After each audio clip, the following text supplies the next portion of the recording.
Hey there guys, it's Metro and we are back. Unfortunately, quote unquote, I don't know at this point. Yeah, unfortunately the beta, well, it's supposed to go down. I don't know when it's going to go down, but I don't feel like messing with it. So we are back on live today. They have a post about, there's actually a bunch of posts. But yeah, when was that? Lots of changes to dungeons. So it says that there should be testing today. I guess it wasn't until later, but I assume there's going to be a build, so we just won't mess with it. But yeah, they're taking the old dungeons down, or the ones that we just tested down, which are the new dungeons, and replacing them with the old dungeons. So there's a lot of changes here, but we'll take a look at that tomorrow. Hopefully we'll be live for tomorrow. And then back to Evoker today. So let's get to it. What is this? 2-hour additional maintenance for Classic. Why? First 23 completed in live servers as well. That's interesting. But yeah, doesn't matter to me. All right, we have to open a vault, right? Yeah. Vault time. Second vault of this character's lifespan. Or within lifespan, I guess.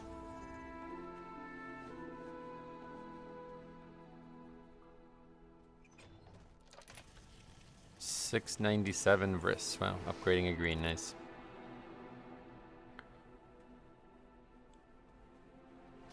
That is sizable.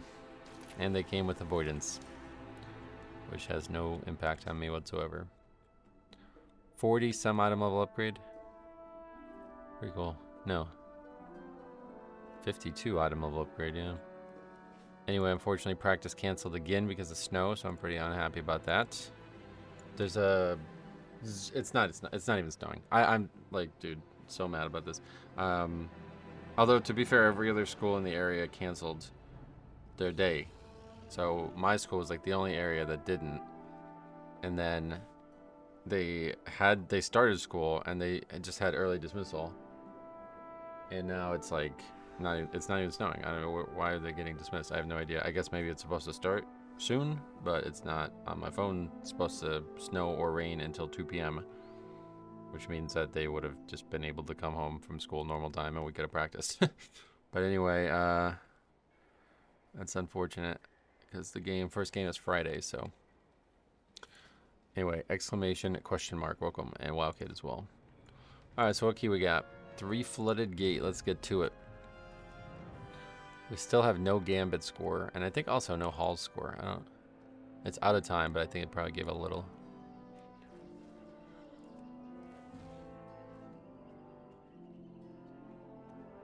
Floodgate has been an interesting one. I've seen some funny moments. What's this guy's transmog? Pretty good. That's nice. What are those boots? Or those, Umber Quotidian trousers. What the fuck are those? What is that? Is it some new set that I'm unaware of? Alright, we'll take that guy. Let's look at it. Umber Quintodian wear. It's a thing that you buy from Dornagal, apparently.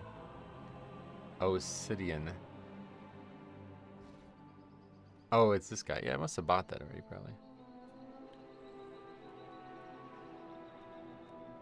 So what item level am I now? 682, okay. Yeah, anybody under 700 is probably not overgeared for this. Take mage. Just so we don't have to worry about bloodlusting. Is it one of these guys? Yeah, it is. Do I own that? I must own that, yeah. These are all ones that I don't own. Is that why they're still on here? I actually had that set that guy had. I just didn't realize I had it. We'll invite. Lots of... Oh, wait. Shit. Whoops, sorry.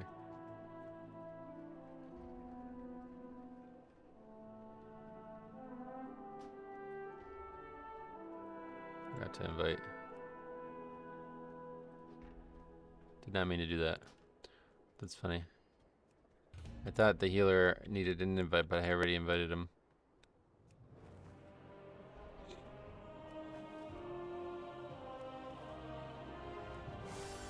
Just a low-key start anyway. Fuck it.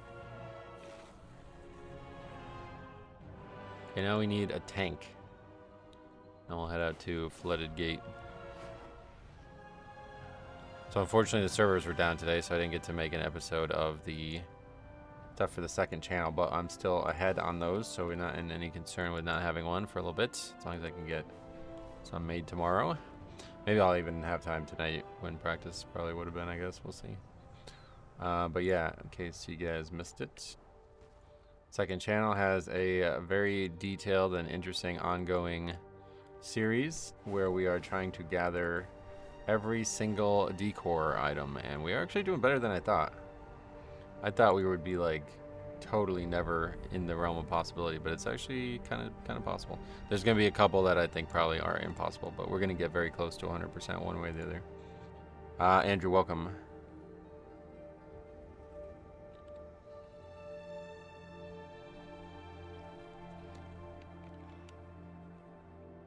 It's been very fun though. I've been really enjoying it.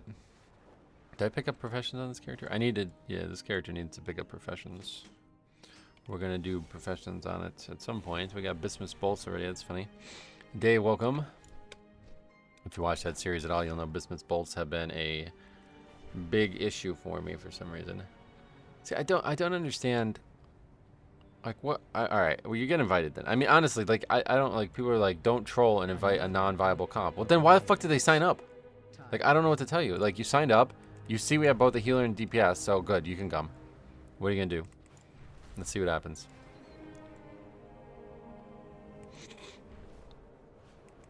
They want to sign up and they can get an invite then.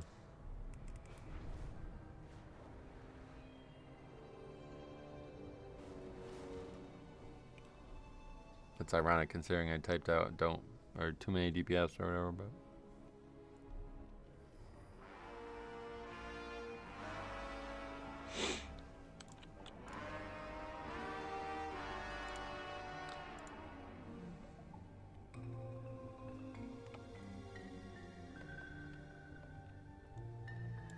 Good morning, Metro. How practices have been in basketball? Good. Well, we need some work, unfortunately, and today's canceled because of non-existent snow. Like, it's literally not even snowing, so I don't even know. I'm pretty frustrated with that, but so we only have tomorrow now. Our first game is Thursday or Friday, and tomorrow's our only other practice. Hopefully, it's not gonna also, because there's actually like snow in the forecast every day. Like, it's kind of crazy. Supposed to snow again tomorrow, but it does say only an inch of snow. Saturday is supposed to snow. Sunday is supposed to snow. Okay, Drew just left. Like, I don't know what the fuck you guys sign up for if you're not a tank. I don't understand. I think Blizzard should input a warning sound to players. Let's try to sign up for keys that already have their spec in it. It shouldn't even be possible. I mean, I really shouldn't even be possible. I don't know why they can sign up if they can't tank, or they're not going to tank. Although now the rest of the forecast has changed at least. Drew just made me waste feast. I'll eat it. Tuesday snow, but no, I guess not. Alright, I guess we're probably good now for next week. Initially it said Monday snow, but I guess not enough to even consider it snowing based on the app. Oh yeah, we have WoW PIO on again, so I actually didn't realize I had that off. This is you expecting people to actually look and not just blindly apply to keys. I definitely expect them to look. Cop, what's up? Welcome. What is this mage saying? He put the feast down and he thinks that people aren't going to eat it because only one person's not here or something, I guess. I don't know.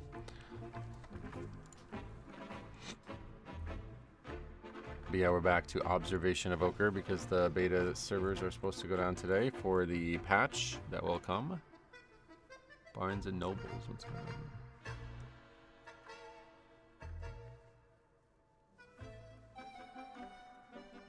Do these actually exist though? I don't think they do.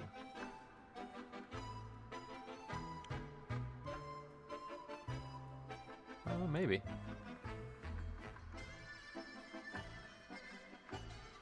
What the hell happened? Oh.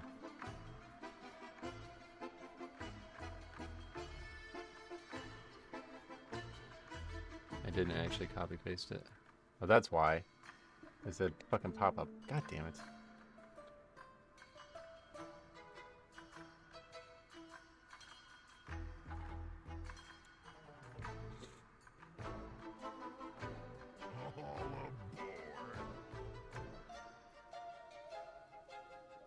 Yeah, more than one.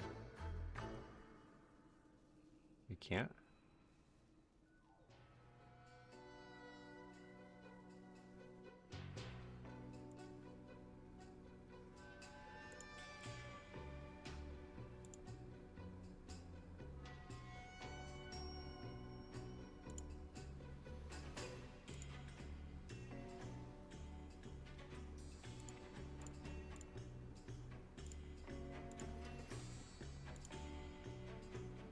Anyway, I'll question what low keys I would need to do to hit 2K. Well, I have no idea, sorry. Guys asking for a summon.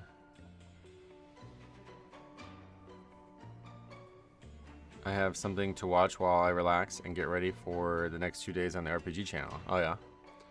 Nice.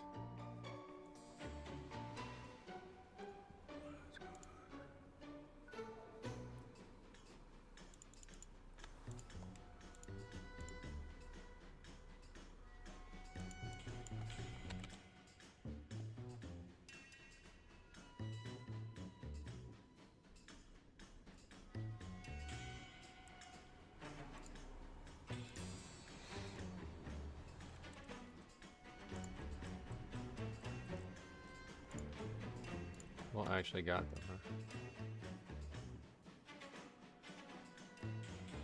That's out of stock for me.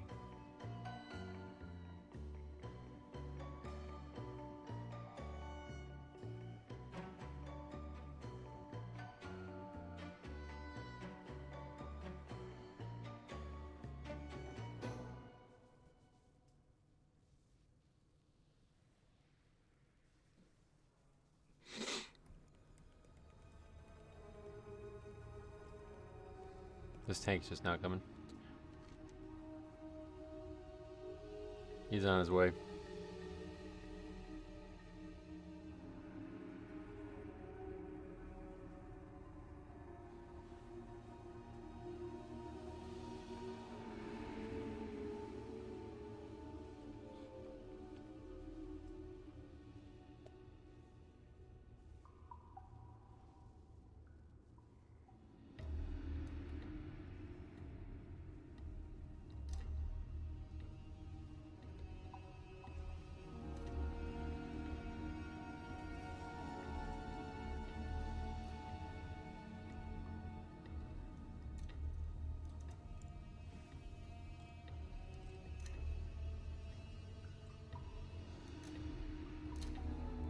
Haven't played since season 2. Don't mind pointers and pings. Oh boy.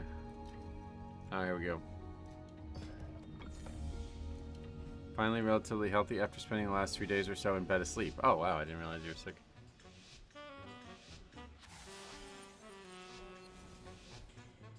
I heard you're giving away 64 gigs of RAM. What? From who? Oh god. They're trying to convince him to go a certain place. What's that guy doing? Well, it's gonna be a fun key.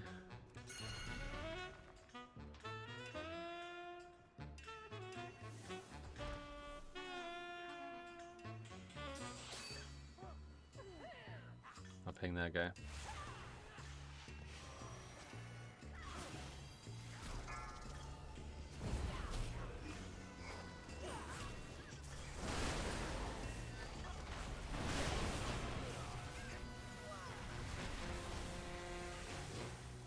Wait, who was not here? The Death Knight was not here.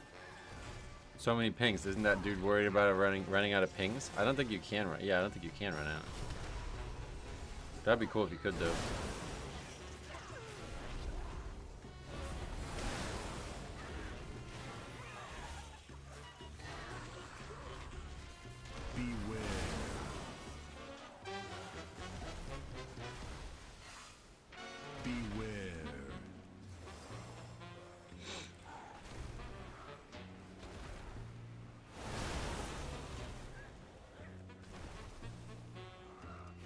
Beware. gluten Morgan. Was that for people with like intolerance or whatever? Or is that like a person? Probably a celiac disease influencer, Gluten Morgan. I don't know them.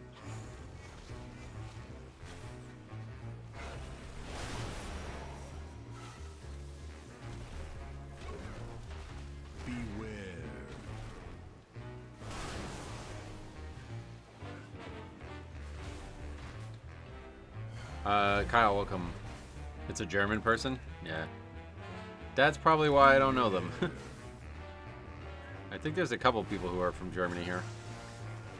Yeah, well, we didn't pull a big enough 2-loss, to be honest, so.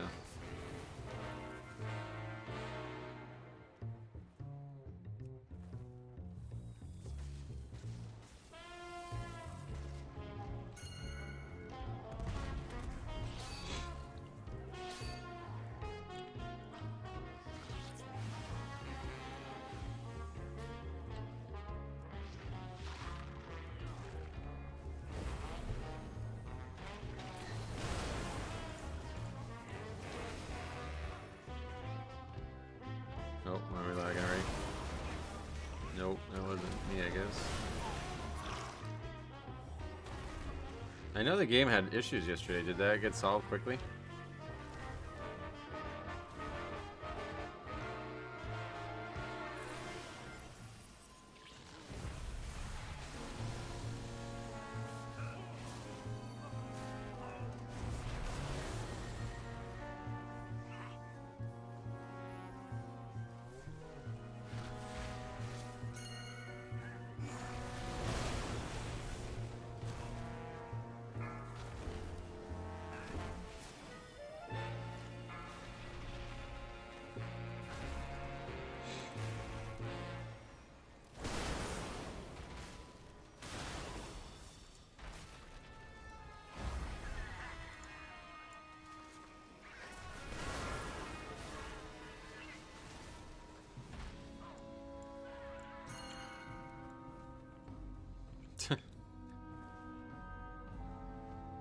Really wish we'd go over there. I wonder what's actually... There's like a lot of enemies over there, huh? Very interesting to see. Hey, Mansoor, welcome. Beware. Beware.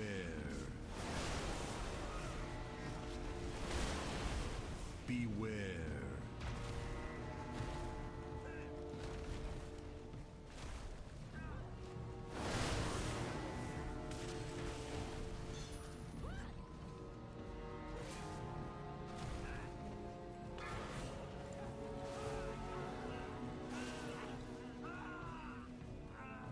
People sometimes pull Crocs from that side. Yeah, I've heard.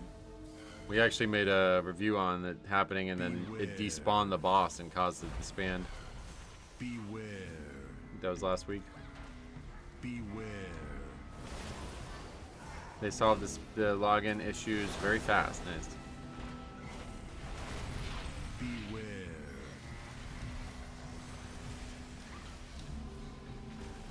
Beware.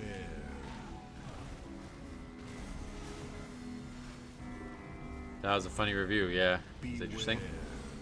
Shaman was nuts. And then there was a bunch of comments in the chat that a bunch of people know that guy because he's gone nuts on them as well. So even in that review, though, he didn't really, like, he wasn't aggressive, and the reason that the key disbanded, apparently he has been in the past to other people, and that's why they knew him. But that was funny. Beware.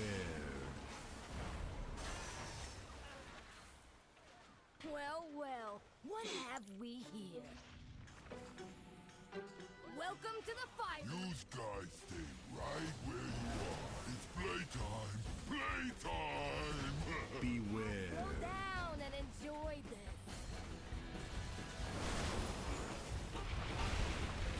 Yes, yes, yes.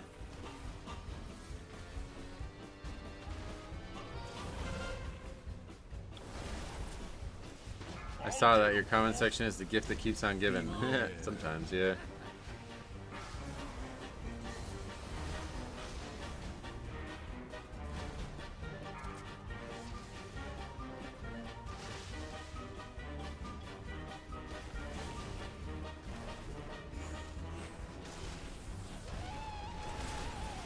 Beware.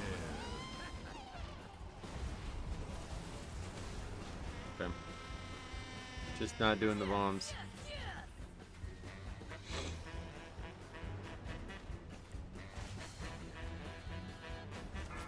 Stand still! I ain't done with you. Beware. Down and enjoy this. Oh, and the healer is offline. Yeah, we did have an angel, but now they're an offline angel. My henchmen will dispose of you. Did anything wrong there? Did you dispel? Beware. I'm not gonna say anything. Down and enjoy this. Healer's offline, yep. That might be a 2 immediately.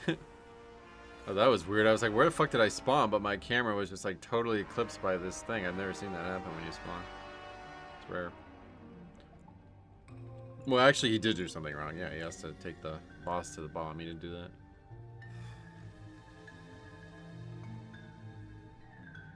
Oh, what the fuck? Dude, somebody just left on their own. What the fuck? Wow, that's weird.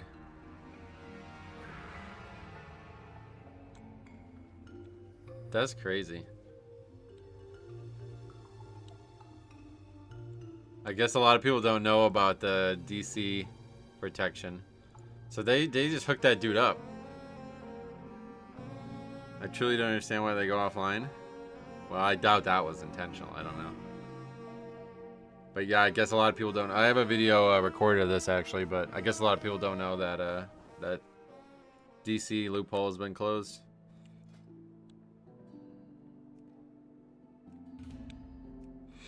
Someone actually dropped group before the healer could make it. Yeah, it's crazy because there was only a couple seconds left, I think. Like, it was, well, maybe because he DC'd during the boss, it takes a little bit longer, but yeah, it was pretty nuts.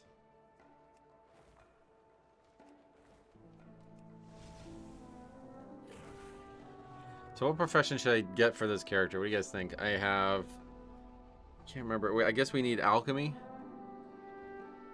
I don't have alchemy. No, I have alchemy on that paladin, don't I? Yeah. I think we need inscription.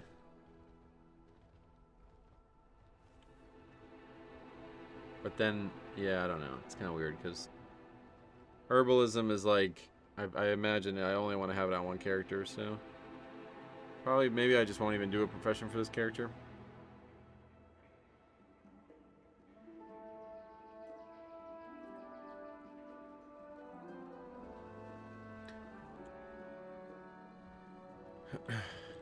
Well, I was talking about for the leveling challenge, or for the exploration challenge. I have enchanting already on the warrior. But yeah, I think probably would have to be inscription if I was going to do one.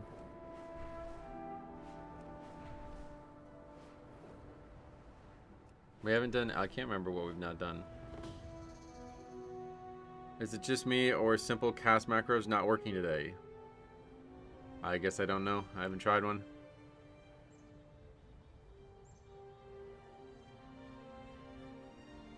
Yeah, inscription is the big one. Engineering, we are going to be working on. Fallside Outpost needs reagents. Oh yeah, for cooking. incense to Okay, use so at tailoring, meal times. cooking, engineering, Will you inscription, and accept this alchemy are all that's left directive now. and procure them? Yes, do I? People go offline opposed to leaving because they don't want the backlash of whispers for doing so.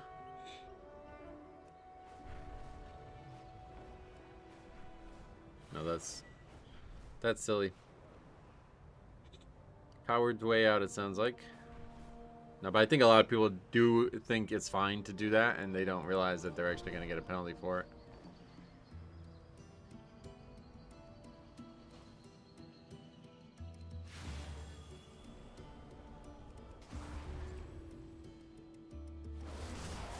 This class is actually like strong. Like I don't. That mob just died in 3 globals. That's pretty nuts. Can't have cooking on 8 tunes since it's secondary. Might want to save that for the Pandaren you make the heritage armor. Yeah, I doubt I'll have time for that, sadly.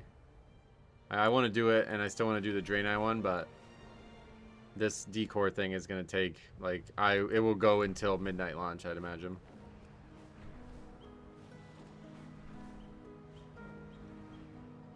I mean, I still want to do the private server stuff too.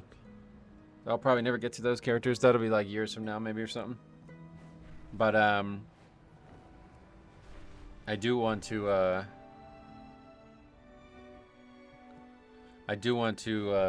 now it's done.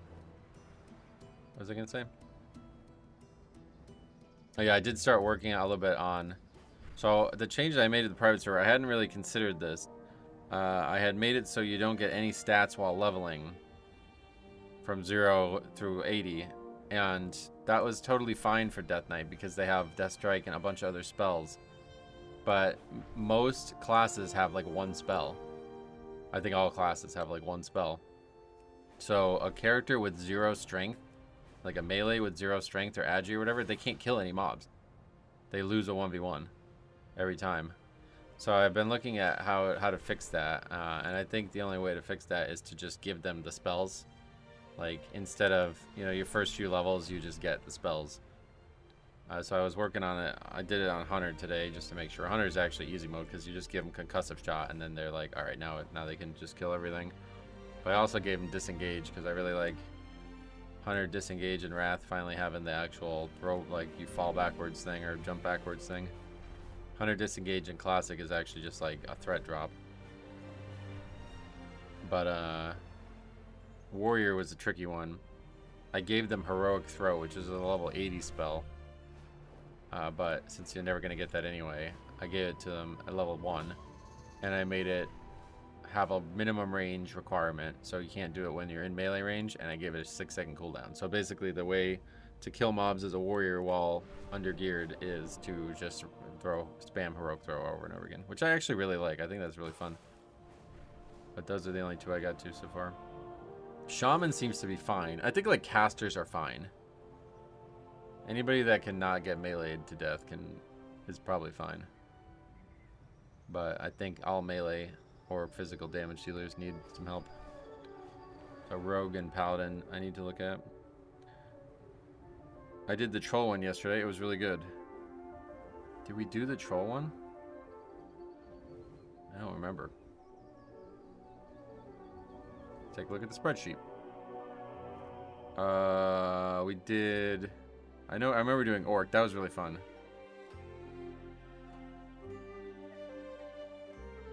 No. We did... Oh yeah, we did undead. That's right. Undead, then night elf, then orc, and then that was it. I never did troll, I guess.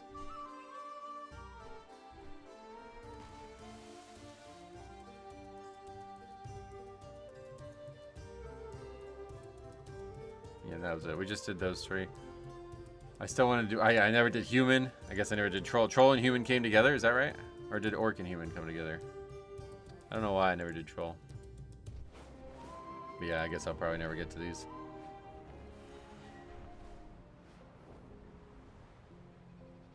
Ranged warrior. Well, they have... I mean, so I really like the concept of heroic throw. I've always liked that. So that when I did that naked leveling challenge on the rogue, it was only really doable because of the ranged spells they had. But they're obviously not supposed to be arranged. You know what I mean? So it's actually kind of fun to play like... a way like it's definitely suboptimal, like to just spam heroic throw. That's like not the way you're supposed to play the spec, obviously, you know what I mean? But it's like you can do it if you want. You don't generate any rage, you don't like do any other things, you just walk around in circles and do that. So I kind of like the concept. But yeah, I think that's probably like legitimately the only way you'd be able to level a warrior with all of those. Like I will find out someday, but warrior was always the one, especially in classic, that it's like if you do like an actual hard type leveling challenge, the warrior just can't do it because they have no healing, they have no range spells at all, and they have like nothing that they can do to like stop things. Like they would just have to interrupt and pray basically. Had my final schooled out. Nice.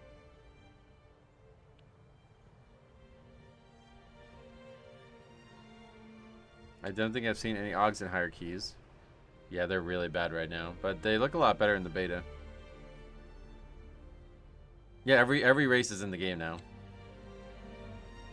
Pandaren was the only one that wasn't in the game. The orc one is the best one. It's fucking insanely good. It's like, it really captures like orcish culture so good. The night elf one, like they were all fine, but like I think the orc one is just a level above, and I assume the human one is that way as well. Every race, yep.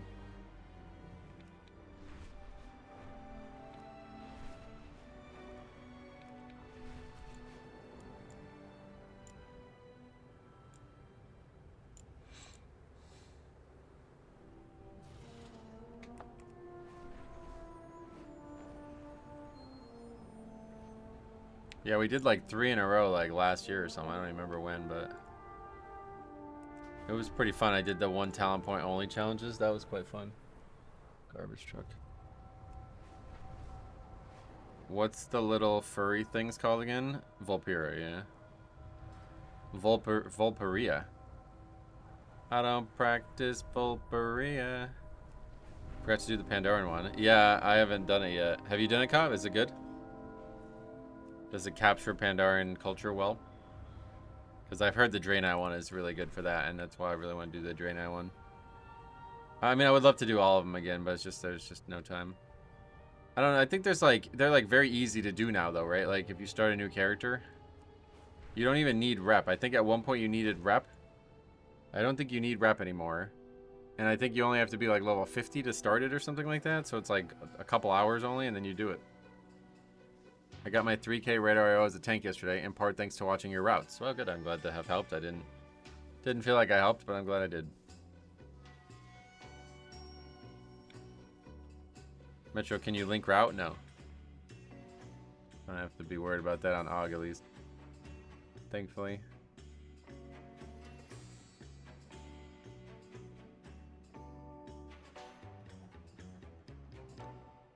Yeah, you just need level 50. There's nothing else. No other requirements.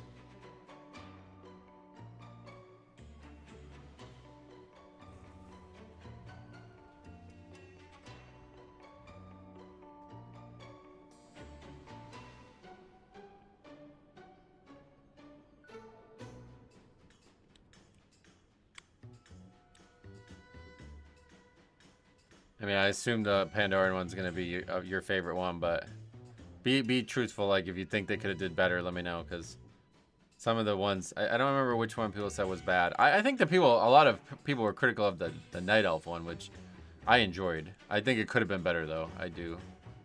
I don't even really remember what we did though. What did we do? I have the playthrough. I remember really enjoying the actual playthrough. So what I did with the playthroughs was I tried to do like only Night Elf zones. It was really good. I did Hyjal for the first time in like years. You guys are trying to get a summon to Floodgate. What is the bonus episode? I don't remember doing that. Oops. Hey there guys, it's Metro. You'll never guess what. We are back. We're back. You maybe guess. Is this the actual heritage part? Yeah. Oh yeah, it takes us to Jadenar, right? Yeah, that's kind of cool actually. Where did it start?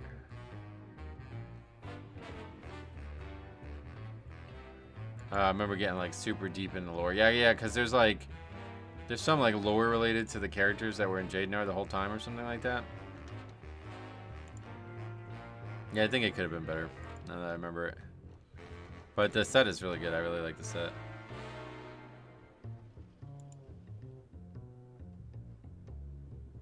When Tyrande decreed that arcane practitioners would return to our numbers, I vehemently protested.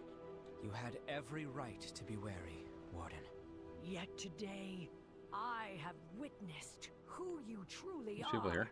A Hi there. strong, resilient defender of the Kaldori. Should you wish it, your face will bear the mark of Protector. I thought men were not permitted such. Even sacred traditions should. I don't remember that much of it. But I remember enjoying what I did enjoy about it. Oh. Shredinator. Just take my time getting up there, I guess. Beware. Shred Nation, all across the nation. Beware. Beware. That guy's dead. Oh, he's alive. Nope, Angel's dead. Beware. Holy Priest down. Tank down. Everybody's down. I'm running. I'm not dying. No way I'm dying. Run away, little girl. Stop dying. I don't want to die. Beware. Heal. I mean, this actually probably helps bringing it back up here instead of fighting it on that platform. What the fuck is that pull? I think the guy just didn't realize that he grabbed the extra mob. Where is the healer? Beware.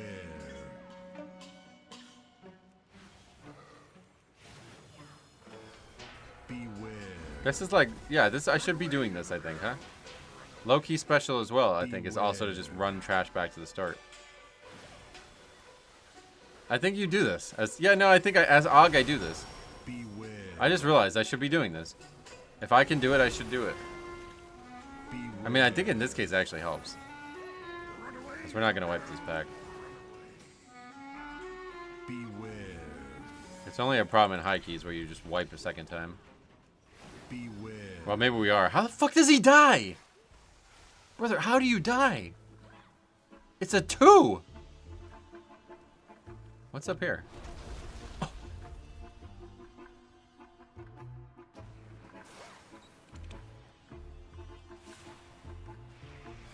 Beware.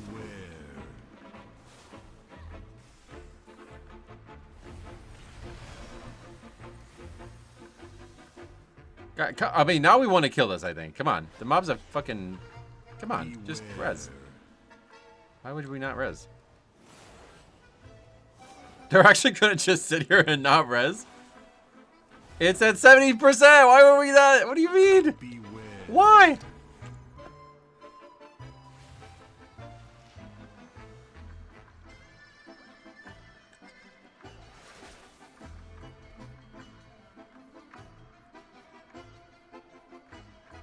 What the fuck was that? Oh, that's the one we didn't want to pull, I guess.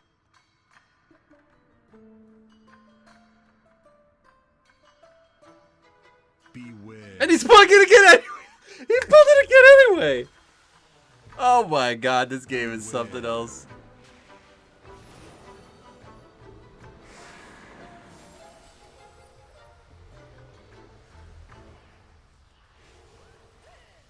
Beware. Oh my god. What was the logic there? Brother, it's one mob. Just res and taunt the mob.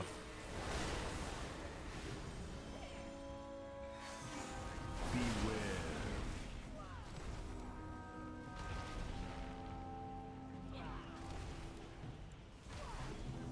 Wow, it's actually quite heavy snow now, so maybe they made the right choice. Beware.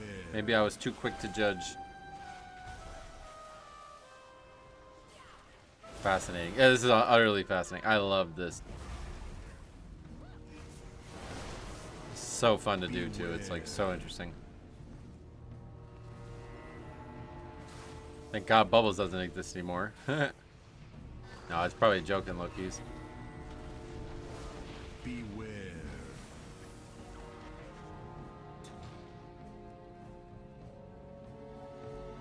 Okay, one Shredinator down. 2 more remain.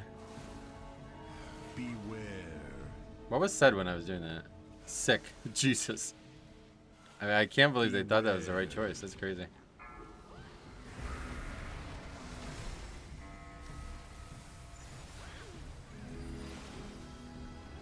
Cinnamon rolls, what the hell? Beware.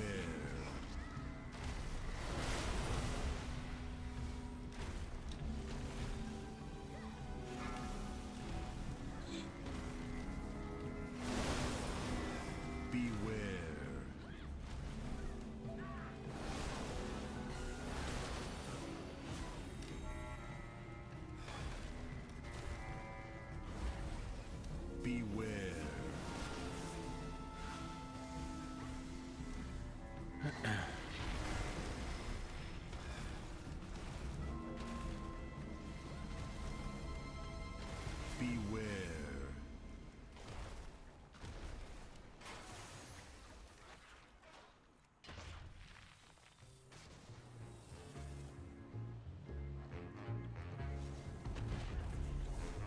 Where should we go now? Down here? Yeah, the tank's right down there. Wait, am I stuck again? No. That happened the other day. Oh, was that on my death knight? I can't remember.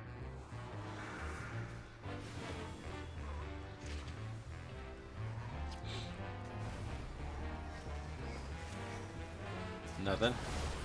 You were gone for like 30 seconds.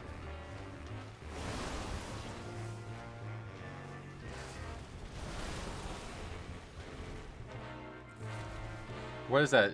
Did you buy those cinnamon rolls like in a little container and you put them in the oven or something?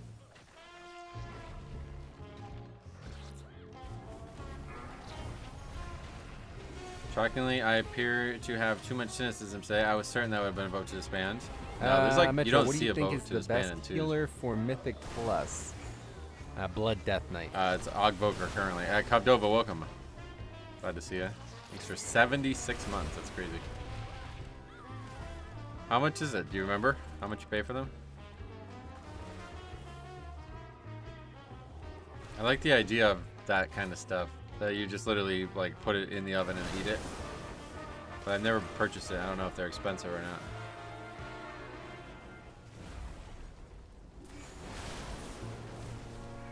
Well, I don't have a Costco near me anyway, so if you don't want to, you don't have to, but I assume it's just the same, like the Pillsbury brand or whatever, right?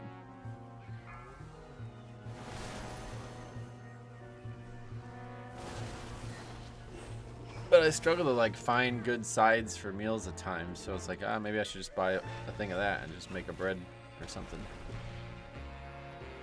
Okay, well, yeah, that I'm not touching that, so. Beware. Nobody else is either because we're in combat. So what are the odds that that gets? I don't think that's gonna get opened. What are the odds that people forget? I think is the big thing. It's 13, but a lot of rolls. Oh yeah, okay. So it's like Costco sized type thing. Like I just stood in those fires. To be honest, there was a lot of overlap. Beware.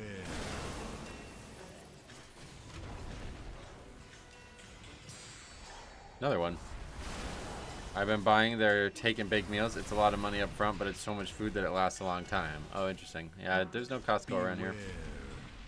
But I need to go to Sam's more, I think. I don't know. The thing is, like, the idea of buying in bulk is nice, but there's just nowhere to store it. I don't, like, that's the problem that I have. I would need to just, like, leave it on. Oh my god, are you joking? Is this the beta, or are we on live here? Can I get up here? I think you can go this way, right? Oh, there's some mobs there. Metro, what do you think is the best healer for Mythic Plus? Blood Death Knight. 98 months. Cops flexing on him.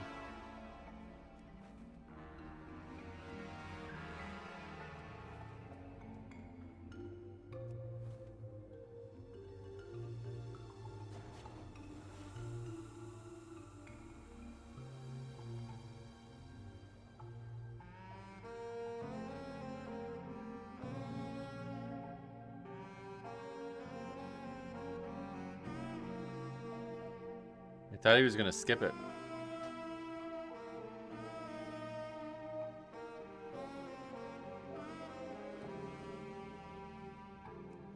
I do recommend Take and Bakes. It's so easy and the food is delicious. Yeah, I wish there was Costco around here.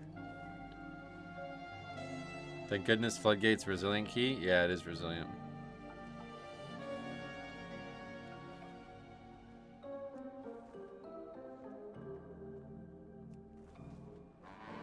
Why are people dying? What's going on? They're out there trying to fight the trash alone or something?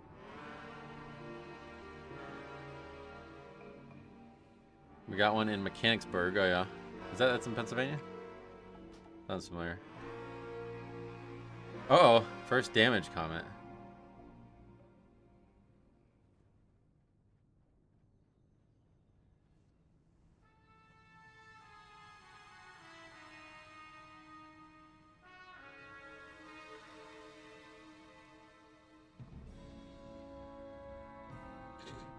Welcome to patch whatever.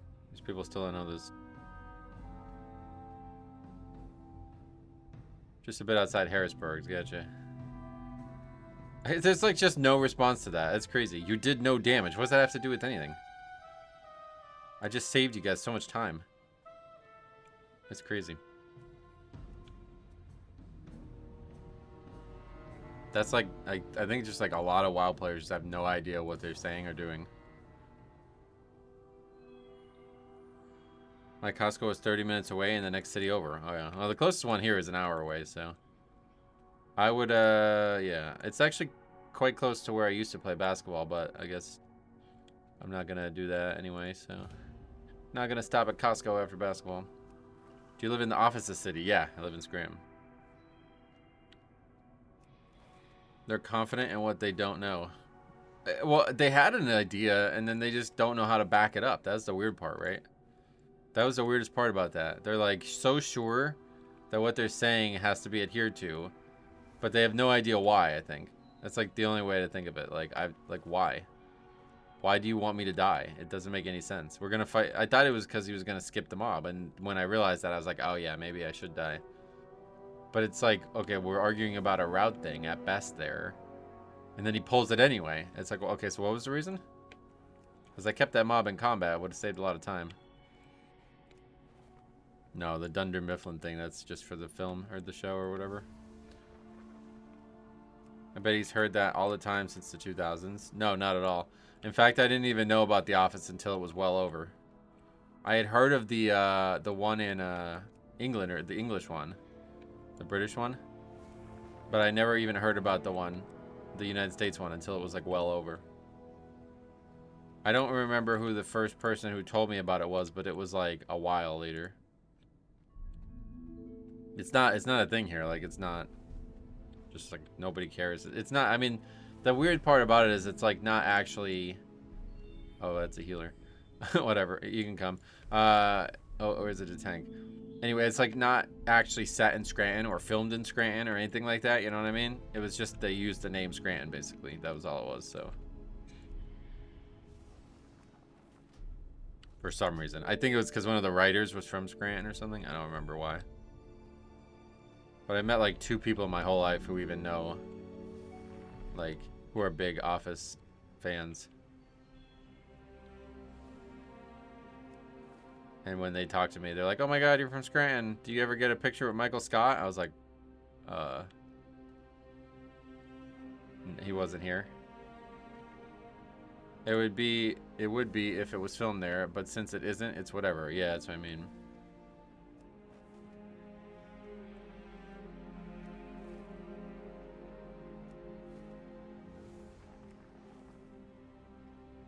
Yeah, I worked with him.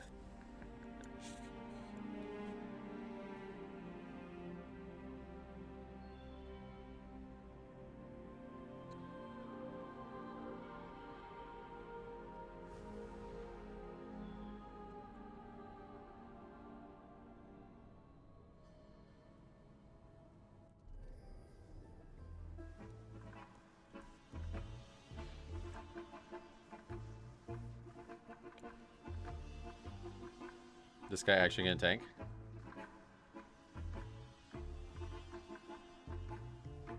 I think he wanted to tank, but he signed up as healer by accident. Or something, I don't know.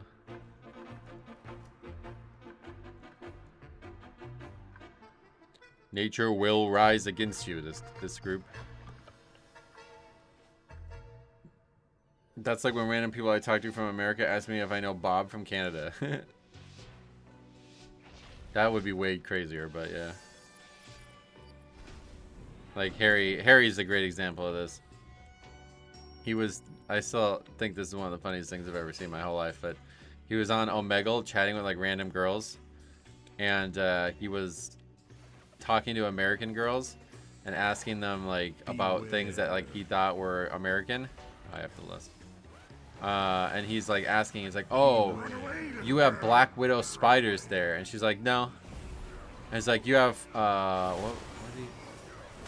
But he's like, oh yeah, he's like, but you have bugs that can kill, right? And she's like, I don't think so.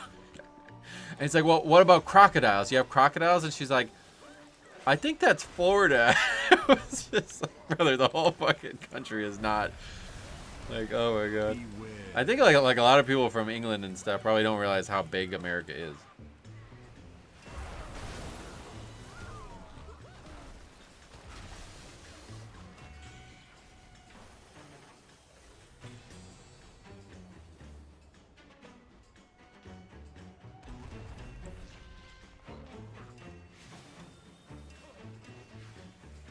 That's still one of my favorite. Like, I rewatch it every once in a while. And just that he kept rattling off, like, I think he finally gets to snakes, and she was like, "Yeah, we have snakes here." And he's like, "Ah." Like, you know, his reactions and facial expressions, like, "Oh, there we go." Like, he got one. You know what I mean? Like, the funny part was she pulled a gun out to show him or something like that, and it was like, I gotta watch it again. My British friends always find it stunning I own a firearm. Yeah, well, there you go. Putting the US map over EU, it covers most of Europe, which is why it's funny when people from EU say we don't travel. Like, dude, us driving 4 states is 4 of your countries. Yeah, that's probably... Yeah, like, even, I bet, like, it would be interesting. I think Pennsylvania is wider than England is longer. I think I actually looked at this a while ago when I was talking to them about it. It takes over 6 hours for me, and I'm not even the most east. To get to New York border, it's like an hour and a half, like New York City's border or Jersey's border. It's like an hour and a half away. So even me, who's I guess an hour and a half away from the eastern border, it takes over 6 hours to get to Ohio, which is the western state, the state west of us. So I would imagine it does not take more than 8 hours to get from the top of England to the bottom. Beware.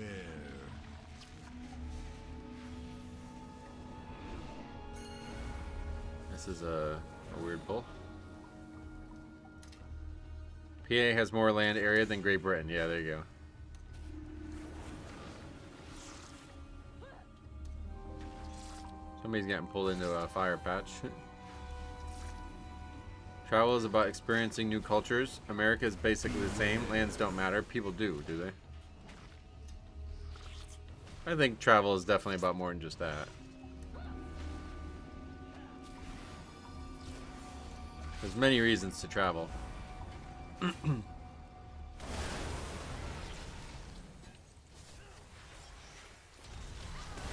Oh, but yeah, definitely agree with Paxi anyway. Going from Pennsylvania to Ohio, probably not that big of a difference, but going from the top to the bottom of the country, wildly different. There are plenty of Americans who don't need to travel. I used to know plenty of people who never see snow or beach when I was in the military. Yep. Yeah, like beaches are like, what, like 40 states or something like that would not have a beach in them at all. I guess there's some states that have like very, very large oceans that have like, I think they're man-made beaches, but I know like the Great Lakes have beaches for some reason. But yeah, outside of that, Beware. I think it's just any coastal cities, and that's it. Like, I'm not in a coastal state, or yeah, state I meant. I'm not in a coastal state, but I'm close enough to one that I have gone to the beach a lot. But if you live in like the middle of the country, you've never been to a beach.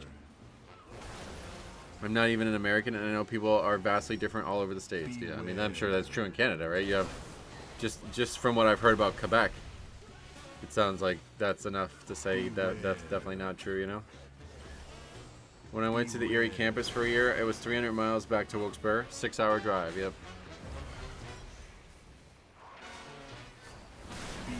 According to Google, the US is double the square miles as EU. Wow, that's crazy. Beware. What else?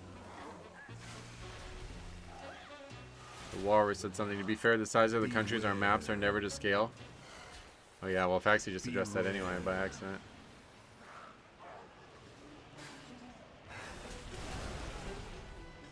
Six-hour drive in Texas gets you halfway across. Yeah, well, some states are even bigger than PA, yeah. Well, what happened? Beware. I mean, I'll tell you, there's a guy, one of the guys I coach with, he's from about 30 minutes north of me, okay? and if you heard him speak and you heard me speak, you would be like, oh, you guys are not from the same state or something. Like, it's really crazy how he's got a very strong accent, and it's like he shouldn't. I mean, I don't. Beware. They call it a coal cracker accent. I don't know how some people have it and some people don't, but some areas around me have weird accents, even though they're like, I don't know why they do. I really don't get it. And like Philadelphia is actually quite famous for having an accent that's like very hard to master. There's been a lot of like HBO, I guess it's from the same guy, but this one guy keeps making HBO shows that are set in Philadelphia, and it's like famously a big talking point every time he makes one because of how hard the accent is to master. Beware. Quebec is insanely different from Alberta. In fact, to be honest, every single one of our provinces has a good amount of cultural differences. And I said basically when comparing people from different countries and cultures. Yeah, but you're just wrong one way or the other, though. Like, it's not basically the same either. They're very different. Like, what would constitute being different in your eyes? Like, speaking a different language? Is that the only way you could differentiate?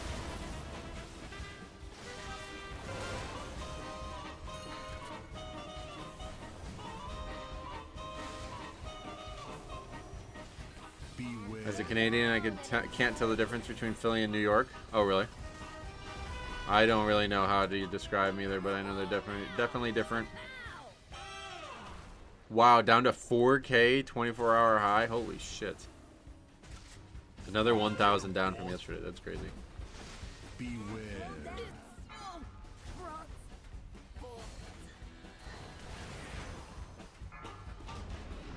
Do you honestly believe the difference between two American states are the same as between two countries in Europe?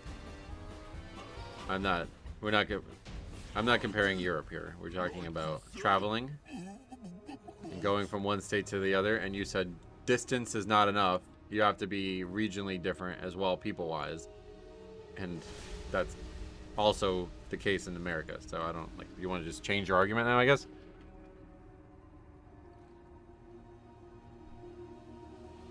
England and Scotland's probably a good example, yeah.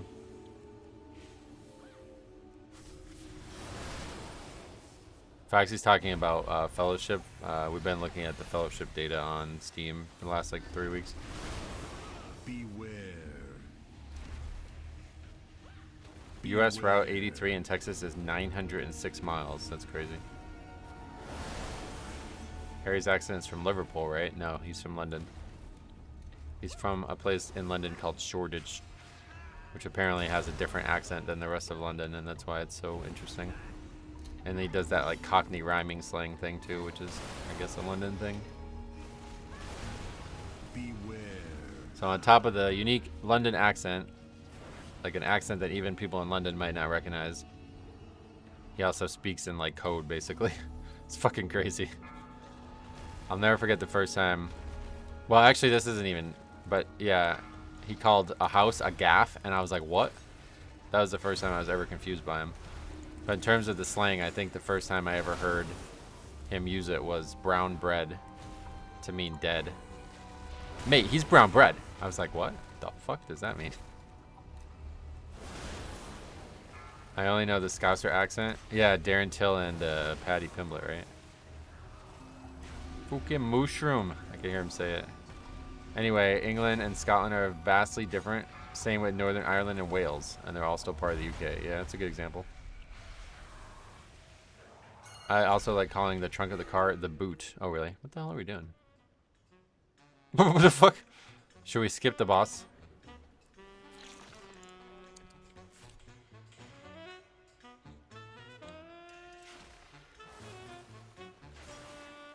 If we skip the boss, it'd save a lot of time, actually.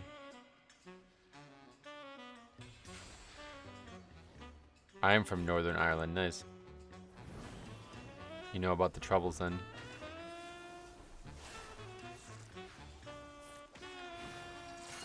Can we do it? The guy thinks we can skip the boss.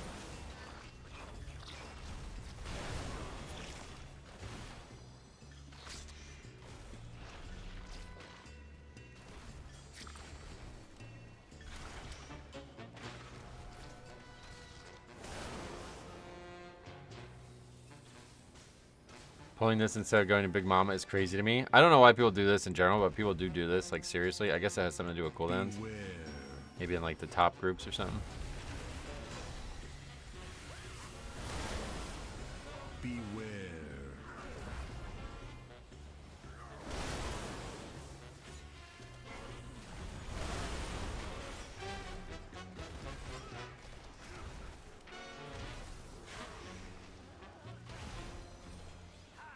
Beware.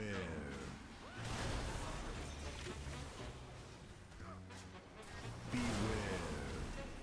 I think when Europeans say travel, they mean they're visiting places that are foreign to them. At least that is the impression I get.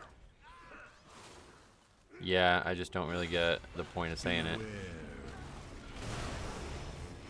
Beware. And I don't. I guess we're not going to get an answer on what makes travel relevant.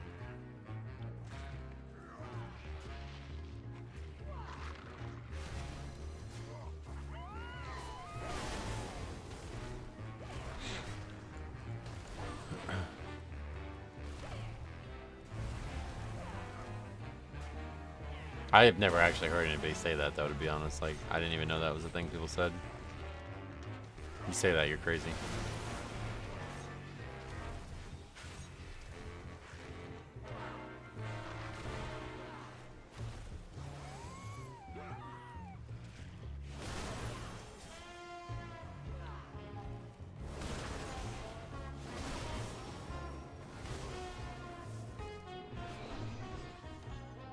Okay, boss time.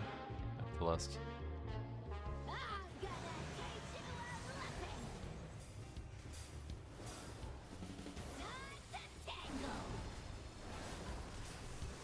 Oh, it's plugged again. Christmas is 2 weeks from tomorrow, nice. That's exciting.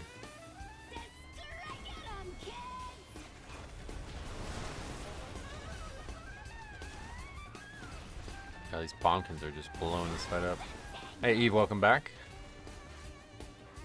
Quebec is foreign to me, same with Newfoundland or Ontario, and I'm from Alberta. Culture and ways of speaking are vastly different in all those places, yeah. Yeah, that's a pretty severe example. I don't think there's really any, like... Because that's a different language. Like, they actually speak a different language. But besides that, I don't think it's absurd to say that, like... Yeah, like if I traveled to the south, it would be very different than if I lived here.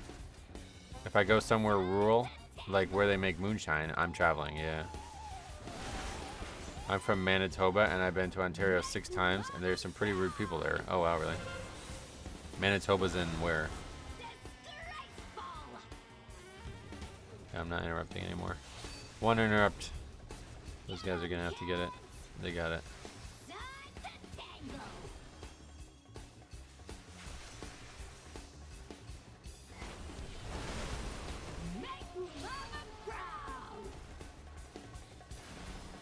Manitoba is Canada?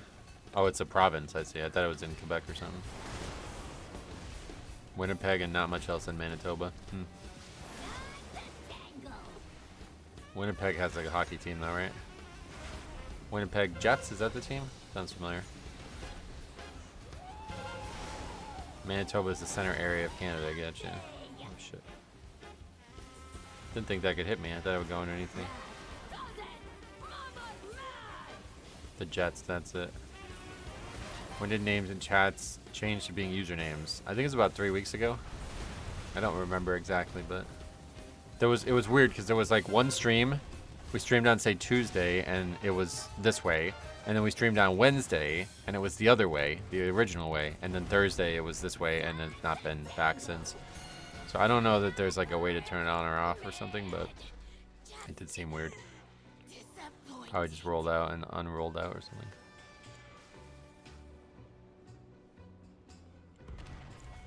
Do you prefer Christmas or New Year's? Fucking hate New Year's. New Year's is not a holiday in my eyes. I hate New Year's. Especially now that I go to bed early. I can't. I'm not staying up till midnight and no interest in all that.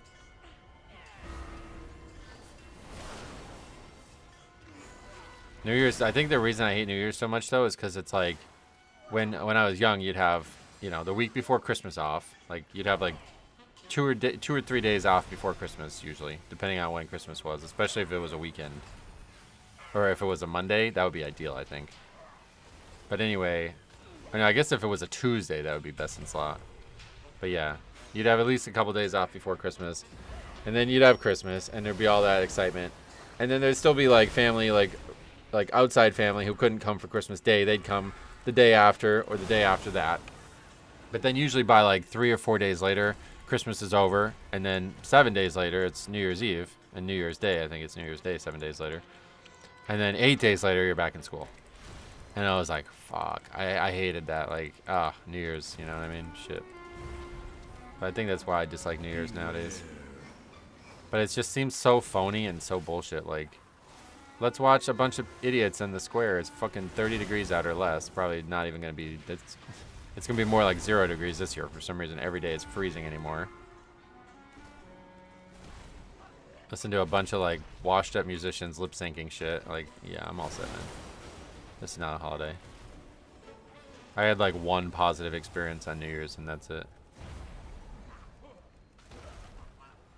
People are loud. It's late. I'm in someone else's house. I still have to drive 30 minutes home. Yeah, it's like... And then you gotta go to work. As a tradesman in Northern Ireland, we get 16 days off. Oh, yeah. For what, like, you start before Christmas? That's a long time. It's over 2 full weeks. That's crazy. And then my uncle will get mad because they televised a gay couple. Oh, yeah, then politics gets brought up, probably. You don't want to see a Fortnite streamer floss on stage. Is that a thing? Too old to stay up that late unless I'm gaming with the boys. Oh, yeah. Yeah, I mean, I was up till midnight last night, and I feel like shit today. Can we res this? Beware.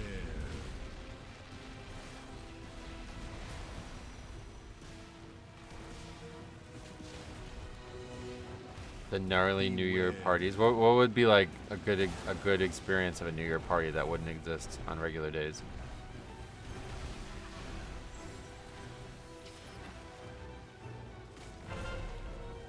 That was the other thing. Everybody's like, party, bro. It's like, well, we party every weekend. Like, what? It's not any different. People just now have, like, kazoos or whatever those things were. Things that make a lot of noise. Fucking love New Year's. Granted, I love any day I get off work. Beware. The difference with gaming with the boys is that once you're done, you flop on your bed. That's true. The bars in Manitoba are absolutely pumping on New Year's. Oh, yeah. Okay, so it's more of, it's like, it's an example of a day that people would party that they don't normally, and that's why you would like it. Bars are open till 4 a.m. instead of 2 a.m. here. Oh, wow. Beware. 2 a.m. I can't, I would be asleep. Sleep at the table or at the bar.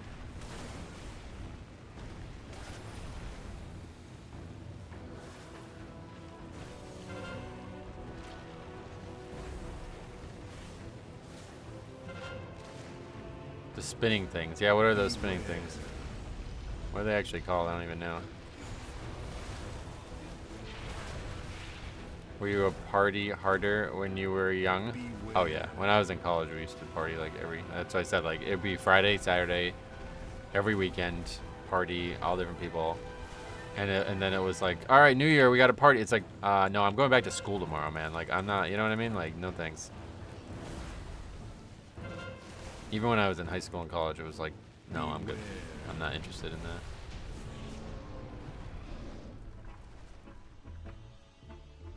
Yeah, raid as well. Never raided on the weekends, though. We used to raid Sunday nights in the first guild, but that was it.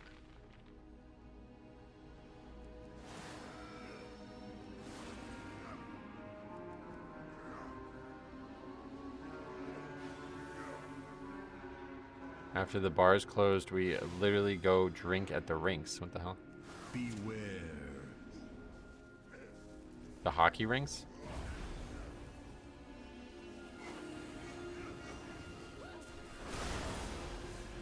What is happening?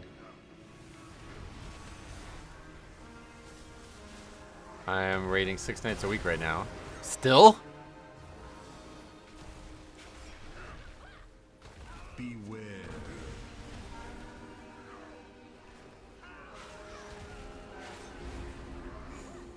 Yeah, what the fuck? What are you doing 6 nights a week?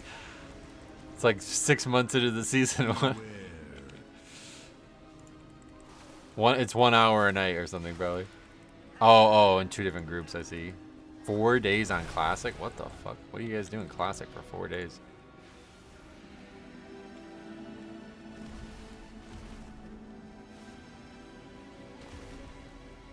I mean, 1 day of Classic sounds fun. I do wish that there was like an actual mature group of players that I could play with on Classic and Raid. I'd love to just do ZG every week or something. But obviously that's not, you're not going to be able to do just one raid. They're going to make you do it all. I don't know why you would need 4 days in Classic either. I guess it's probably with multiple groups.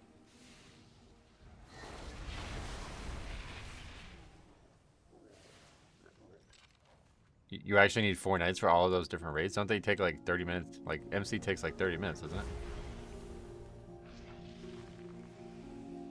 You can easily do just CG? Well, yeah, but I meant with a guild. Too many man-children in Classic? It's not even that. It's like so weird. Like the parse culture and like the gold buying and all the weird like maximization shit is just like an insane turnoff. Like I tried multiple times to get into the Classic culture and it's just, I tried 3 times now and it's all just like, I can't do it. I just can't do it. I think it's more of like a mental block than anything though at times. Beware. But it's just like offensive, I think is the way I think of it. Like I'm offended by these people who have ruined this game that used to be about, you know, community and the world and things that actually like were supposed to be more like a slow burn type thing, and now everybody's in this fucking crazy rush and everything's got to be optimized, and if you're not in fucking best in slot, you're not coming to the raid and all this. It's so weird. Beware.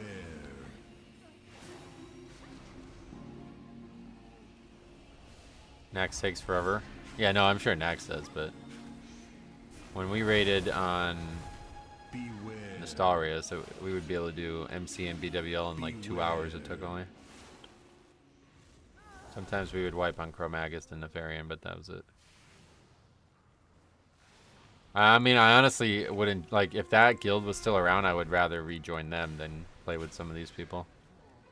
Because at least they sucked. That was the thing. Like, it's one thing to be like that and suck, because then you're just fucking brain dead, right? But if you're like that and you're actually, like, mediocre, but, like, good enough to make the content very easy, then it's like, well, you don't have the wherewithal to realize that you're optimizing the fun out of your own choices here. You know what I mean? Like, okay, well, we're going to do all these crazy things, and it's going to make the raid that was an hour long 30 minutes long. Okay, can we just make it an hour long and have more fun during that time? Like, I don't... You know what I mean?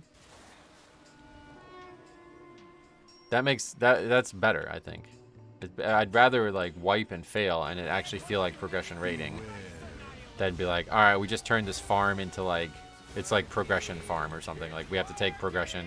We have to take farm, like, ultra serious. You know what I mean? Like, that's not in any way fun.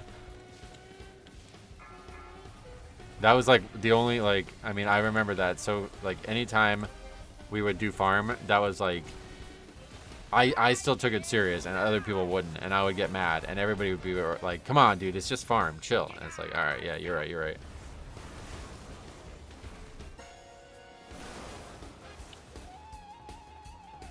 AQ40 takes an hour and a half. Yeah, so there you go. So you have plenty of time to do it all, don't you? It depends on how many hours you allocate.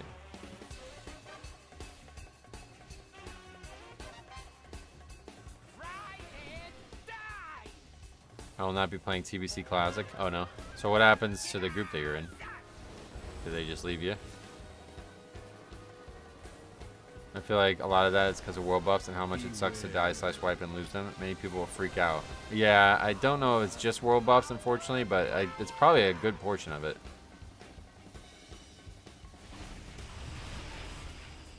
But even on private servers, people were like that. Like, Cops referencing a time when I was in this guild and I was just looking to raid more because I was trying to take streaming like full time at that point. And they would like, we had this guild meeting. It's like legendary. It's on Ace Games TV if you ever want to watch it. But like I joined this group, this guild meeting thing, and they're like, it's just like I walk in and it's like instant racism, like instant like weird hateful shit, like that's just like not in any way relevant to like what we're talking about. And just dropping the N-word constantly. It's like a bunch of white guys. It's like really fucking weird, right? So I'm like, all right, these guys are like fucking weirdos, but at least they take raiding seriously, so that'll be fine, I think, you know? Okay, so then our first raid night, we go into MC. We go into MC, right? We wipe like 4 times to Lucifron, dude. The easiest boss in World of Warcraft in 21 years. 21 years of World of Warcraft, we wiped like 4 times to Lucifron, dude. And this guy is just fucking screaming at the top of his lungs. And he has no idea why we're wiping. I mean, to be fair, that's the crazy part about Classic. Is it's like kind of weird. Like, it's kind of hard to figure out what you did wrong.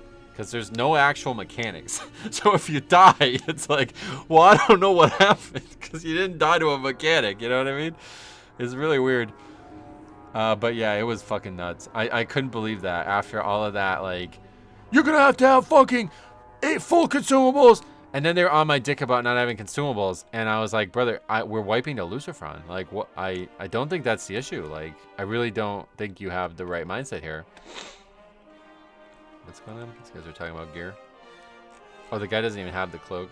Oh, he does have the cloak.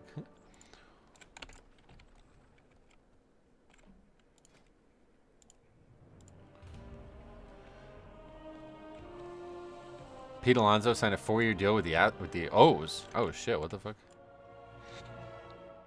The O's sucked dick last year though, so they need anything. TBC is easily the worst expansion for me. They'll be moving on, but you got to cut our roster down to 25. Oh, that's true, yeah. TBC, I think I would enjoy TBC as much as I enjoyed Classic, but 5 years, 155 million, damn. Yeah, it's actually okay. So I was totally wrong. I was like insulting the school for canceling. And now not having practice, but it's actually snowing pretty heavy still. Nax in Wrath is truly the most boring raid of all time. Yeah, Wrath is the worst rating, like the worst. Nax, 20 or 10 man or whatever, and what's it called? Trial of the Crusader or whatever, that shit. Those are 2 of the worst raids ever made. I always say this now, when everybody defends Wrath and talks about modern expansions being bad. Tell me right now with a fucking straight face, if an entire season was a recycled raid, if they brought an entire raid back, and it was a raid that you had already done before, would you say that was a good thing? You would freak the fuck out, dude. If they did that today, there would literally be riots at Blizzard's headquarters. Like, that's how fucking serious people take this shit. And people are like, no, Wrath is the best expansion. It's like, what? How many do we have? I don't even, are they in my inventory? I think it's a currency, right? May you succeed in your endeavors. Doesn't tell you how many you have. Always a pleasure. It must be in my inventory somewhere. Yeah, I have 3. I can buy one. I can't buy anything from that guy though. Should I buy a trinket? I don't even think it matters, to be honest. Is there other items? We bought the staff, right? Yeah. There's only weapons and trinkets, I guess, right? It's good to see our ethereal kid again. Hey Mario, welcome. Nostalgia bias really clouds people's judgment. Yep, that's crazy. I thought that they brought it back because very few people were able to do it prior to. That's their claim, yeah. I mean, I don't know why they did it. I mean, I think it made sense, like, thematically. It wasn't, like, 0 sense. But there's been multiple times that they could have easily brought back a raid and it would have made sense, too, and they still don't, you know what I mean? I mean, like, there's even been, like, I mean, like, Kel'Thuzad's appeared, what, 3 times in raid bosses now? You know what I mean? Like, yeah, so I think that it's just, like, it's just terrible game design. Like, I don't know what the fuck they were thinking. And the thing that's the worst about it is it removed Old Nax. So there was a lot of unique stuff in Old Nax that got removed in Wrath. And so now, you know, you just don't have that shit anymore. It's just gone. even though Nax is still in the game. They had to make an entire patch in Dragonflight that brought that content back to the game, which is crazy. I heard that nostalgia is a form of depression. Oh, I mean, I totally could see that. I was just thinking about, like, the other day, I was like, I watched the first episode of Westworld again, and I just started feeling very depressed during it, even though I really enjoyed watching it. Because I was, like, thinking about, like, when I watched it the first time, you know what I mean? Like, how much different life was at that point. Wrath was the best expansion for me, not because of the content, but the people I play with. Yeah, so to me that's different. Like, the people that I play with in Wrath, really, I think it was not until, like, Mop that things got to the level that I really loved it. Kata was good as well, but I think, like, mid-Kata and, like, early Mop were the best times. But, like, Wrath is where it all started for me, so I should really love Wrath. But it's like I've separated that. It's not the same thing in my eyes. Like, Wrath of the Lich King is an expansion, and the people I played with during Wrath of the Lich King are not related to said expansion, in my eyes. They could have made it work if they kept old Nax and revamped new Nax to be different and unique. Yeah, they could have done a lot of things. Yeah, but really, like, the Nax decision and then the Kata rework or whatever, like, of all the zones, that's the worst decision making they've ever made. It's arrogant, I think, as fuck, too. Like, I think that's the craziest part. It's like whoever worked on Wrath basically said, like, nah, fuck all those idiots who made Nax and Classic. We do a way better job. You know what I mean? Like, it's so weird. I don't... Especially considering you're basically just stealing the content. And then you're like, no, we can make it even better. Well, you didn't, though. You just removed a bunch of shit. I mean, maybe it's better, like, quality of life or something. But that's, like, most offensive with quests and stuff. Like, yeah, we're going to keep, like, 50% of the quests, but then we're going to change everything else about the zone and remove and add a bunch of stuff. So it's, like, almost like, well, yeah, we really liked what some of the work was, but we don't think that... We think we can do a better job on it. Hopefully the last Titan does justice for Northrend. Yeah, what do you think they're gonna do with that? I would be surprised if there was actually like a new... I think it's probably gonna be like a new continent or something, like not the current Northrend zones. Hey Rifle, welcome. You can have fond memories of the past and a bit of nostalgia watching old movies and series, only when you dwell really hard on that feeling that's a depressive state. Well, I think it can get you into a depressive state too, but I just think the concept of the old days being better than the current days is yeah, I agree with that statement that that's like a form of depression. They're two different things, Metro. It's like saying a whole basketball season sucked because your team didn't win a championship. What was that a response to? Why are people leaving? It's hard to find people for 4, I guess. So while I agree with you that they should never remove the classic stuff in Kata, would you have felt different if they only did a visual rework that allowed proper flying? I don't want them to remove anything. That's like everything else is irrelevant in my eyes. The only complaint I have was that they removed stuff. I don't think you can, like, you're saying like you wanted to change the zones not into what they became in Kata, but then be the exact same and they just like touch up some edges so when you fly over them you don't see the touched up edges. Is that what you're meaning? If it was the exact same zone and nothing changed other than like a skeletal structure thing so they can fly over it, then I would be fine with that. But if you're like, you know, I think the Barrens, like, you know, Desolus is no longer desolate. Like, it's, I don't know.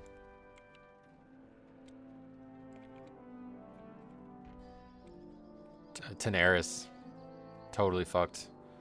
1,000 Needles, totally fucked. Like, these things suck, you know what I mean? They're gonna make a big underground zone in Northrend. Yeah, that's what I was saying. I don't think it's gonna be the original zones. I'm not excited about underground stuff again.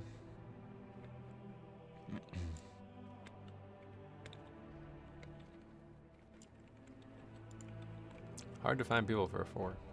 Do you think that they will revamp the entire concept of World of Warcraft after the last Titan? No, I think it's just a coincidence that they're doing this. Like, I think they wanted to do the reason the World Soul Saga is what it is because they wanted to visit 3 different continents, basically. I think that's the real reason.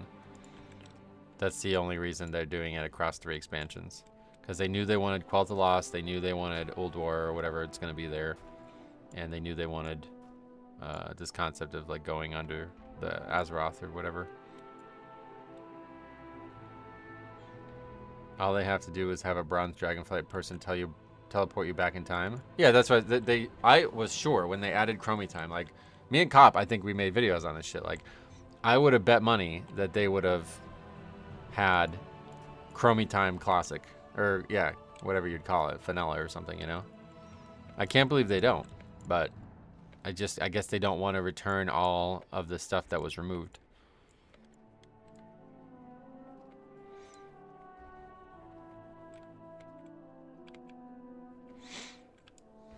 At that point, though, I don't think they had any type of 2 copies of the same zone overlaid. I don't think that was a thing in Cataclysm. In the books, Iridicron had a big base underground of Northrend. Oh yeah? What book? What the hell?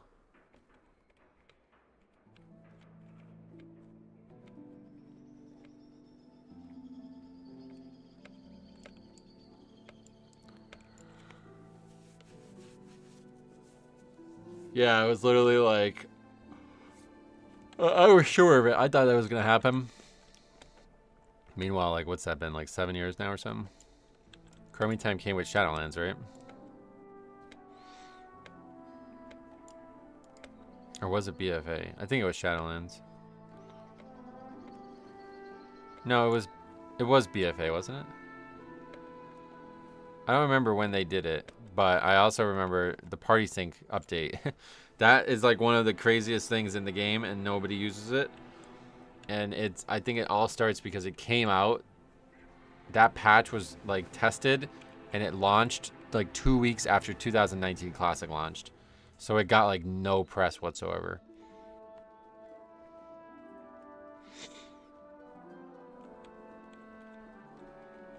Chromie time with Shadowlands, okay.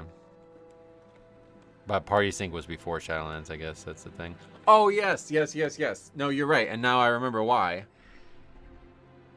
Because me and Cop were doing a leveling challenge with Party Sync, where we were intentionally trying to Party Sync into old zones, and so we can do them at a higher level. Do you remember us doing this? And then they announced Chromie time, and I was like, all right, well, I'm not, like... It was a lot of work, and it was like a pain in the ass to keep the third account going and everything. And then they announced that you're just going to be able to do it without having to actually do all those hoops to jump through. And I was like, okay, I'm done. I did not want to do it anymore. I remember that. That should be like on the spreadsheet. It's like one of our first. Yeah, here it is. Yeah, look at this. It's still there. Testing Party Sync with Cop as a hunter. This is it. But this is on the old channel still? Oh no, yeah, 6 years ago. So that's when it was like 5 years since Growing Time has been in.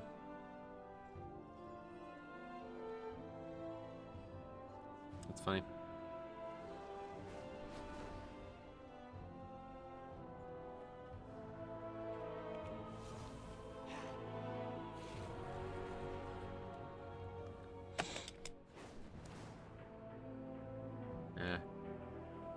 I don't know if I should say no summons or not. I feel like I should, but I think it's funnier when you don't say anything and people just don't get summoned.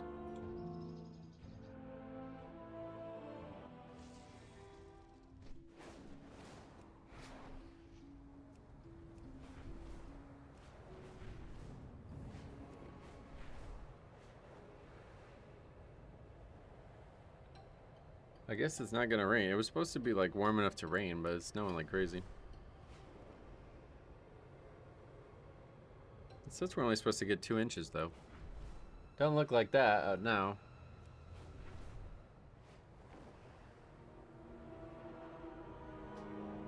Anyone know where I can find a reliable Blizzard's IP for me to track my route?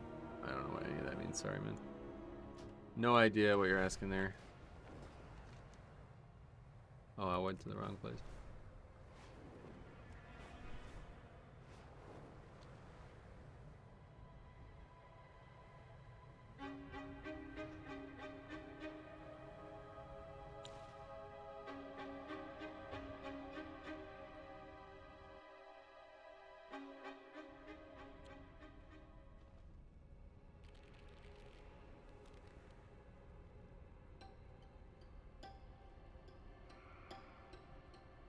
He needs it because he's playing from North Korea, maybe.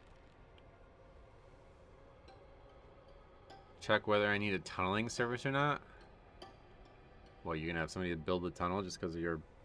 What? That's gonna be a lot of money.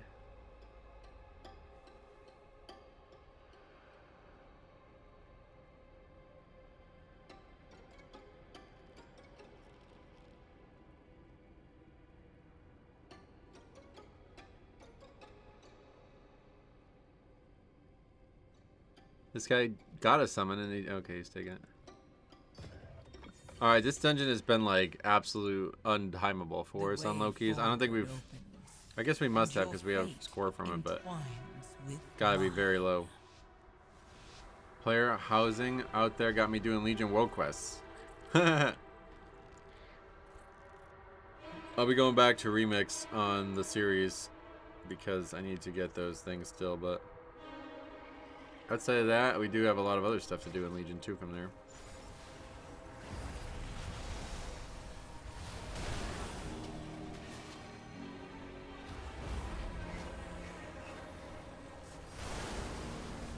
Hair care is the bane of unskilled players, yep.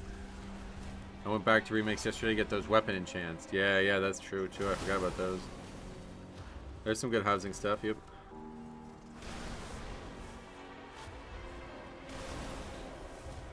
What's like a good way to farm bronze? I don't even know. Just the same thing you would do normally, I guess. There's not like any better way to do it, right?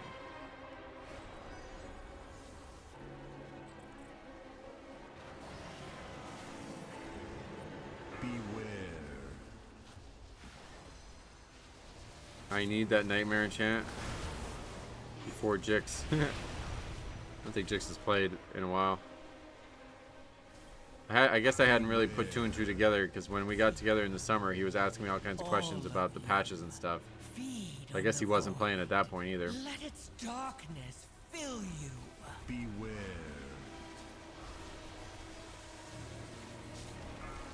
I just made a new character and spammed LFR daily quests and heroic dungeons. Oh yeah.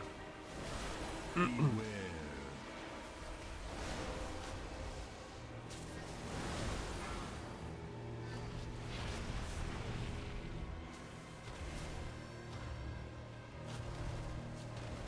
Beware. That dungeon was in Season 1's rotation. This one? Yeah, it was also in Season 1.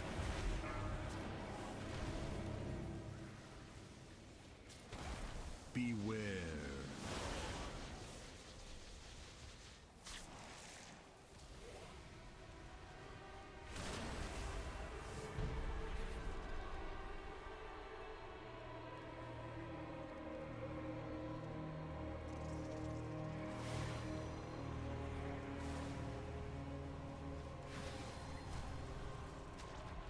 Yes. Feed. All of you. Feed on the void. Let its darkness fill you. It's also the killer of pugs, this one. Yeah, that last boss used to be way worse, but this one I think is just maybe tuned harder or something, I don't know, but we've seen a lot of failure in here. We've seen a lot of the same mistakes too, like not stopping the bugs that spawn the big guy. The bane of my existence was the dragon dungeon in Season 1.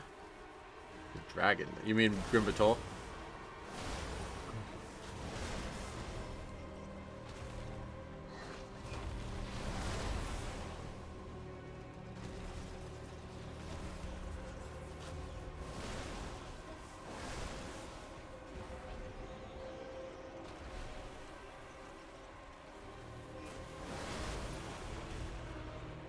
Grim Batol was very difficult. But I think it was actually one of their best dungeons of the expansion. Very nice rework. And the challenge was commensurate. Like, it was the right difficulty, I felt like.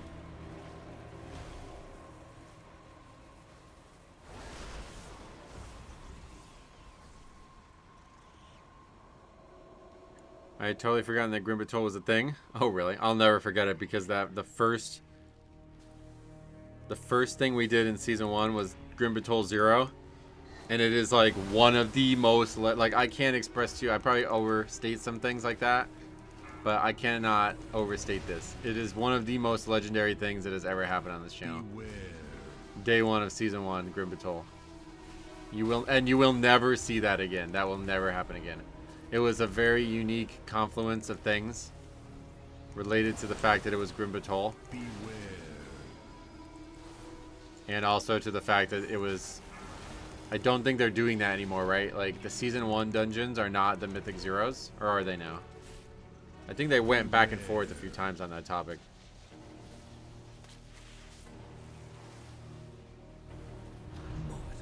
Grim Patrol is my favorite from World War I. It's not that old. I think Grim turned out as a win.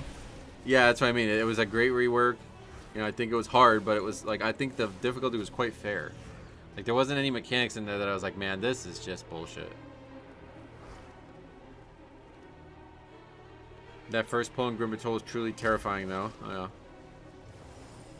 World War I. Yeah, I don't know why I'm fucking bringing that up. That's crazy. Beware.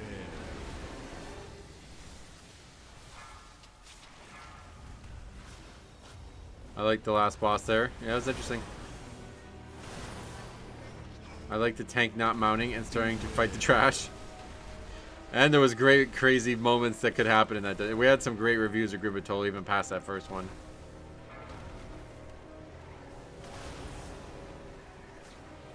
War within. 2 different words. We're waging a war on the word in. Last boss of World War I was interesting too. Who was it? Beware. I actually don't even know the belligerents in World War I that well. It was like Austria or something like that. It was also Germany, wasn't it?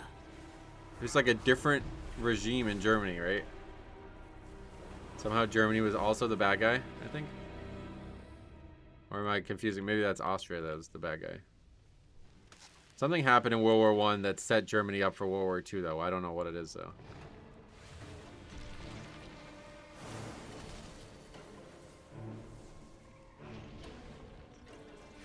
I remember a fun clip of people unable to find Grim Patrol. Yeah, that was the one, yep. And that's an understatement. What you just said is an understatement. We went through like 40 people. It legitimately took like an hour and a half just to get the group filled. Kaiser Wilhelm was the World War I final boss, and what country was he associated with? Yeah, it started with Franz Ferdinand, but that was, yeah, the Austro-Hungarian throne. And so that was like a merger of 2 countries? Is that what that is? But who were the actual belligerents of World War I? That's Germany. Okay, so what does Germany have to do with the Franz Ferdinand thing? That's the part that I don't really get. Like, I understand the Axis and the Allies in World War II, but I don't know what the belligerents are in World War I. I really don't.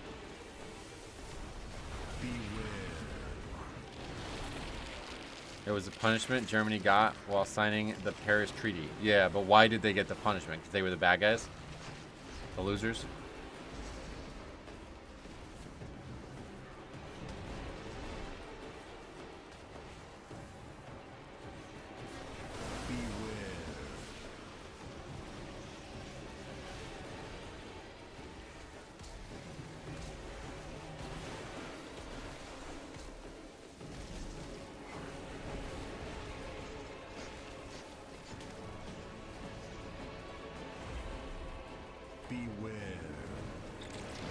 They were the aggressors.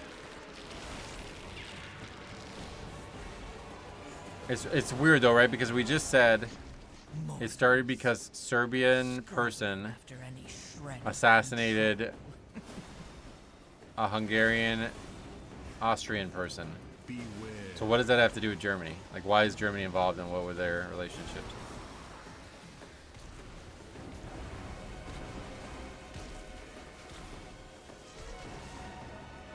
Serbian nationalists assassinated Duke Ferdinand, lots of civil wars and stuff, and Germany was the last one to give up. Beware. Because back then Austria was its own country, but then it became part of Germany, right? Is that how it worked? I don't really understand, like, I don't know how we got from, like, the Holy Roman Empire to Austria being its own thing. Like, I gotta look into that.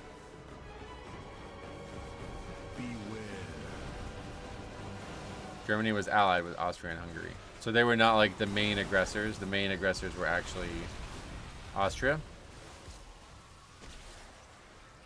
Like if you think about World War II, you think about Hitler, right?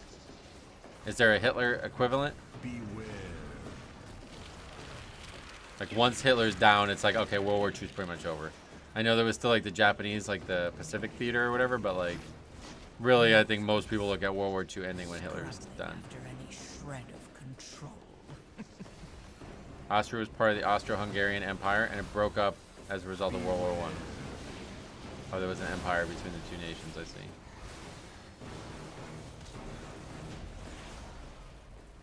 I just don't really get how it went from the Holy Roman, like, obviously there's like 400 years in between there, but at one point all of Germany and Central Europe was united and then somehow it got split up. Hardcore History by Dan Carlin about World War I is fantastic. Oh yeah. Did that guy just fall down? Auto walk through a hole, he goes, yep.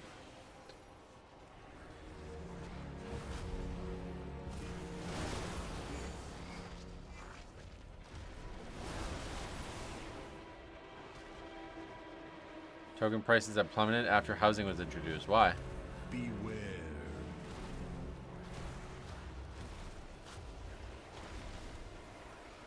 You'd think they would have gone up. Beware.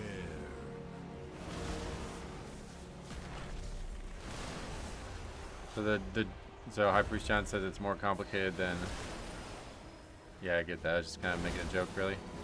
Germany was still a monarchy in World War I. It was basically just a fight between European leaders. Beware. Okay, so it wasn't really like World War II at all then, huh? Feed on the void.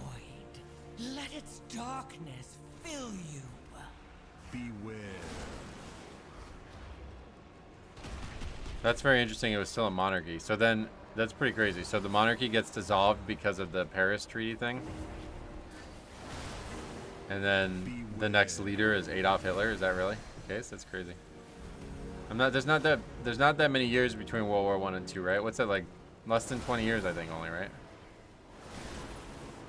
I just did the Pandora and Heritage quest. It's the worst one. Oh, really? That would be sad to hear that.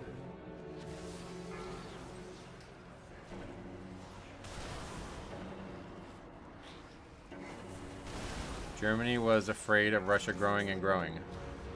That's what starts World War II, you know.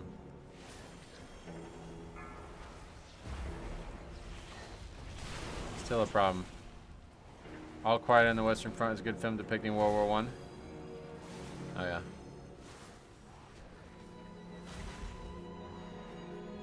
I mean, I don't think anybody's evil regardless. It's just... Obviously, that's what I said. Like, World War II is, like, so different, it sounds like. It's such a unique conflict. Because it was basically, like, 4 countries that were all... Like, they were definitely not the good guys. And then everybody else. And some people just stayed out of it, but, like, everybody else. Whereas World War I, it sounds like genuinely more like a world war. Like, either side could have won. Either side could have been looked at as, like... Yeah, it's interesting. Countries were literally running out of people with swine flu back then. Oh, really? We're still talking about World War I, yeah. I'm still trying to figure out why Germany was involved. And why they were allied in the first place with Austria. I gotta look it up.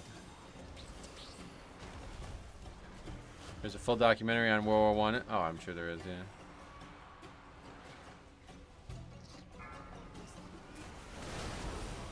World War I only happened because of crazy mutual defense treaties. Yeah, it's a kind of like an old school thing, I think.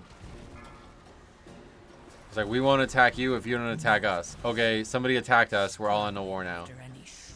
That happens in fucking Crusader Kings. Like, you know what I mean? That's like old school shit.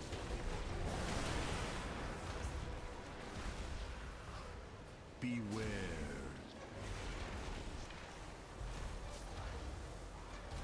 Russia was going to intervene to protect Serbia against Austria and Hungary, and Germany couldn't tolerate it. Oh, really? Is that the answer? Damn. Beware.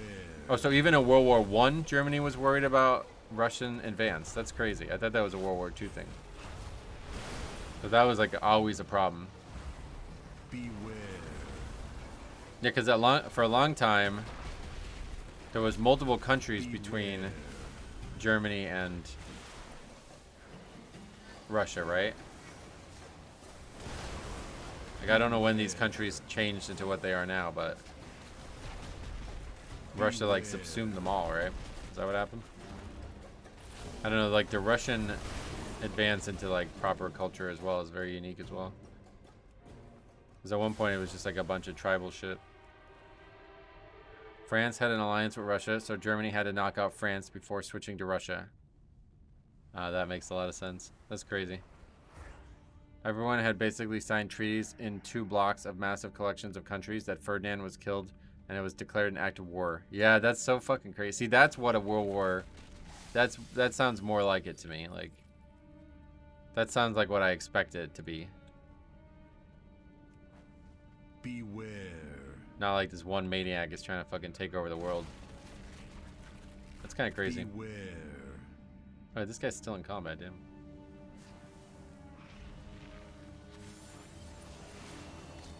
Okay, I'm dead. I have many. And what was the reason for the assassination of the Duke? May your feet Just find didn't you like the there. guy?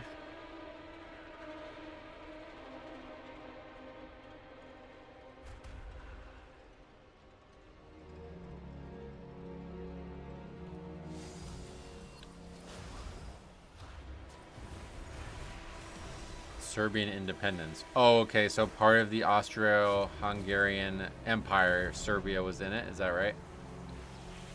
I have to look that up. Who was in that empire?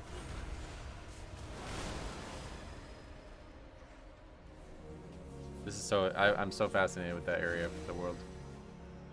It didn't last very long, but it's pretty... It's a dual monarchy. Oh, it wasn't very large. Not quite the empire you expect when you hear about empires. How old was Hitler when Ferdinand was assassinated? That's a great fucking question. See, that's so interesting, right? Because World War II is a direct response to World War I. And World War I was very organic in that way. Whereas World War II was very much like almost forced. Like it was almost designed by World War I. You know what I mean? It's kind of crazy.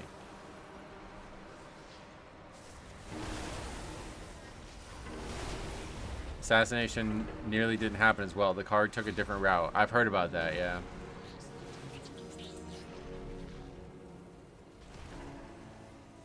I had to guess. I would assume it had to do with all the countries still having kings and queens who were essentially related to each other. Maybe. I don't think at that point. So that's what I gotta figure out how we get from Holy Roman Empire. When did that end? In the 1400s?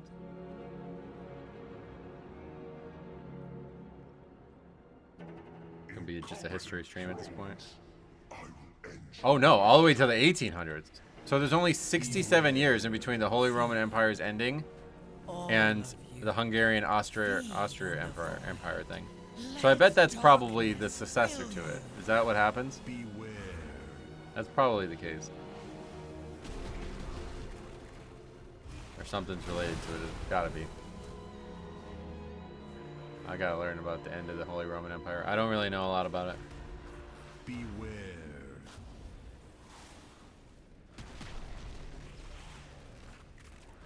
Germany was involved in an alliance with Austria-Hungary and Italy. After the assassination, Germany supported their ally. Yeah, so it was that basic. They had no real stake in the war otherwise.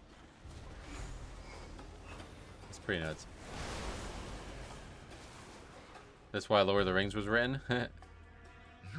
Big fan of history, and that is a big reason why I like fantasy too. The British monarchy was essentially entirely German, so succession was insanely complicated. You're describing the 1,000 Years or the 100 Years War or whatever?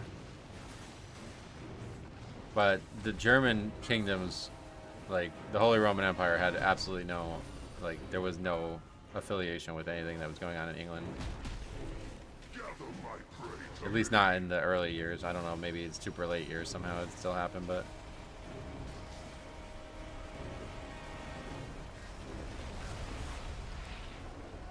Is that all?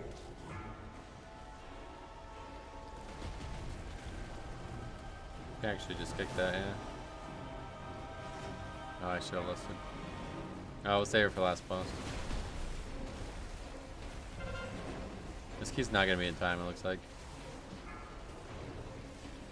Basically, Napoleon broke up the Holy Roman Empire, then Bismarck reunited Prussia and Germany. Wait, really? Napoleon was the reason for it? That's crazy. What was it, a war with France and that's what happened? He was just too powerful, he overpowered his shit.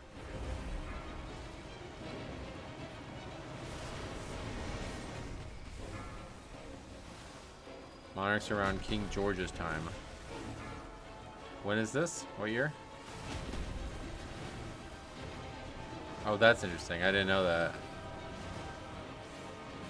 They like, there was no more English kings, so instead of just like, I guess it was like, well, we gotta find a king. Wow, I gotta learn about that. I didn't know about that.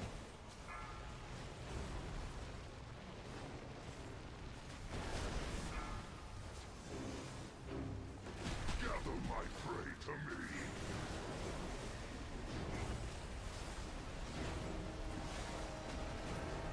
Pop knows a lot more about like more recent history than I do. It's always good to hear him talk about it. England royalty had intermarried with Germany and French monarchy. What year? Could you tell me what year that is, though, real quick? Just so I have a frame of reference. The years are so important for me to understand history.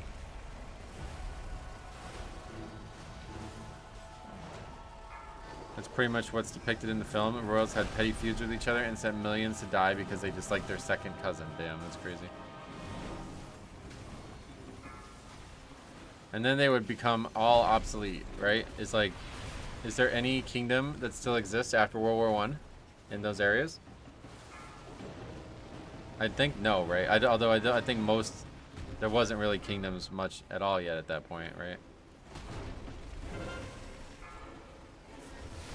Like France was already, the French like Revolution, that had happened before World War I, right?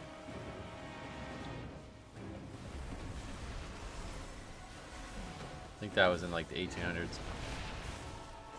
The United Kingdoms. That's true.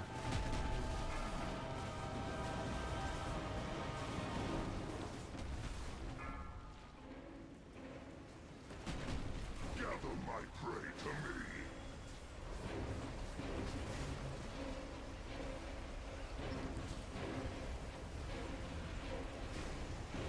How fragile my watch ends.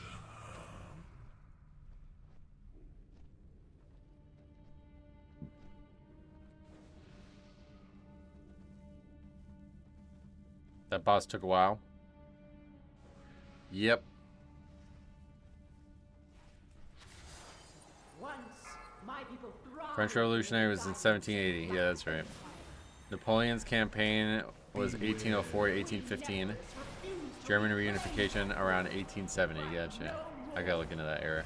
I know absolutely nothing about the era. Like, I've heard the name Napoleon, but I didn't even know he was related to the French Revolution. Is he, like, in some way a product of the French Revolution? Because I don't know shit about... I know nothing about that time period. Despite me knowing, like, I've looked into so many... Like, yeah. I've spent a lot of time studying history, and I don't know shit about that era.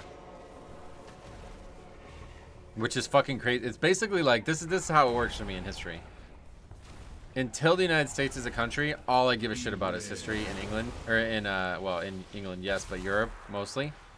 And then as soon as the 1700s comes around, it's like, fuck off. I don't give a shit about Europe anymore. All I care about is America. So I don't know anything about what's going on in Europe after 1700s.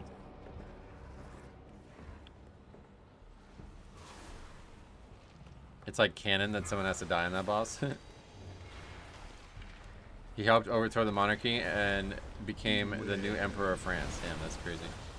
That's what I figured. Fuck, man. Now I'm trying to get all this kind of info on that guy.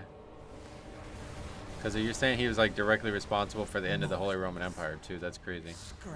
Did this guy was just like, yo, the old guards gotta go. Is that what he was like? Beware. Did he impact England at all?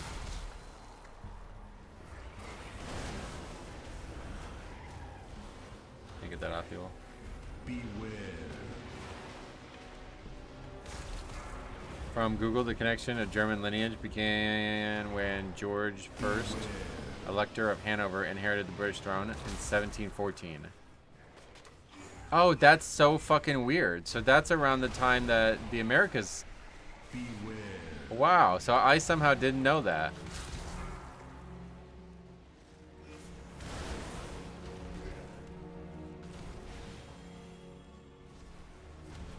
That's really crazy.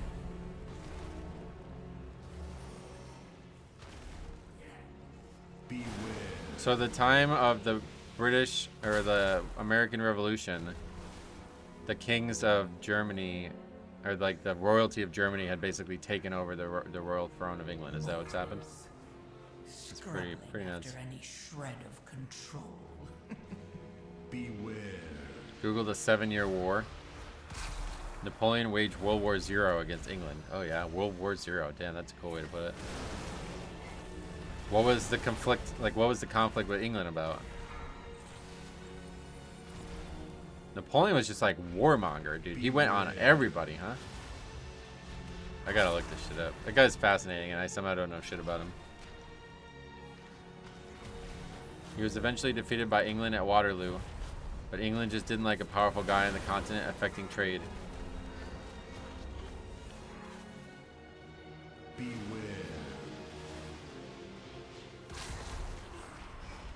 France never actually landed in England.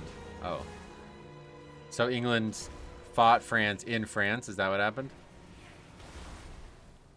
At that point, was Normandy part of France or part of England? Because that was a big problem in the 100 Years' War, right? Yeah, we're not going to upgrade this. Interesting thing about Napoleon is, while he was a soldier who helped overthrow the French monarchy, he didn't take over immediately and had to do another coup during the Reign of Terror. Oh my god, really? What the fuck? Beware. I can't even like conceive of a modern day equivalent to this kind of stuff. Yes. Feed. All of you. Feed on the void. Normandy was part of France. Let its darkness England imposed a naval fill blockade. you. Okay. Beware. See, that's how little I know about like what connects Middle Ages to the modern stuff. Run away, little girl. Oh shit. Oh, that's not good. I forgot that this fly mechanic doesn't really work for this. Beware. Oh. Happened in the tank. He's dead. No, it's definitely not in time. Harvest.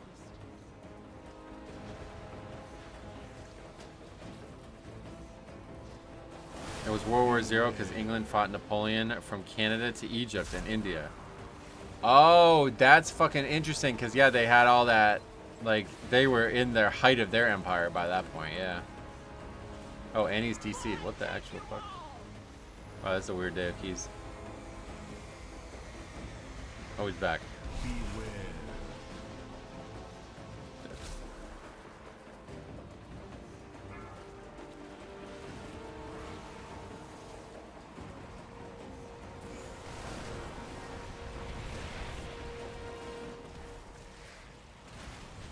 Beware.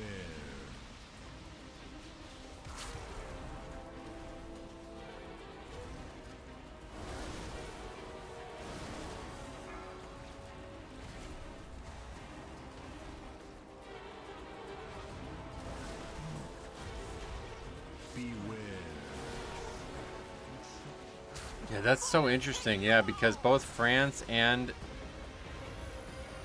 England had like global, like they had armies all around the world, right? That's so crazy, dude. Beware. It's genuinely hard to believe that America became independent. Like, how the fuck did England lose? The French were like so important in that, I guess, huh? But that was before Napoleon, I guess. Beware. Like that was the French kingdom still, right? Taints me.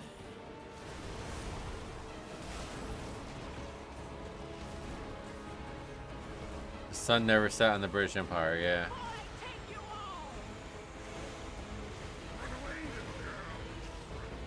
Basically, from the Renaissance and on, power went from Italy to Spain to France to Netherlands. Then World War I happened and the U.S. took over.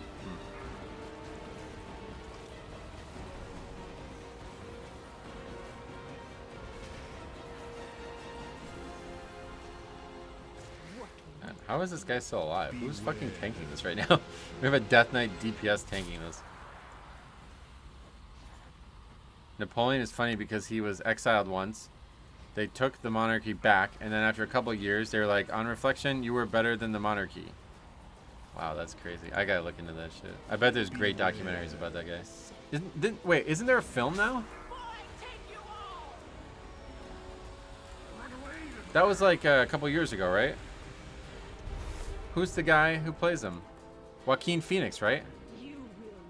Yeah, I love that. The British blew a 13 colony lead. Speaking of fucking BYU and Clemson, you watched that game. Then they overthrew him again and killed him, if I remember correctly. Wow. I don't understand any of this. Are you doing masochist runs? No.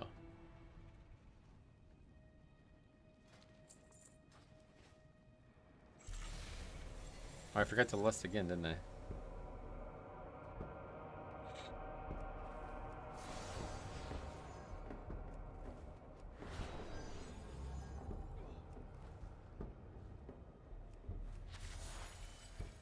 Good point. And Napoleon's system was so liberal compared to Germany that this inspired people like Marx.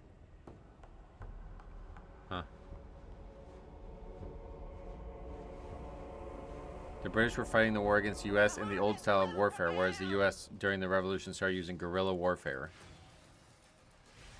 Yeah, the British people were like marching up in lines with big red coats, right? That's the thing. You always hear about that. Let its darkness fill you.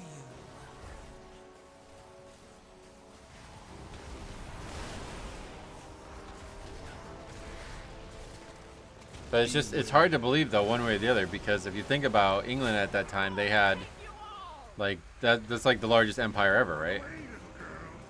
It's even bigger than the old school empires, right? Okay, that just doesn't work. I keep trying to time it, it just doesn't work. And now I'm outside the playable area. The biggest win for America was the dollar as the main currency to worldwide trade. That was and still makes America a powerful country because the dollar is a stable currency. Oh, really?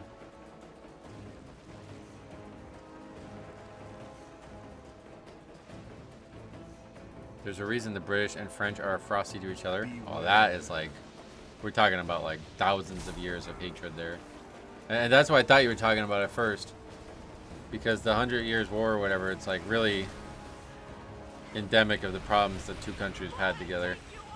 And it's because of the lineage issues.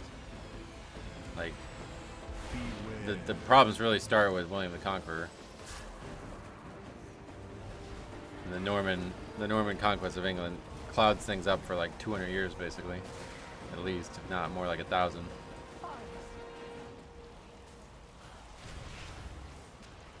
Beware.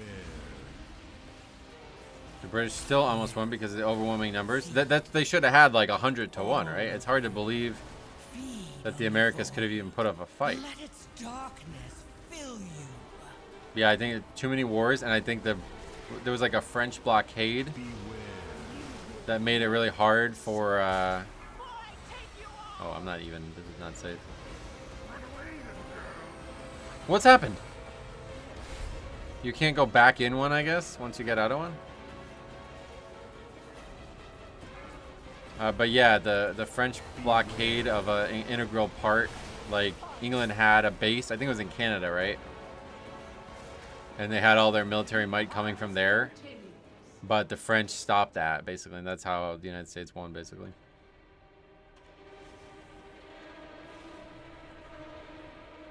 To be fair, the Britain was spinning many plates at once. At the time, they weren't going to send their entire army to defend a colony when the writing was on the wall in terms of loyalties. Oh, yeah. We weren't the only colonies they had to deal with. Yeah, definitely spread too thin, I'm sure.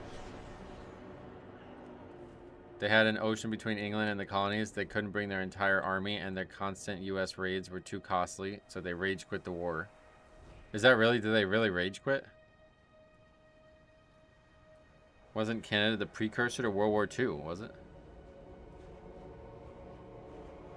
I love history. The harvest will prevail! The German mercenaries were a big help to guerrilla warfare.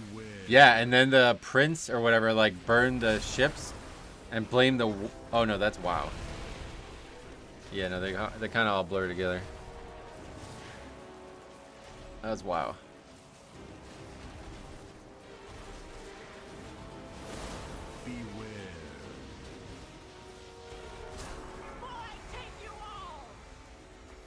Just like... Okay, I just... Oh, I did it somehow.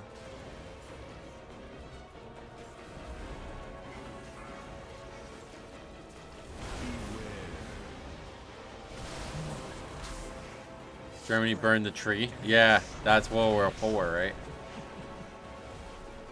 The Fourth War.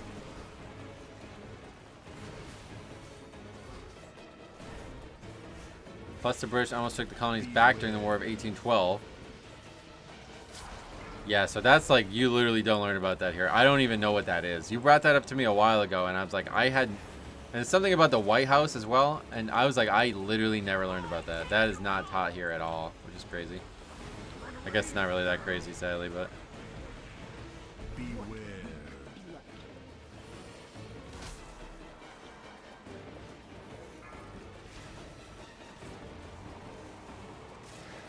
Yeah, I can only imagine how long it would take to, like... Oh, shit, we lost? What the fuck? Yeah, that was like a month ago, bro. it's like, it would take forever, right?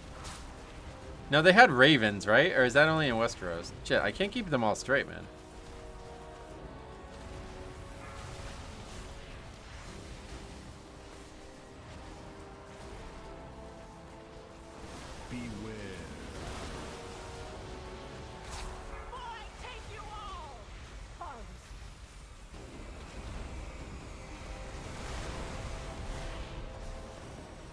British had driven all the way down to New Orleans before the French intervened and made it too costly to continue to wage the war. Huh. New Orleans is far. That's far.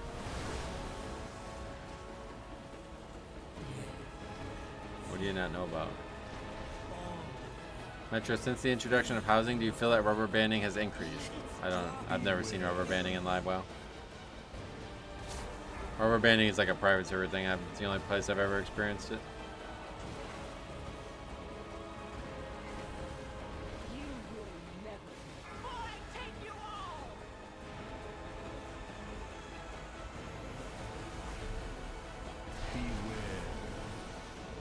Being at war, this boss is raging a personal war on your group. Yep.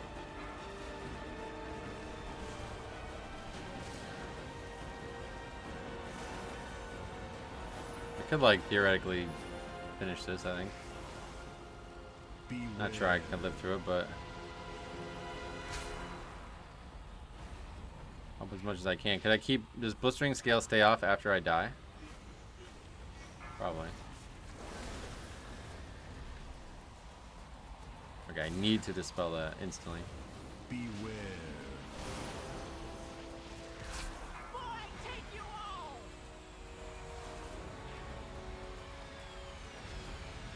Problem is I run out of mana, I think.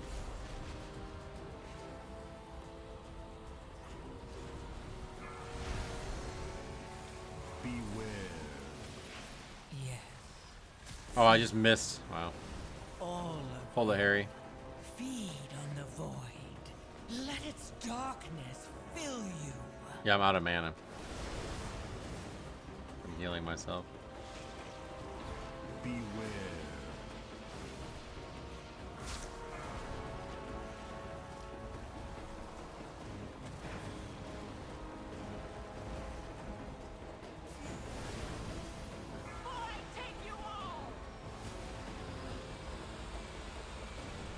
Actually, I have no mana left at all. Beware.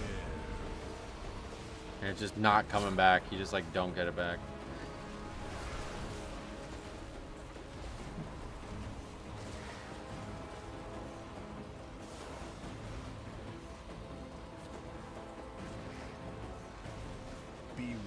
Do we have a battle res? Oh no. 27 seconds.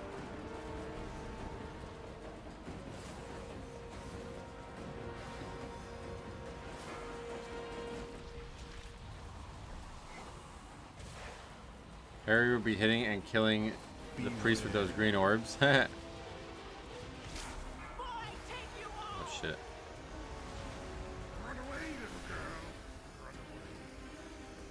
Oh, I'm taking damage from being outside or something? I don't even know.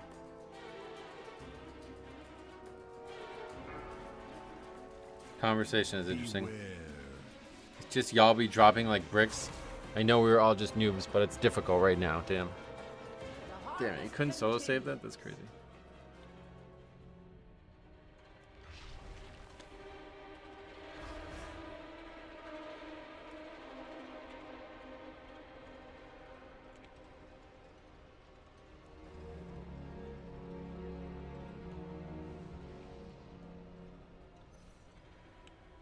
I think it was just messages and ships back then. I believe they had messenger pigeons, but I don't think they can cross the Atlantic. Yeah, I was just joking. They couldn't send a raven. See, that's the good thing about Westeros, right? The narrow sea. It's not very large. You could send a raven across the narrow sea easily. Aircare is bare hard, isn't it? Yeah, it's the hardest. The hardest low key.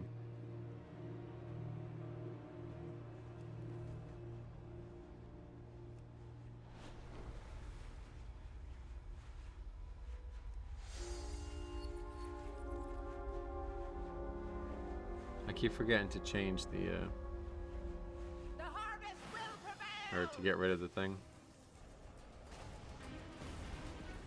Beware.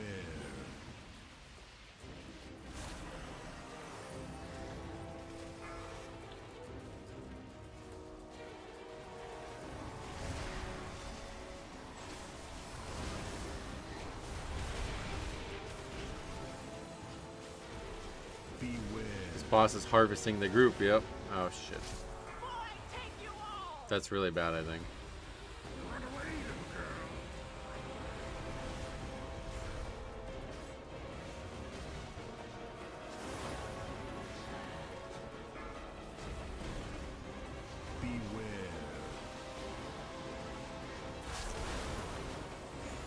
At least there's no lobsters, thankfully, yeah. Don't last that long. How did you meet Harry? He was a friend of Siler's. I think we tell this story in one of our podcasts where me and Siler and Harry do the podcast together. I don't remember if we talk about that at all. But we definitely talked about it at times.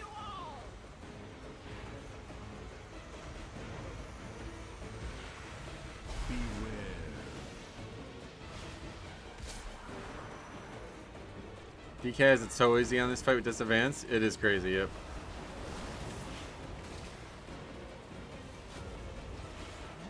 No, that's GG. We have another battle res?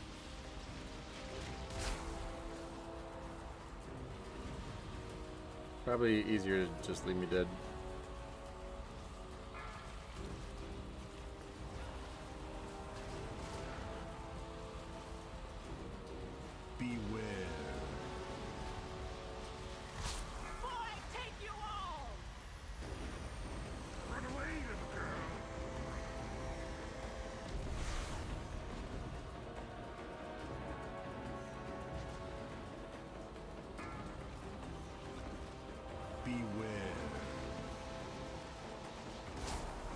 DK has it so easy on this. We were that. Yeah, we got harried.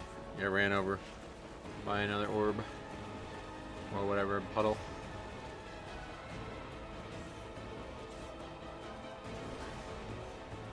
Beware.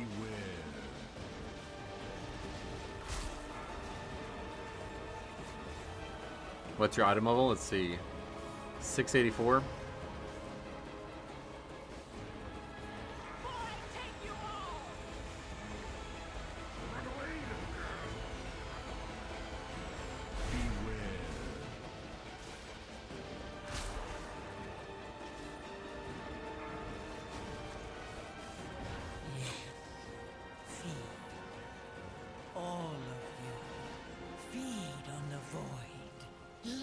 darkness fill you. Beware.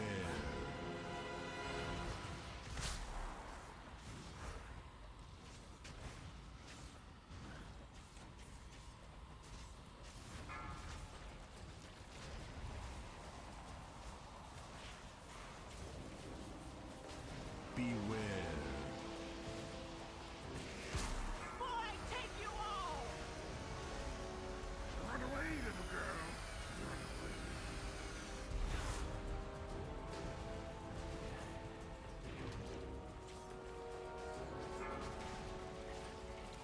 Beware.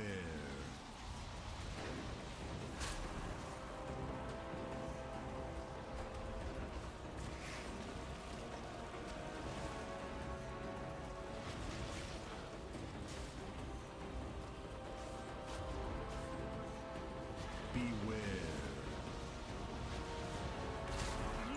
Looks like, oh, okay. Now we're getting a res. Somebody else died.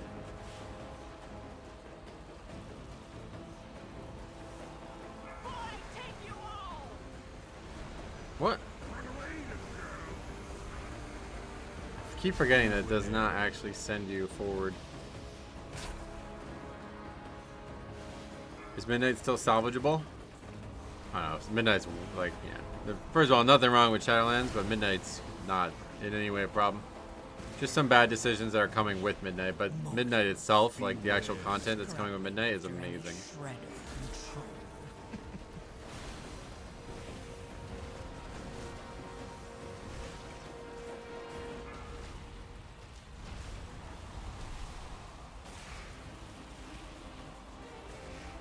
Beware. Boy, take you all! Well, we did kill the boss. Now what?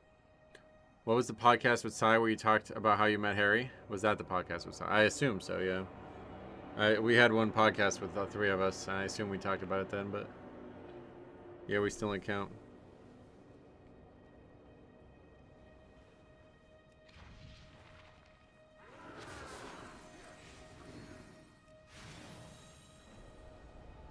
Beware.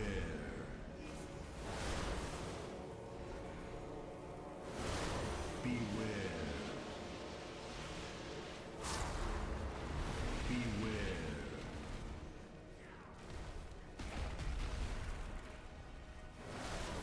That was so rough on a 4. Crazy, right? I don't know if it is, though. I think it might have just been the first episode where I think maybe that's where I talked about me and Harry meeting, and we just talked about how Siler was the conduit for that. But basically, it's in one of those episodes. But basically, Beware. Siler was looking for a guild because he wanted to try to take content creation full time when he was like in his like probably like 20 or something like that. And what the hell is this?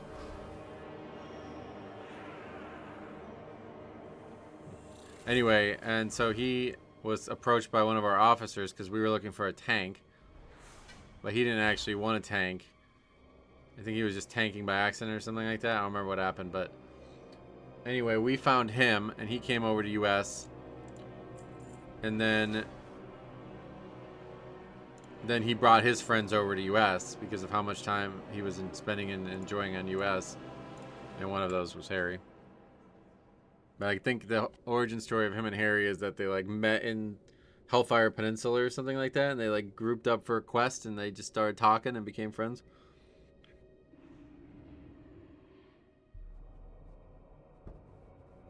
And then he played Balance, yep.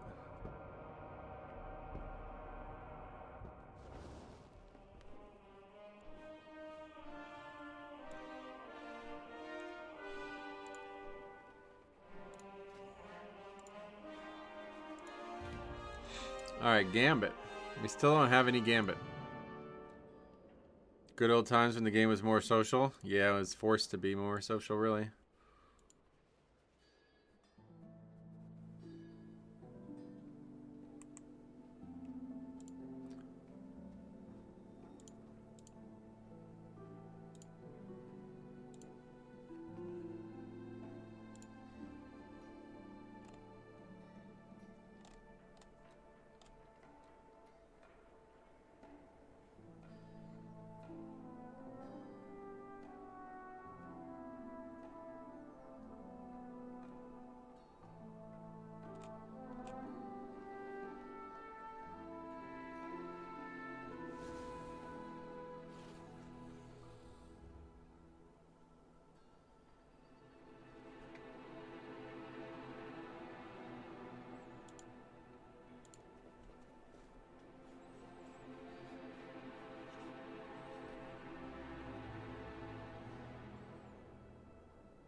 The hell? This would have helped the group a while ago. Do you think Blizzard's intention with the death of the add-ons is to make the game more social? No. No, they've been very, very clear on why they're doing what they're doing and their goals and everything. So that was not. I don't think that was mentioned once.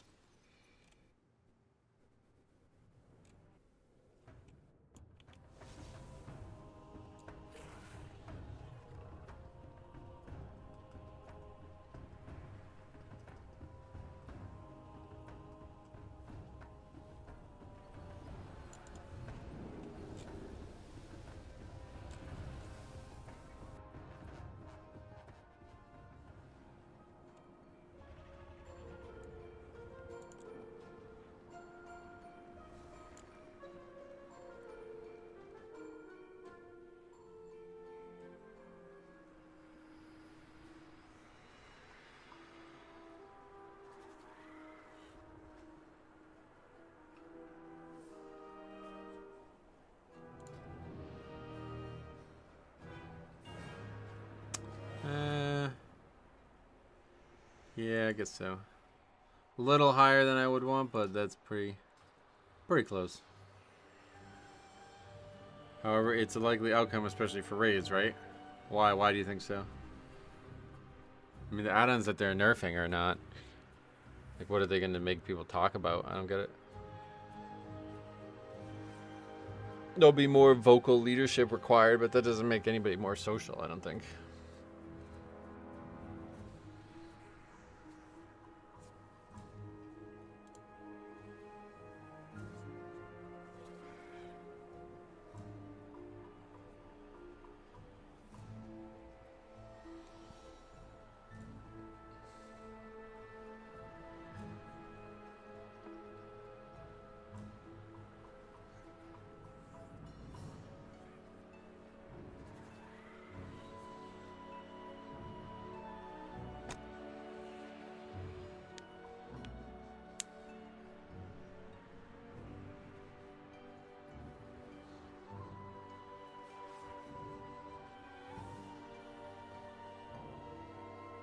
Everybody's here.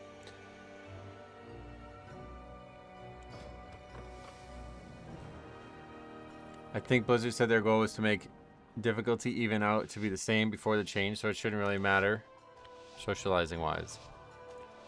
Yeah, I don't really see why it would, honestly. Oh god. Okay. It's a pretty big pull. We have the hunter, so hopefully he'll lust. Beware. I wonder how the dragon boss will go. Yeah, this will be the first time we did it. Interesting. Beware.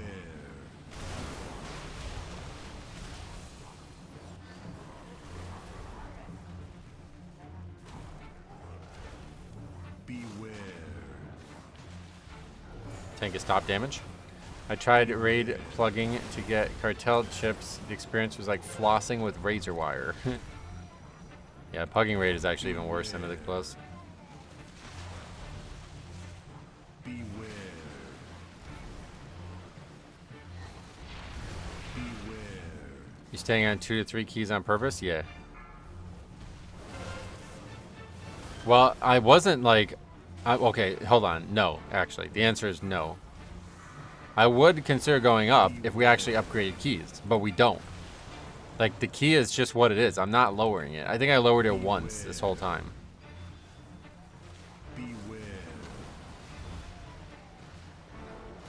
That's just how hard low keys are. But I would also not. I definitely wouldn't be doing a 10, that's for sure. Beware. Beware. I like this situation where, like, the content is so fucking joke mode easy, but everybody just sucks so bad. If we were doing like an 8 or a 9, it would be like the content is actually kind of hard. And then the players are just mediocre. So it's like the hard content is beating the mediocre players. Whereas this, it's like the very easy content is just overwhelming the very bad players. This is way more interesting.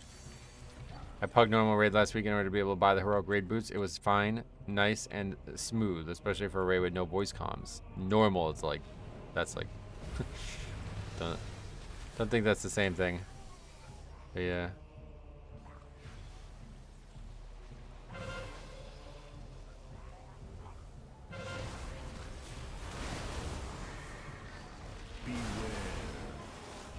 We thank you for this experiment. Yeah, I enjoy doing this a lot, so could see myself doing it more in the future as well.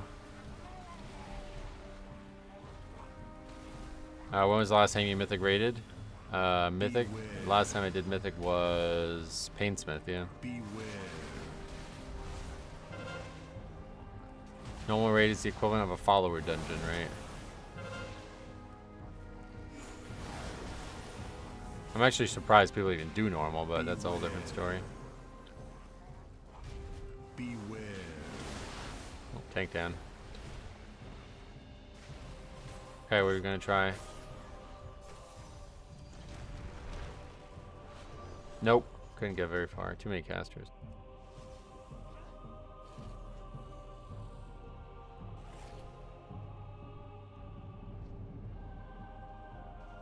What do you think if Blizzard introduced a raid lever penalty? That's pugging raids is like not even on my radar. I know a lot of people do it, but I don't think like the problem with pugging Mythic Plus is that if somebody leaves, the key ends. That's not how it works in raid. You can do the same raid. You can be at the same boss for 4 days. You know what I mean? And you can just keep replacing people, which I actually kind of like because my earliest the first time I ever remember pugging hard content, there was a guy in this realm, a warrior tank on my realm originally, and all he did was pug. He cleared the raid back in Wrath, like there was no mythic and shit. So he cleared the raid by pugging, and at the time it was like that was like unheard of. That was like crazy. But the way he would do it was just raw determination. I remember when TOC was out, he would clear that raid, and it was like I remember entering it with him, and it was like he's like, yeah, you know, I'm gonna be in here until it's over. And I was like, wait, what? And he's like, yeah, I mean, if it takes 12 hours, I'll be here in 12 hours. I was like, what the fuck are you talking about? And I remember going somewhere. I can't remember. I was in the raid. I had to leave. I came back, and he's still in the same raid. It's a 5-boss raid. You know what I mean? And he's just in there all day until they cleared it every week. It was like, whoa, that is crazy, dude. I actually really liked that.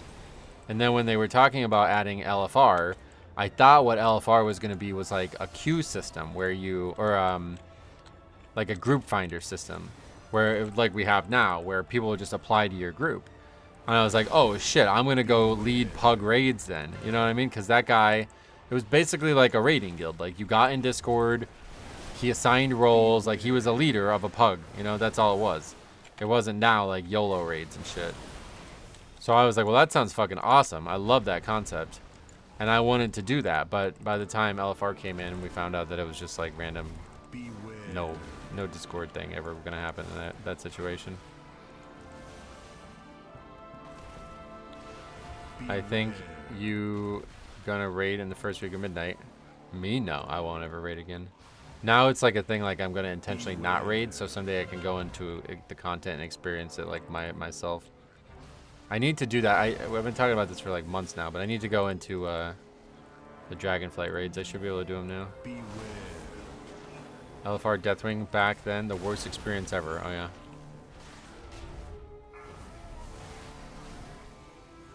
What is going on here? We got this hunter like brawling. What are you doing, brother? You can't do that. You see him was just like fighting the pack alone? This is pretty wild. This dungeon's interesting.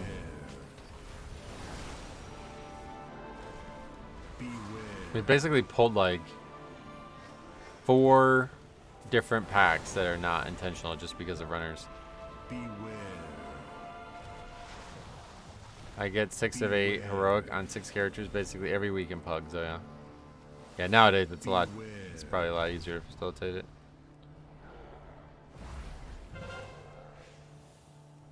I have a very, very, very distinct memory of it because I was raiding with that guy on the weekends when we were doing... Oh, wait, what was the issue? Oh, yeah, the guild... Yeah, that's right. We hadn't formed the new guild yet. That's right.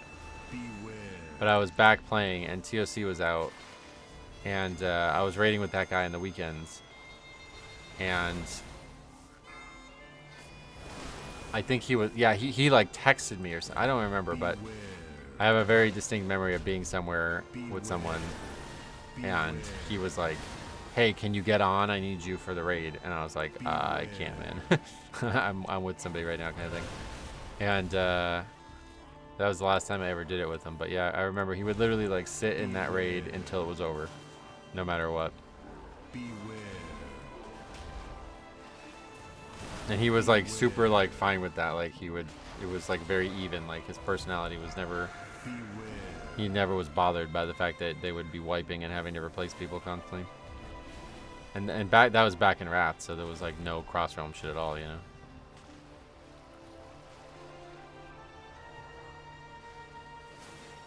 All the runners. I mean, I think we just pulled the whole. Look at this. Look at this. It's empty. Fucking dungeon's empty. Pretty crazy. I couldn't pug heroics. I need to actually like the people I'm failing with. Yeah, that's what I mean. But now it should be a lot easier. That was always the problem with that guild, was like you could easily have pugged like better than their progression.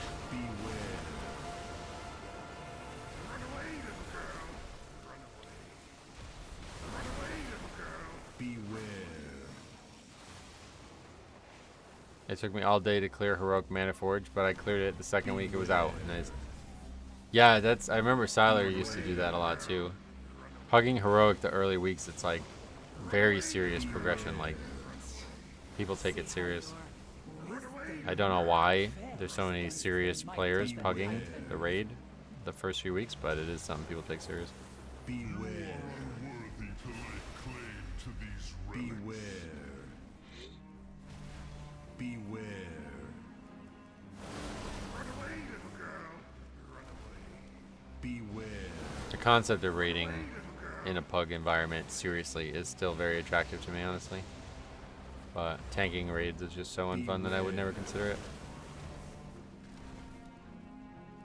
Beware.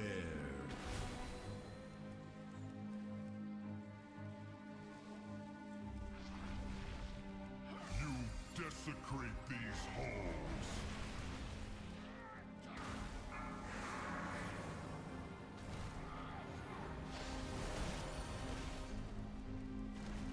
Only fire will purge your transgressions.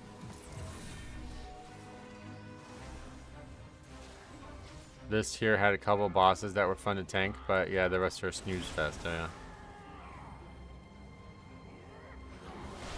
Yeah, for me it was always like wiping on the bosses that were the easiest to tank was just like, if it wasn't for raid leading, I would have, yeah. As soon as I stopped Mythic or whatever, and started just doing Heroic, it became very, very obvious like how unfun raiding actually was as a tank. Especially the whole like there's a second tank, but like honestly I was so overgeared for the shit that it was like I don't need the second tank for like 50% of the encounters. But it was like there was some like social politeness to it that was like, no, you could just taunt now. You know, you taunt now. It's like, but the boss doesn't even need to be taunted. Temple guards, come to my aid.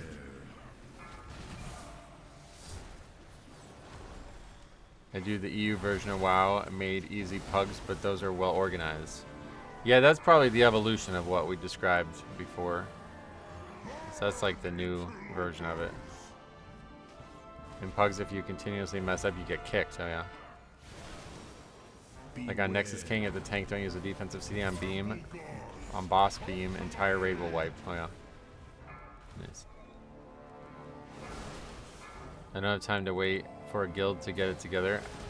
It's been my experience that some people don't care to gear themselves or watch a video on the fight. So it's just like easier to find players your own competency level in a pug. That's crazy. Hard to believe that. Certainly don't feel that way about Mythic Plus.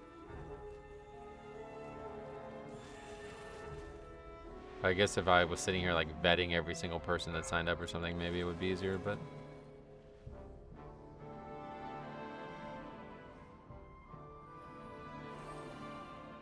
what's going on? Somebody just wasn't putting one in. That's funny.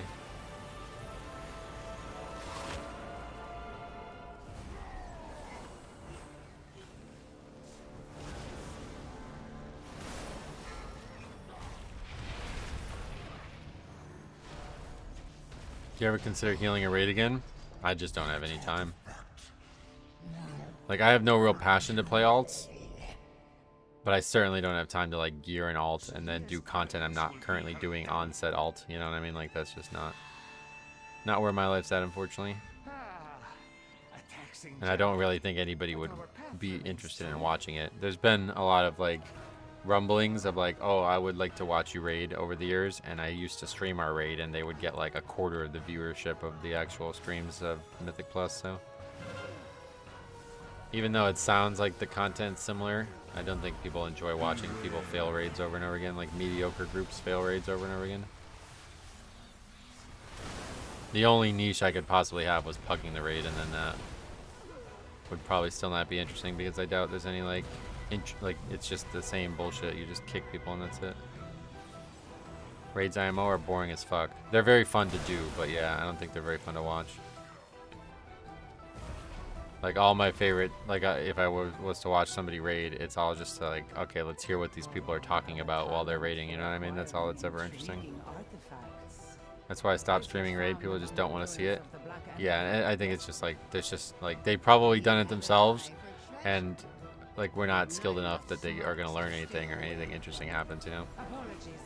So it's, like, really just, you have to pug the raid, and I don't think pug raid is anywhere near as interesting as pug Mythic Plus.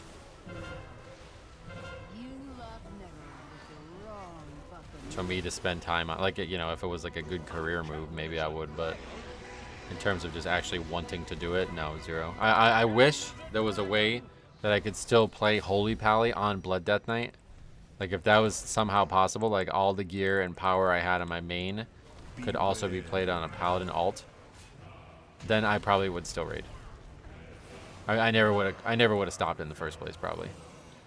But having to actually dedicate to one tune and the hours that it takes to do everything else, it's like, that's enough for the situation to change. Beware.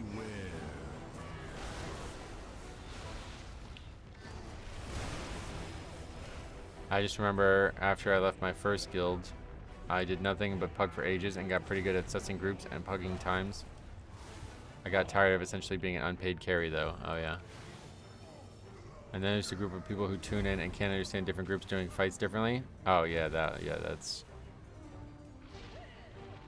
was brutal.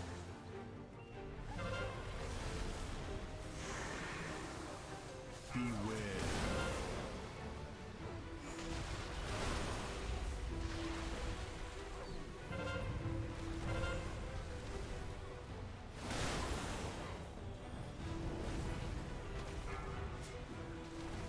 I think the worst part about streaming the raid though, now that you bring it up that way, it's actually just like, I don't know how you even describe it, but there's like this weird thing where people are like, you're wiping, you should change something.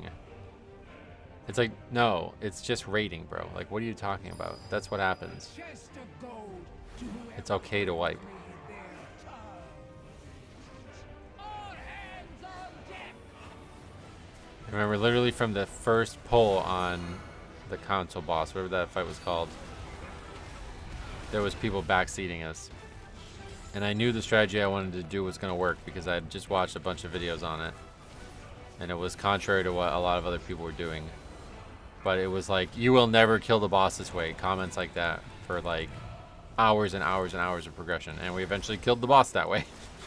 It's like, what is the point? I don't get it. Just sit back and enjoy it, or I just shut up, one of the two. I like Mana Forge and Undermine. I thought they were fun. Nice. There wasn't. I don't think there was ever really comments about Death Knight stuff, because obviously there was like such little to do that it was like hard to fuck up Death Knight stuff. But that fight was unique in that way because it was actually the one fight in the whole raid that was like very difficult to tank because I had a death grip stuff constantly.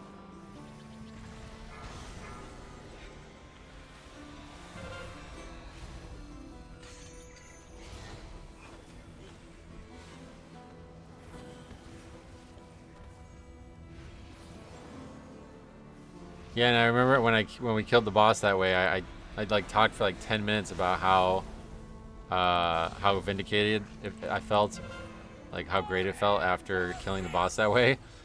And everybody in the guild was like, what are you talking about? Like, nobody knew that any of that was happening. So they just, like, I was, like, basically talking to the stream at that point, but everybody in the guild was like, oh, yeah, I didn't even realize. But it was literally, like, every hour of that fight was just backseating in this chat constantly. Couldn't even consider, like, reading the chat was, like, totally pointless. There was even, like, a regular, like, I had to ban, like, a regular, like, a guy who was here, like, every hour of every stream. I had to ban him. Because he just would not shut the fuck up. He's like, you will never kill the boss this way. I was like, alright, man, I'm banning you. Sorry. This is out of control now at this point.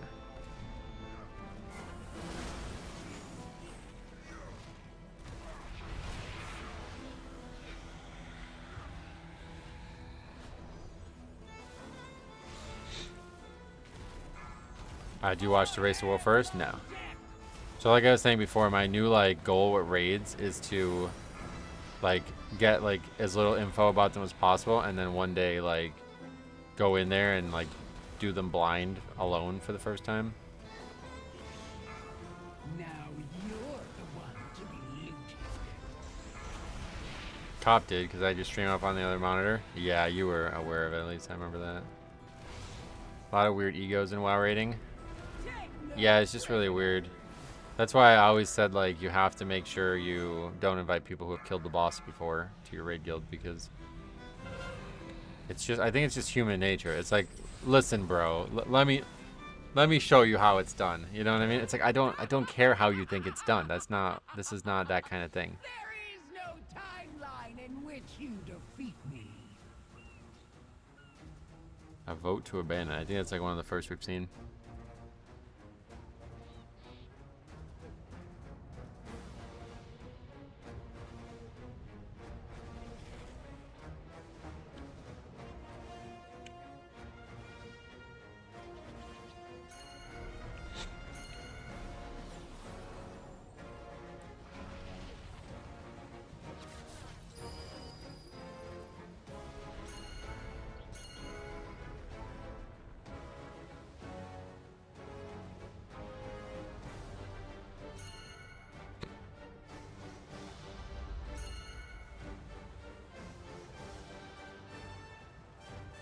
I guess we're gonna be here for a while then.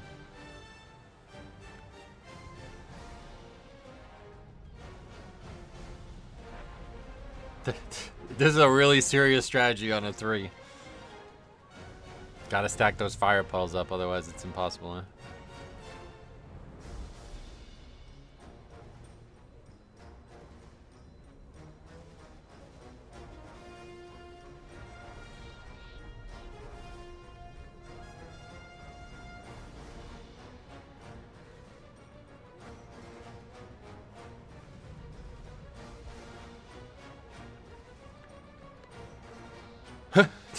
I got complimented for Og. Not a bad Og, but not good with directions. Is that what it is? Oh, wow. Somebody just like left. That's crazy. We had like 2 levers today. That's crazy.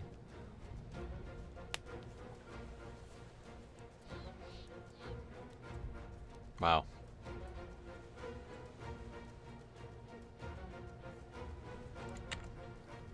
My heart's on cooldown. What the fuck? I guess I have to wait. Is there any way out? I guess I can die. A chest of gold to whoever brings me their tongue. Now you're the one. Oh, that guy's still on the run.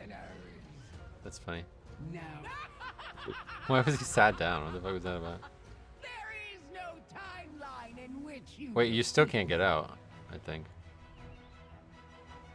No, there's actually no way back, is there? Why is he just sat down? Is he logging out? You could use your dollar on Hearthstone toy? No, I want to go to Donegal. Why didn't you stack? I don't know. No real reason. I just didn't think it was that big of a deal. First time ever doing the fight as a DPS too, so. What's the goal with the Evoker? Have fun. I don't have any way to get out, so I can't really list the group until I get out. Teleport to the rookery. Oh, right, yeah, we can just teleport outside. Good call. I forgot that those were BOA now.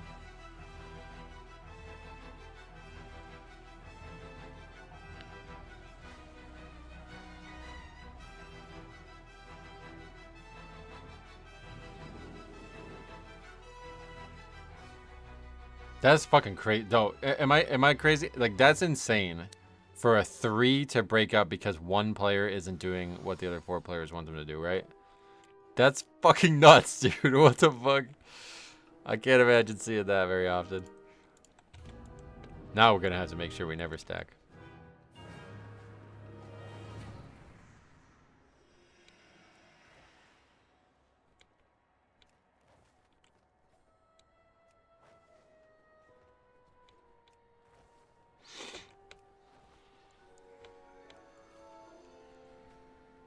This key is going to become like the most interesting key, I think.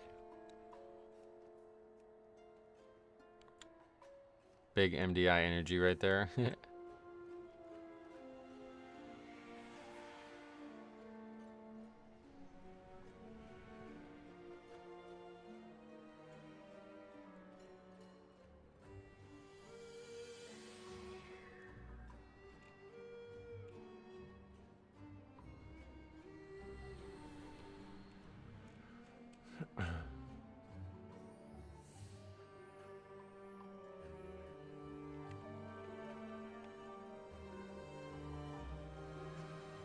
Rumspringa, what the fuck?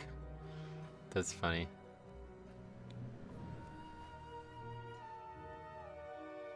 I really need a second monitor. Yeah, you guys all should have one. I can't believe. I remember back in like 2010, somebody was like, once you get a second monitor, you'll never go back. And I was like, yeah, I don't know. I think one monitor is fine. And then I got the second one and I was like, oh no, it's insane. Like, I'm literally streaming right now and I'm like using the second monitor while I'm waiting for people to sign up. You know what I mean? That level of like, although I guess it does make like the ADHD part of it all worse, but being able to do those things, there's been multiple times when like I'm in a key and I'm actively looking at the second monitor.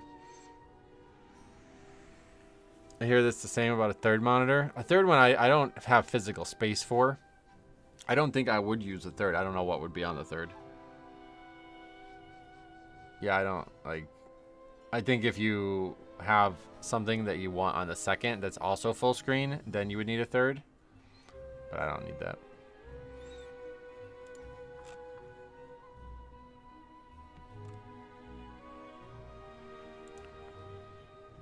I used to have 6. Wait, what?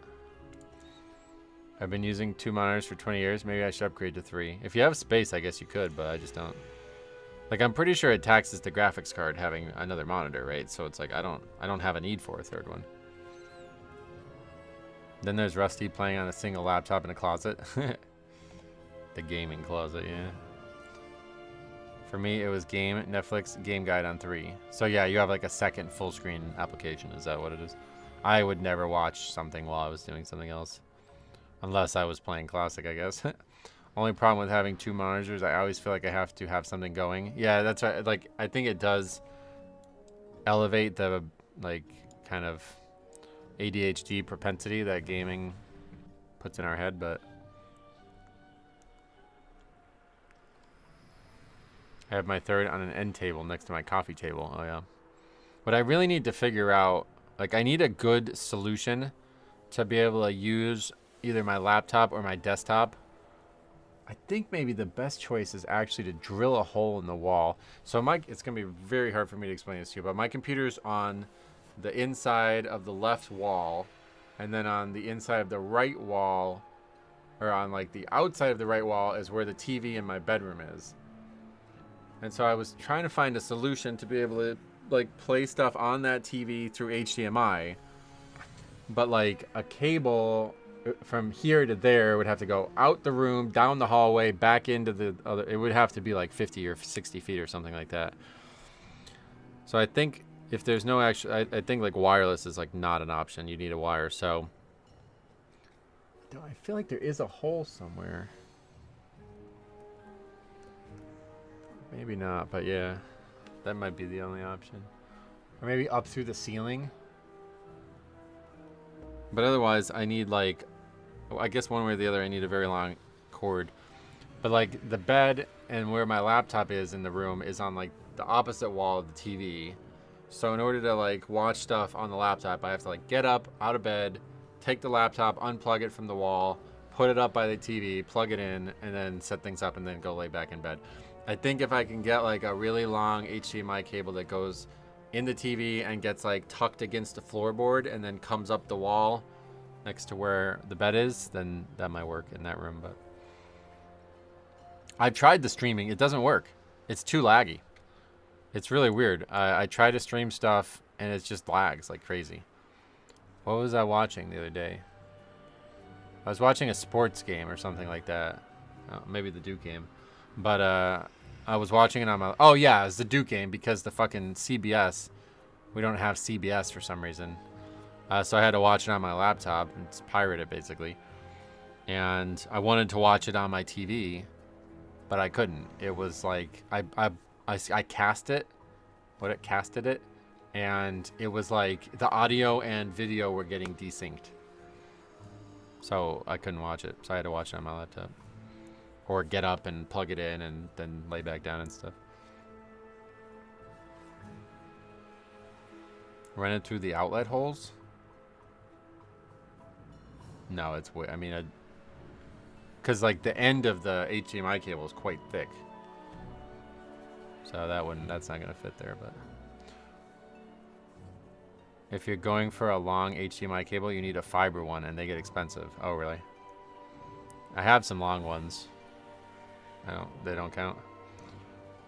You could just put PC next to TV, but control it remotely. With what device, though? Like, if I'm in bed, the only device I have is either my phone or my laptop. So I guess I could try to use the phone to control the laptop. What I've been doing is I just have a wireless mouse, but I don't have a wireless keyboard for that or something. So I don't know. But like I was thinking about it because like my mom pays for DirecTV now. My dad was like a staunch like I don't care how much DirecTV is, I'm paying for it kind of thing. And when my father passed away, she was like, I'm gonna get rid of it, and I was like, because there's a lot of stuff I do watch on there. But she decided to not get rid of it. But at the point, we're at such a point now where money is like, I don't think we can keep paying for it. It's the number one thing that is definitely like we can cut that out. So I was thinking about like what it would look like to actually have no TV subscription at all. And I definitely can't afford to pay for it. So I would probably just have to pirate everything. Like 100% of everything I would ever watch would have to come through. And so I was like looking into ways that like, I guess there's things that like you can set up like servers that like mimic like a Netflix type thing. I don't remember the names of all this stuff, but I don't know. I think it would be easier to just literally just have my laptop attached to the TV. So I just need to find like a good, like a physical way to do that when they're like probably like 12 feet apart and not have a cable that runs across the bed or something. You know what I mean? Signal degradation shouldn't be an issue unless it's ludicrously long with the file, with the long cable, yeah. I have like a long HDMI cable, I believe. But it's just about like, I guess I'd have to like pin it to the walls or something like that so it doesn't get like pulled out into the middle of the room and then I trip on it. I think you're talking about a NAS. I don't know what that is. Yeah, stuff like Streamio, that's what I've heard. AirPlay is on most TVs, but it does lag. My monitors with HDMI are fine, but if I use AirPlay through Wi-Fi or my big TV, it's like how you say with sound and video. Yeah, that's what the problem is for me. It eventually gets desynced, and then I only noticed it because I was watching the game and like the buzzer sounded, and it was like not over yet on the. There was like 4 seconds left in the game or something, and the buzzer sounded.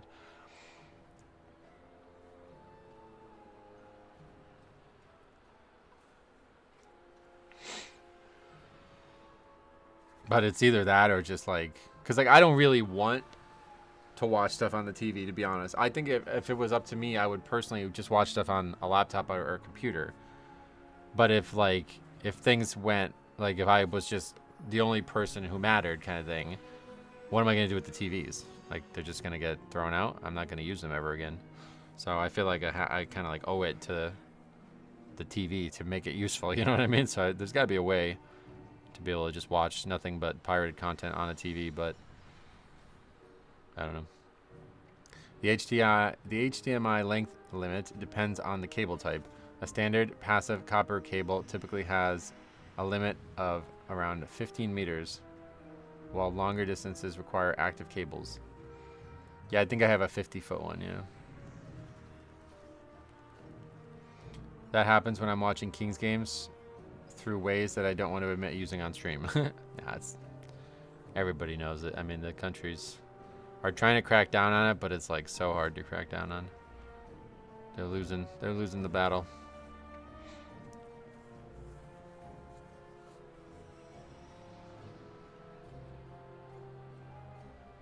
But there was some, I was looking into it last night, and there's like R's, AAARRS or something like that. There's like a bunch of programs. I don't know. I couldn't figure it out. I was like reading articles on how to do it, and it's like, this is a lot of fucking work, man. I just get a cable and use my laptop.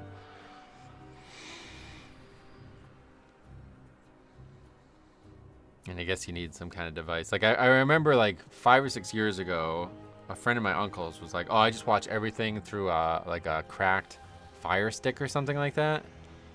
But I don't even know what that means. Like, how do you, like, what's on there? I don't even understand. So I think that's done now, right? Didn't they like fix all that? They like closed all those loopholes probably, but I don't even know if that's still a thing.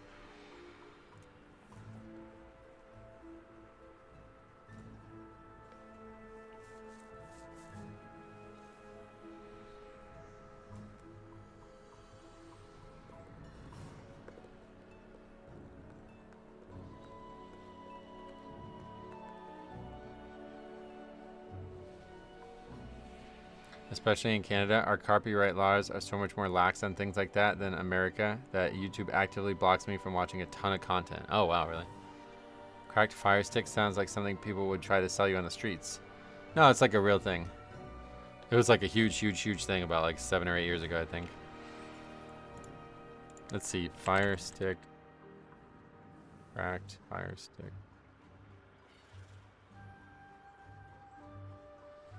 Yeah, 3 weeks ago, Amazon is cracking down on illegal streaming on the Fire Stick. Company says it's blocking apps linked to piracy on both new and old devices.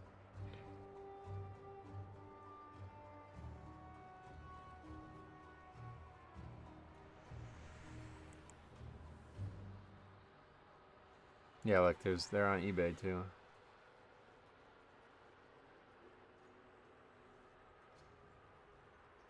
It's actually like, I think it's worth paying for. If it's like actually hard to set up, I don't know.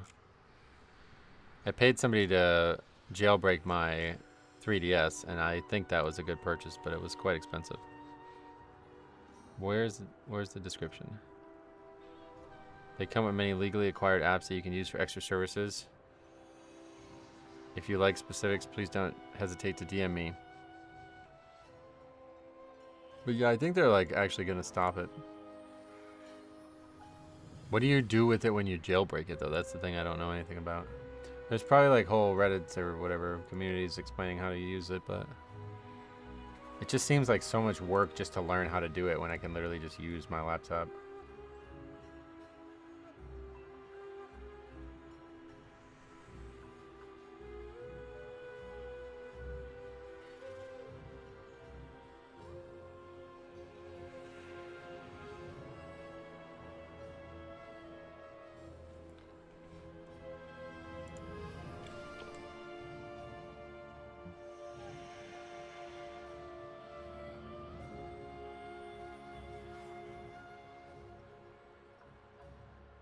Means you can install any app, and then what, there's like apps that are just like streaming illegal stuff.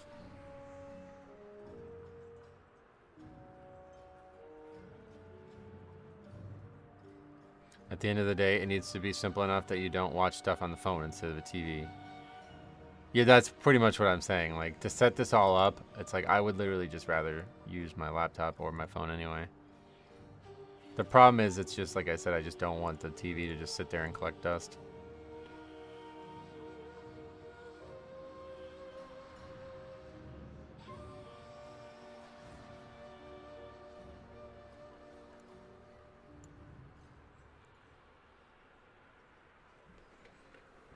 Well, it did end up snowing a good amount. I guess it was probably a good idea to cancel school, but I'm disappointed with that. No practice again tonight.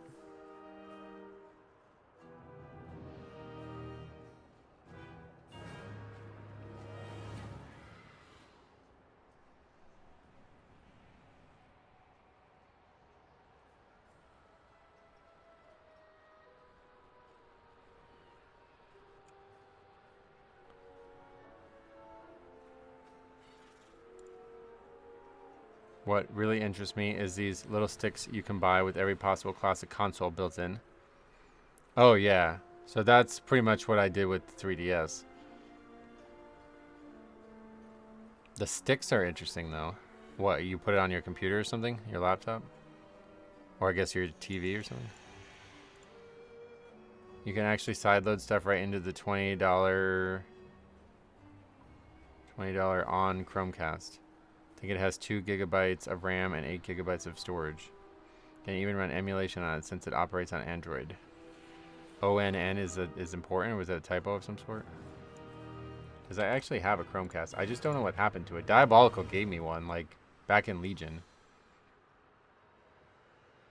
An on Chromecast refers to Walmart's line of affordable streaming devices that use Google TV.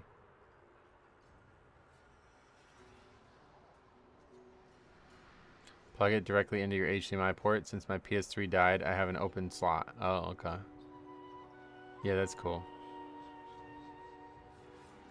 I mean, you don't need... I don't know what the point of being on the computer would be, though. Because you can just have all these different things on the computer already. Oh, wait, no, you're talking about on your TV, I guess. Plug it directly into your HDMI port on your TV, probably.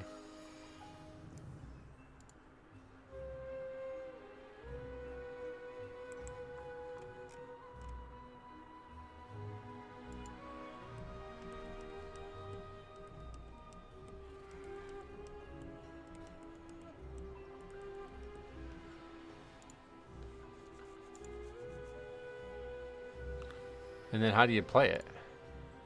With like a gamepad?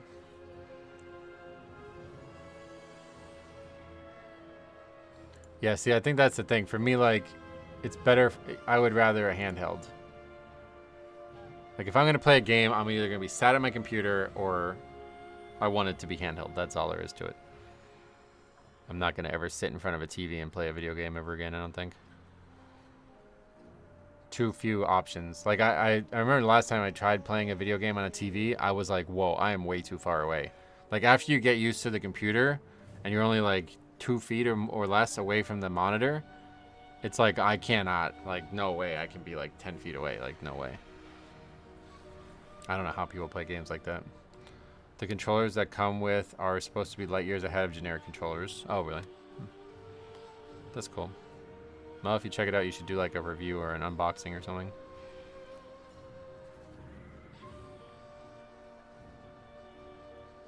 I've been using these are like knockoff Xbox 360 controllers. Let's see if I can get you. Yeah. They're like 15 bucks on eBay. I've had 3 now. They do break. I don't use them very often, but they have broken. But it's so cheap, and I like the colors. But it's a wired one. But I guess the new Xbox, like the One or whatever, those controllers are really good too, but they're not wired, right? I have a 44-inch TV that I can play on, which I can sit back and play on. Nice. On which I can sit back and play on. Nice. Yeah, you still have the TV like right above the monitor, right? Or something? Or is that not a thing anymore? Alright, well anyway, we finally got a full group.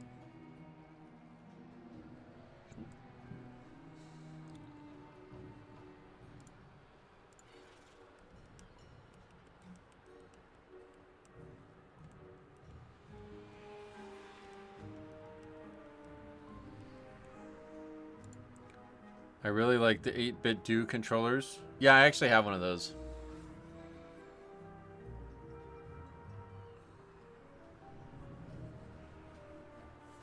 At the stores around me, all I can find are wireless. Well, here, I'll give you the link that I use. The person I bought from on eBay. I just gotta be careful because they actually sell like weird shit. But I can't bring it up on stream. Give me a second.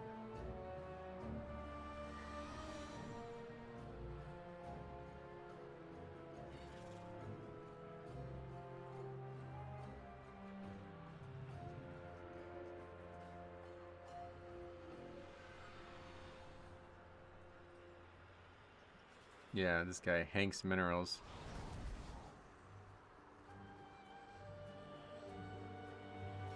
Is that okay? Actually, it looks like he doesn't sell porn anymore. Last time I looked at it, there was like a ton of like porn for some reason. But anyway, here's what it looks like. The guy's just got like every fucking console controller like you could ever imagine. The price have gone up though; they're up to 20 now. But if you don't like the Xbox 360, there's other options. Looks like.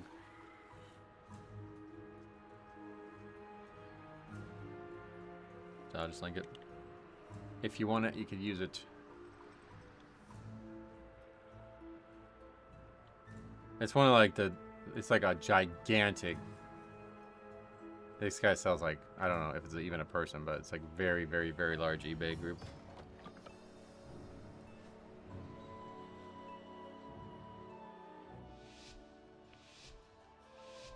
From left to right, I have my TV, my main monitor, and another really old monitor. Oh yeah.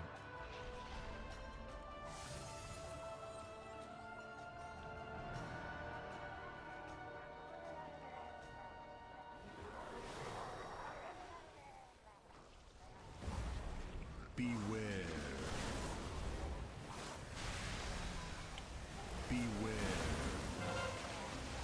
N64 was my last console. Still got it. Been playing my PC ever since. Oh wow, really? Yeah, that's another thing. I probably need to have another look at selling all the games. I was gonna do it last year, but then I just kind of got lazy and stopped. But I kind of need the money. There's actually like a lot of value in selling the old games and the consoles and stuff. The thing is, it seems like everybody who sells them, they put like, I tested them, they work, and all that. They like guarantee that they work, but I don't have any way to like. I don't have a way of using the console anymore. None of the TVs have the red, yellow, blue thing anymore, or red, yellow, and white things anymore. Definitely a dropship storefront. What is that?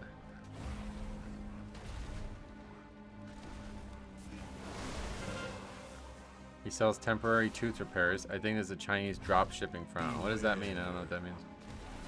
But yeah, it's like one of the largest eBay stores. You know? Literally sells like, yeah, you can find like 100%, like anything.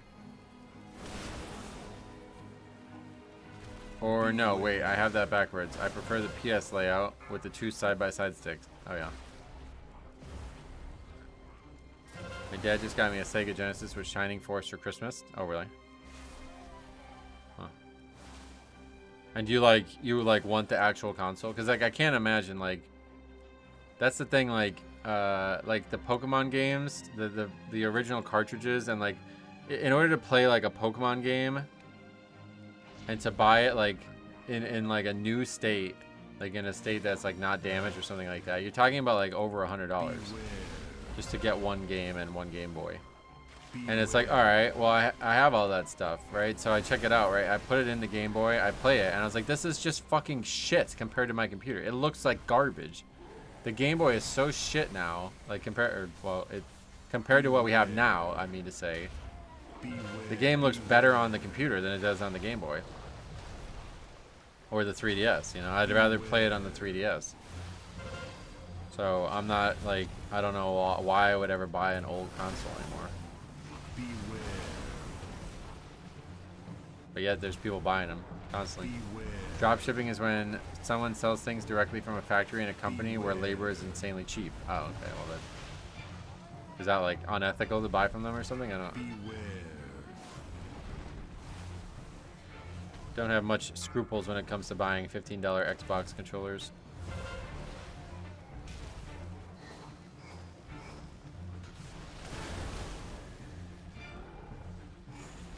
I think the collecting aspect, yeah, no, that's definitely, I can imagine that being the case.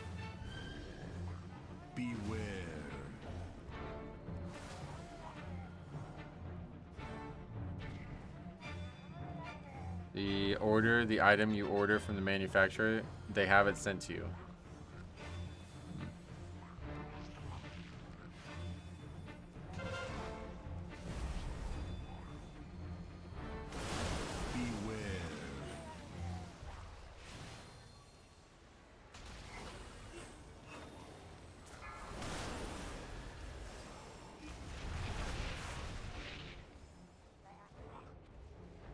I thought it was when people buy thousands of something from Libya for pennies and then sell it for profit, maybe. Power eludes your grasp, Valdaline. A tenet of your cartel. Power without wisdom leads to ruin, Solir. Beware. Beware. Run away, little girl. Run away. Run away, little girl. Run away. Beware. Run away, little girl. Run away. Beware.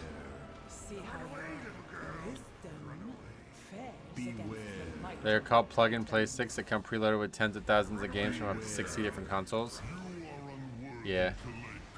It's not, I mean, like, I guess, like, I don't know. I guess, like, the reason that I would never do that is because you can literally do all that yourself.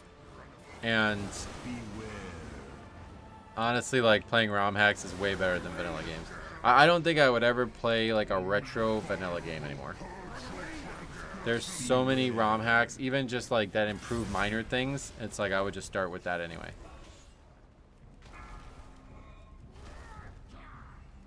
They take your order, they order it themselves for a cheaper price using your address for the delivery. They never actually have possession of the item. Oh, okay. That's, yeah. Doesn't seem abnormal. The temple must be purified. Beware.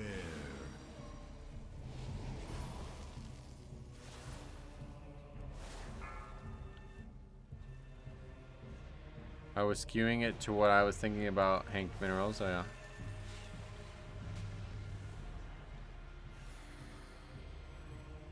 I'm not gonna use the console. Just gonna guess.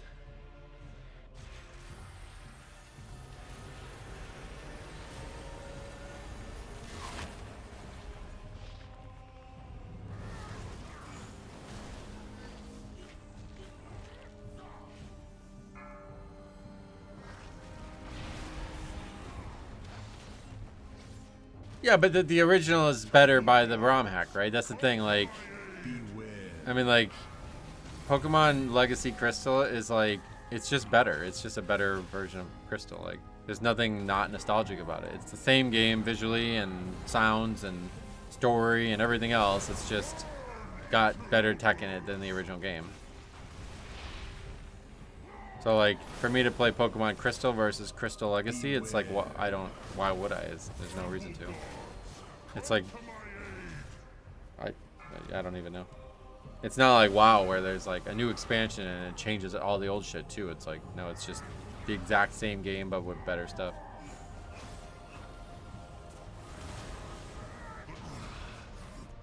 That artifact will end you all. Selia's arrogance will be her downfall.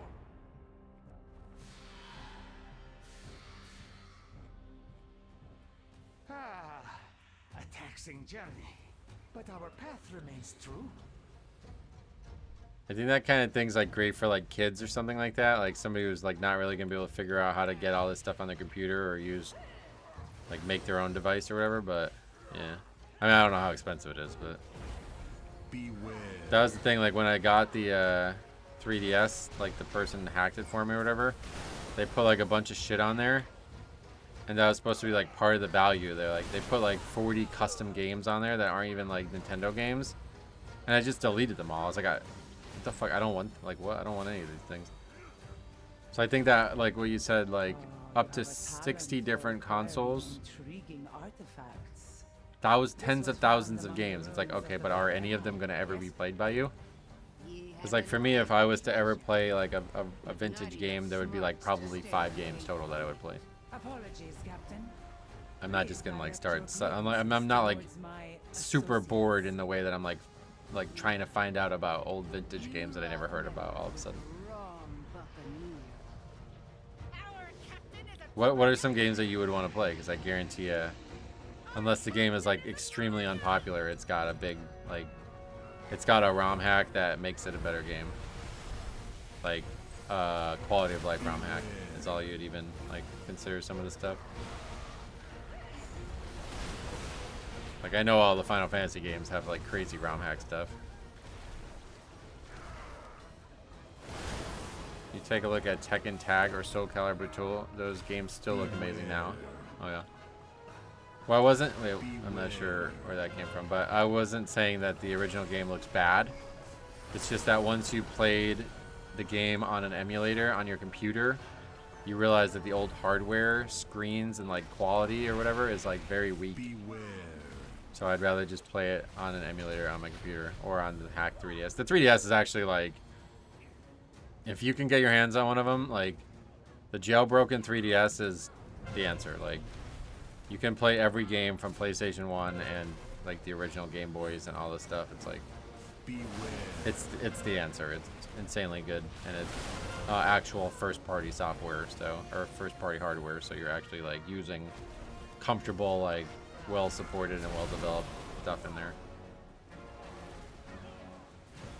I like playing some MAME now and then. Oh yeah. It's crazy to think how growing up we always thought games looked great, only when you go back to look at them and realize they didn't.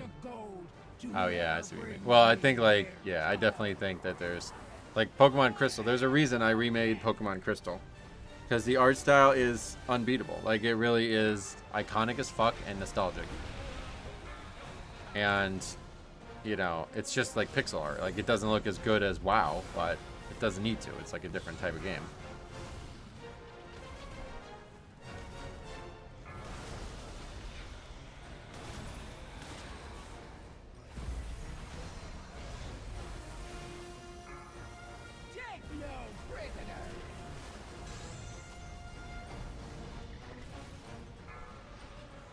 And that's why I didn't stack.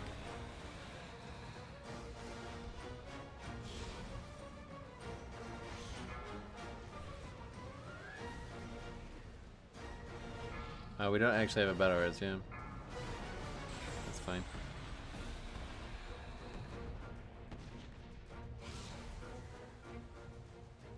Take no prisoners.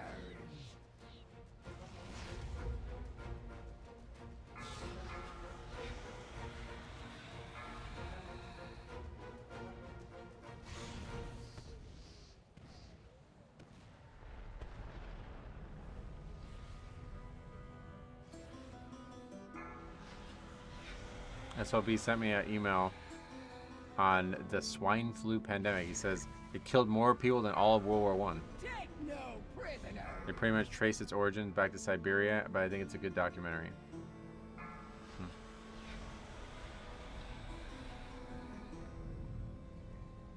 I made that same comment about pixel remaster of Final Fantasy games. The things that change just make the game so much better while still mandating. Yeah, so that's what I was talking about.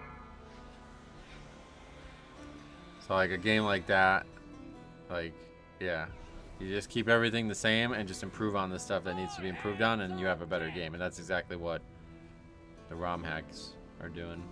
I don't know like what the names of them would be or anything, but I'd be very interested to see what like ROM hacks for the early Final Fantasy games look like.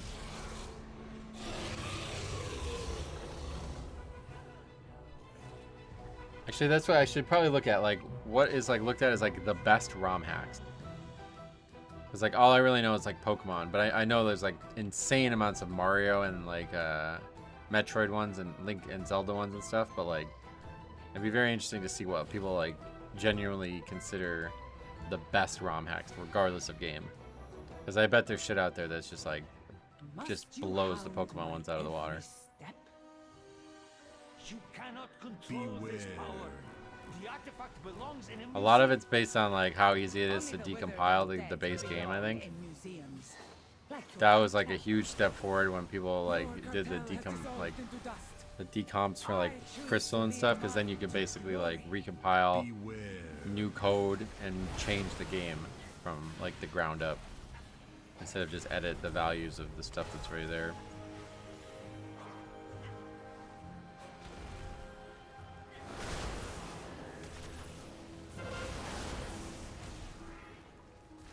Beware. The thing about the early Final Fantasy games is ROM hacks are kind of unnecessary since they've been ported to so many different consoles. Oh yeah, that's probably true, yeah. It'd be interesting to see what's out there. What's your favorite? You like 6 or something like that, right? What's your favorite one? I'll take a look at it.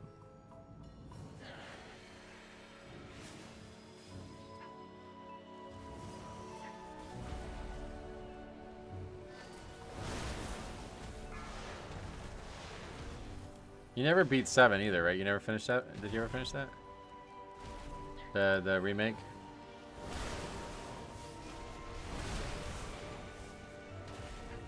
It's actually really funny because that was such like a big deal that they changed the combat, and that was like a reason why I didn't want to play it. Then I ended up liking the combat, and I did want to play it.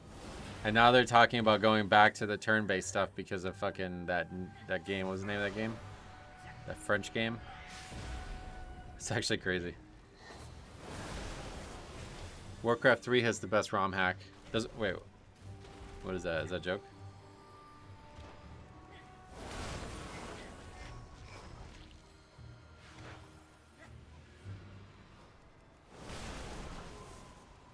Clara Obscura, yeah, that's it. I saw some Super Mario ones with the swimming bloop bloop guys in the regular environment swimming in the air. Yeah, Super Mario is like, that is like, that was the birth of Mario Maker, right? Like that, how popular it was where people were making custom Mario games to make the difficulty like insanely high. It's really crazy how Nintendo learned from that lesson, but they didn't learn from Pokemon at all. Beware. I did finish it off stream. I finally got my controller to work. Oh, cool, cool. Yeah, I haven't even looked at the second one. I don't know anything about it. I really liked that first one though, man. It was great. Like, I loved how they really fleshed out the beginning of that game, because I think the beginning and the end of Final Fantasy VII are the best points. I think the middle is kind of shit, to be honest.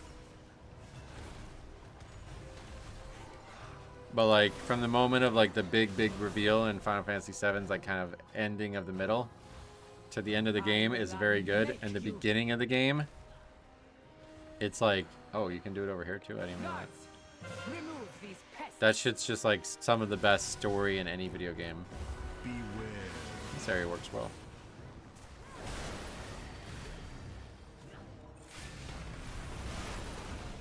Oh, the stars are mine. Beware. That's what I wanted them to do for 6, since I believe 6 is about our overall story. Oh yeah. I don't think I've ever played through 6. Beware. I mean, I won't say that, like, I think there's a lot of people. My friend growing up was like, I would love to talk to him about it again today, because he was an adherent that Final Fantasy VII was the best video game ever made. That was when we were in high school. I wonder what he would say nowadays, but yeah. And he always, because like I had not played it at that point. My first Final Fantasy game was 8. And I really enjoyed 8. And then I got really, like, when 9 came out, I was huge. Like, I played 9 like crazy and 100% of those games. But I had never played 7. And he was like, bro, you're an idiot. Why the fuck are you playing 8 and 9? 7 is the best video game ever made. And I was like, okay, well, I'll check it out. So I checked it out. And then compared to, like, I really liked, what I liked about 8 was, like, the taller, like, it felt like you were looking at humans. 7's like character, like they look like shit. They're like halfway in between pixel art and like real.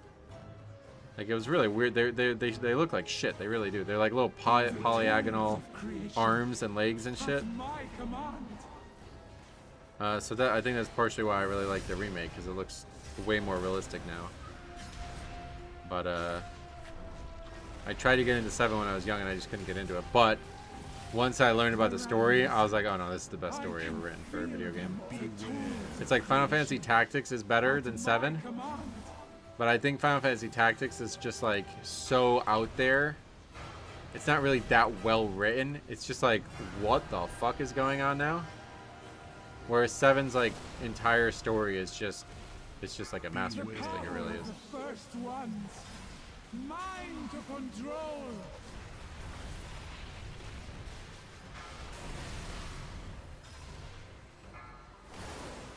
My biggest problem when I went from 6 to 10, I never tried 7 until after I had already played 13. Yeah, that's right. Yeah, the game's like quite dated, yeah. The graphics are so bad. 7's graphics are so fucking bad, it's hard to play. There's some really, really, really good Final Fantasy 7 ROM hacks for the original game, but it's like the same thing with Diablo 2. Like once you play, I can never play Diablo 2, the original Diablo 2. Now that I've seen Diablo 2 remake or whatever, same thing with Final Fantasy 7. Like, nah, that's it. That's it. Yeah, 2 chests. Yep. I can feel them. The power of the first one. Did you ever play American Final Fantasy 3? No.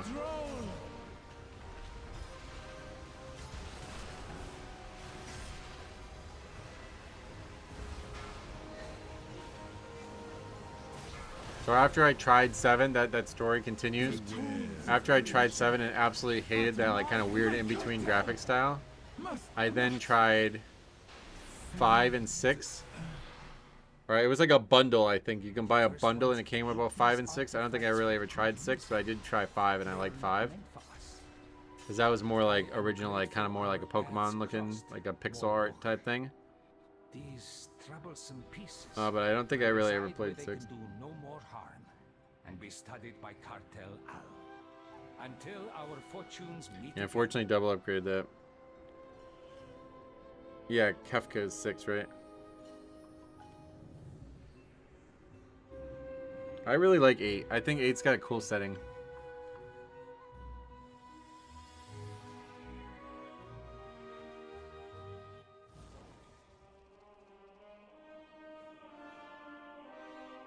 Let's see, Final Fantasy 6 ROM hacks.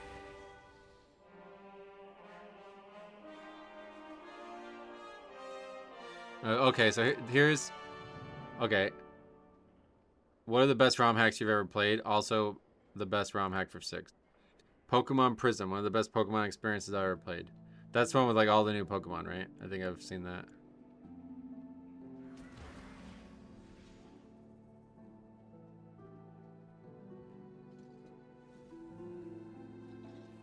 Oh no, I don't even know what Prism is. There's also a really, really cool one. What's it called?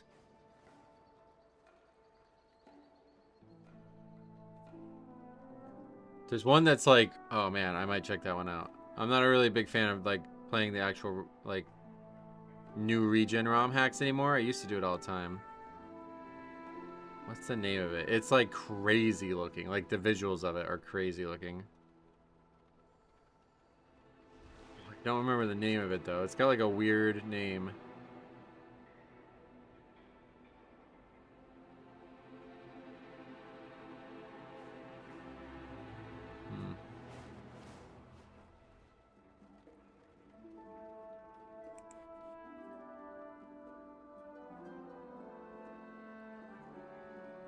Unbound is the best. Is that a Pokemon game?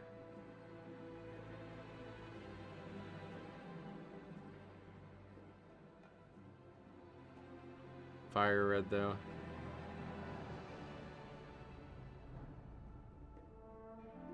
What's the name of that game, dude? It's driving me crazy.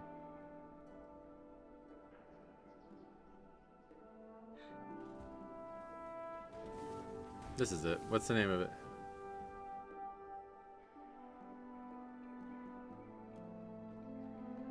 It's not a fucking What's up, video guys? on A lot of there. y'all requested that I actually take a... Stop talking. Hey, there's an X and Y ROM hack for... Pretty crazy. Here it is. Emerald Sea Glass, that's it. Wait, Sea Glass, yeah.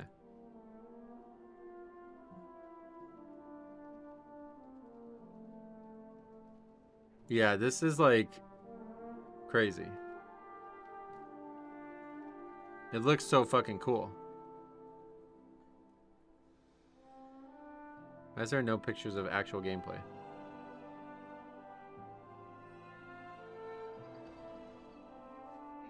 Is it, so is it just, I didn't realize it was actually Emerald. Is it actually Pokemon Emerald? That's crazy. I've only seen pictures of it.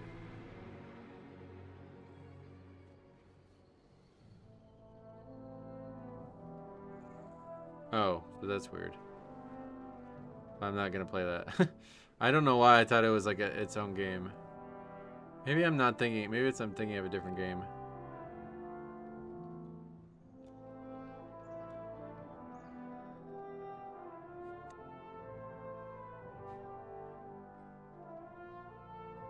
Yeah, there's a lot of really good ROM hacks for Crystal.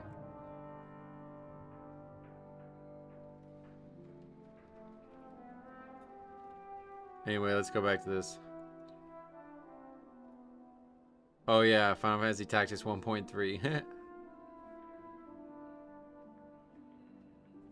People hate that ROM hack. Brave New World is amazing, and it feels like, oh. What is that?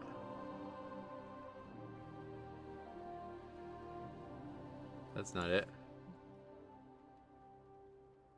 There you go. Crystal Clear was good too. I did play that, yeah. Final Fantasy VI Brave New World, a fairly complete overhaul of Final Fantasy VI featuring character-based Esper restrictions and new stat boosts that promote greater diversity and allow for customized development. Esper leveling system that disassociates Esper bonuses from traditional levels.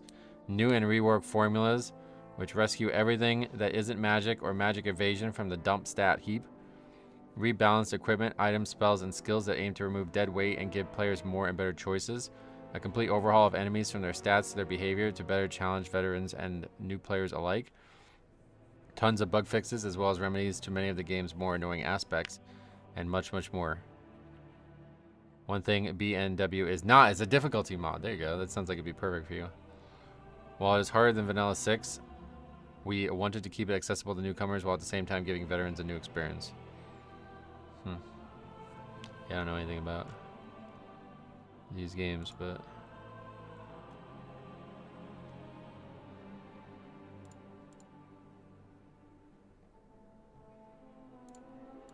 graphics look pretty solid for the older game.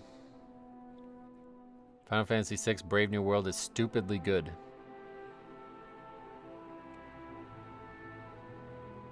Cool. Well, that's cool. Something to check out then, I guess. Anyway, we got more keys coming. Let's go. Eco Dome Eldani 4 now. Yeah, I guess it was Emerald Sea Glass. I just saw pictures of it. Best new Crystal ROM hack 2025. I swear it was like a new game region though. I guess it was Sea Glass though. I just didn't realize it was an actual Emerald game. Weed Judgment. What the fuck? No thanks. I might check it out sometime. I'm in the middle of a playthrough of the Pixel. Oh yeah, you're already playing it, right? That's unfortunate.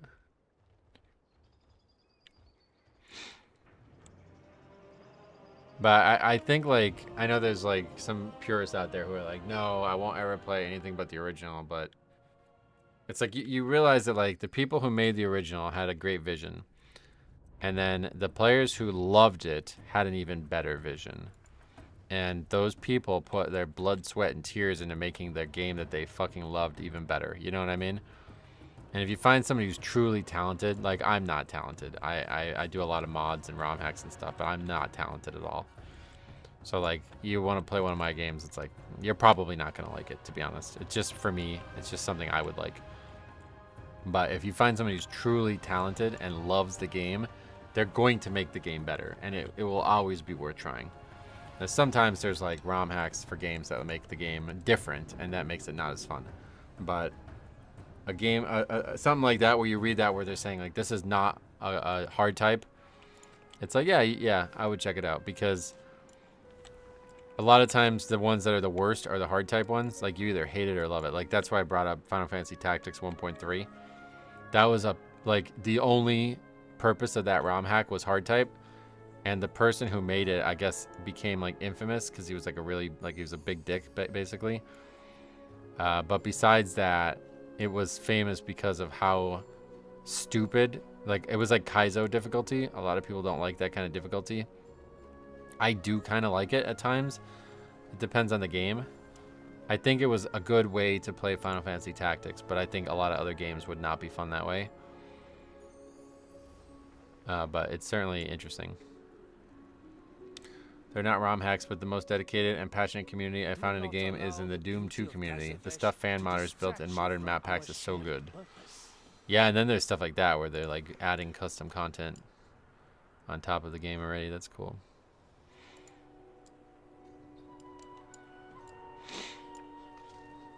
Oh, we're doing Aldani.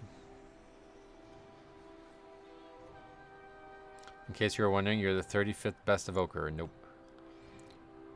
Have you heard of the Draiano Gauntlet? I know who Draiano is. He's the one who made a lot of good Pokemon ROM hacks. What does Gauntlet mean? Does that like beat every one of his games in order or something?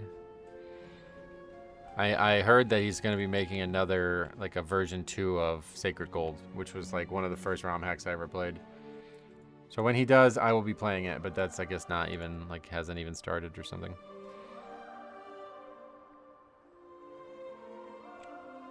Let's look it up. Draiano Gauntlet.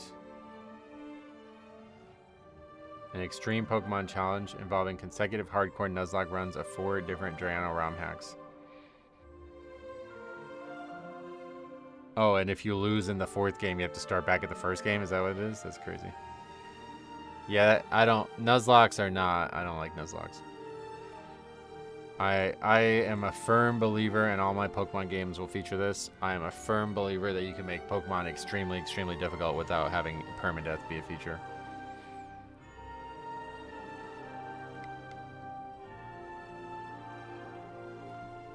Yeah, I've heard Renegade.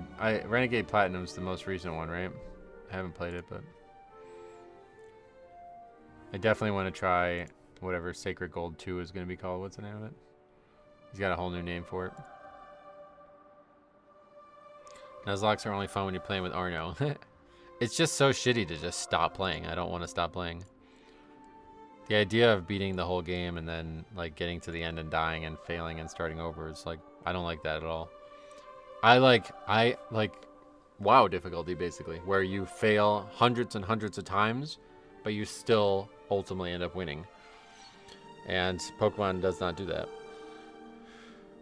Like, imagine if WoW's difficulty was like Pokemon, right? Where it's like everything's solo and you have to beat the entire game solo, but it's super fucking easy for a very long time, and then all of a sudden it gets hard, and at that point, if you make a single mistake, you have to go back through all the easy stuff. It would be like if you had, in order to kill a Mythic Raid boss, you had to clear them all on normal every time. And if you wiped to the Mythic boss, you had to go back to normal or something, you know what I mean?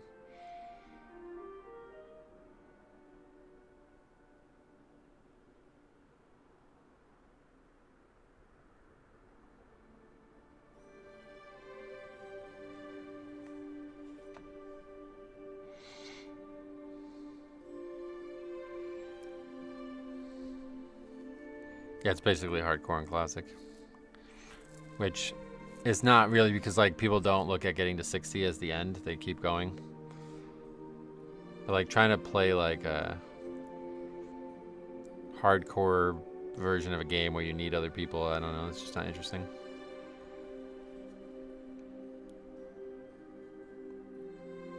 How do I clear this message?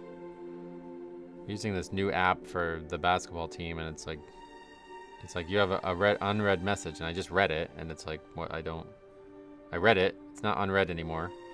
How do I clear the message?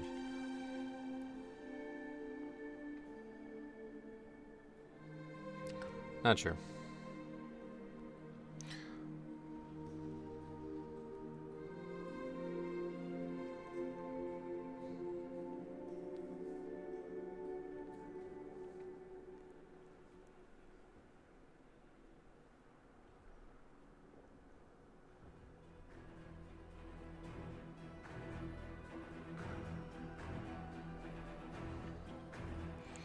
I keep going back and forth about Mythic raiding in my mind. It was the most fun I ever had raiding, and I enjoyed conquering it. But without the people I Mythic raided with, I'm not super into it. Yeah, it's not like a very interesting challenge without it being a group thing. That's why I've grown to not like it. Mythic Plus is a much more suitable like challenge when you're alone. When it's just your progression that you're worried about, you know?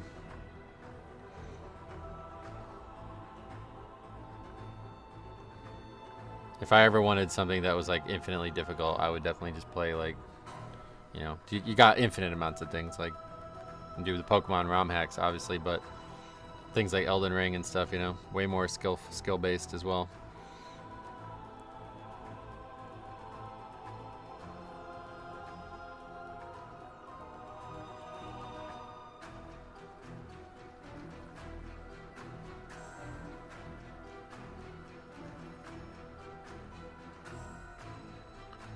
My guild is stuck 5 of 8 mythic right now, and Soul Hunters is such a terrible, unfun fight. It's making me want to quit. Oh yeah, yeah. See, that's the problem. You got to enjoy the people, otherwise you'll end up in that situation.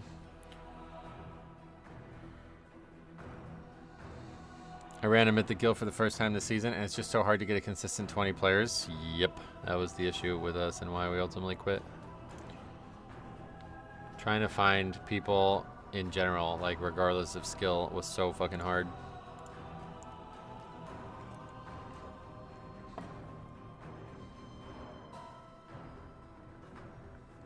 The roster boss, yep.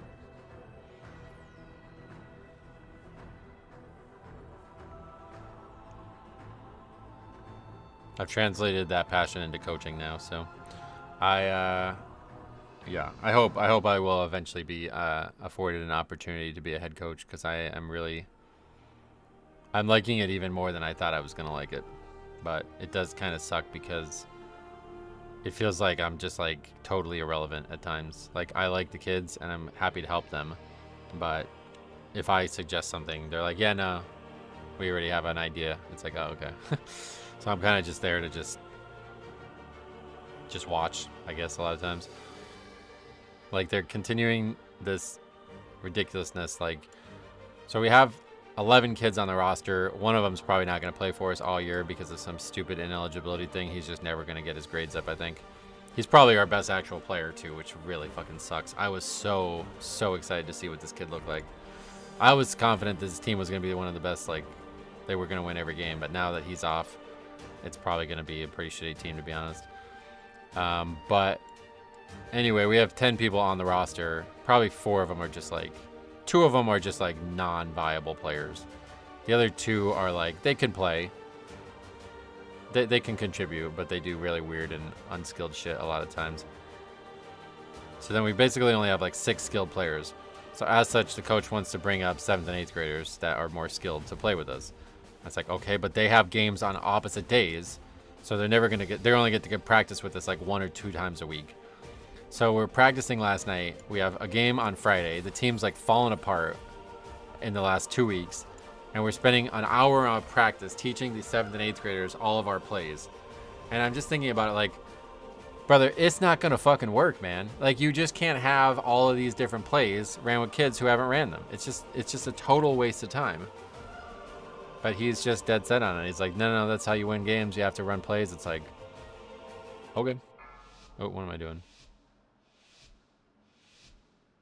Unfortunately, at the world rank deep calm, there's too many liabilities on a roster. Are you talking about rating? Yeah. Not sure if you should be saying this. I mean, nobody's gonna see it. Nobody even knows who I'm talking about. But it's like not a like I'm not against it. It's just like I will have different opinions on it. You know what I mean? So like I hope when I was raid leading, it was like a situation where I lived and died by my decisions, and that was why I liked it. Like, it was like, you know, what are your thoughts on it? Okay, good, thank you. I'm gonna make this decision now based on those thoughts and my thoughts. And now I'm the person who gives the thoughts, and it's like, yeah, I'm not listening to your decisions. So it's like, okay, I mean, I still enjoying it. I'm enjoying it, but it's like, I would like to be back in that situation where I could make the decisions and see how they go. You know what I mean? Because I have a lot of different ideas that I think. The only question I have about it, the whole thing, is like, when you're a coach of a 9th grade team, do you want the 9th grade team to look like a mini version of the varsity team, or do you want them to win? Like, do you want to just teach them shit they're going to need to know in subsequent years and only do that? Or do you actually want to play to their strengths and make them the best team individually that they can be? And based on how that question gets answered, I would have different opinions about how I would ultimately coach. But yeah, that's just how it is. Yes. Feed. All of you. Feed on the void. Let its darkness fill you.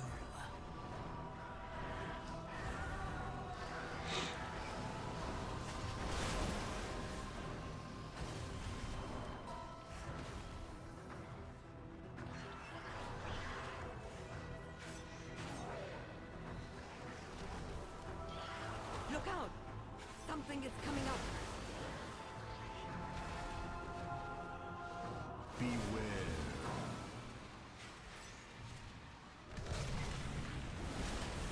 Beware. Beware.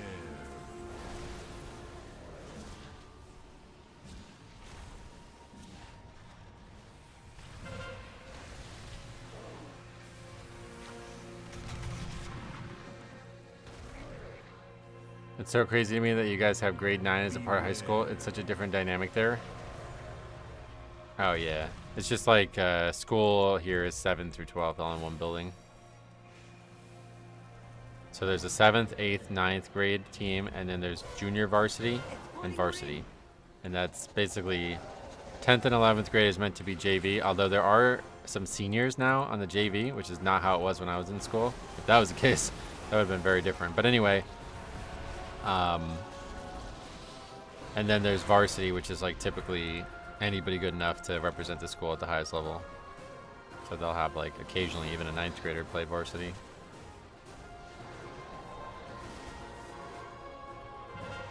Looked it up. You guys are talking about rating ranks still, yeah.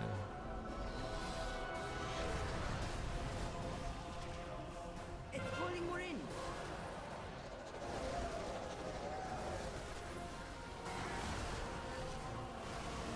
Oh, that like grows. I'm now standing in it.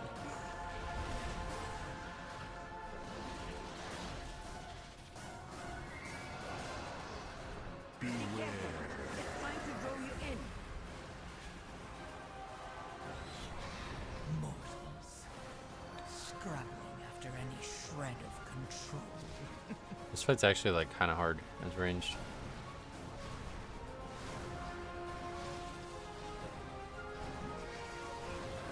Especially with empowered spells. Get it off.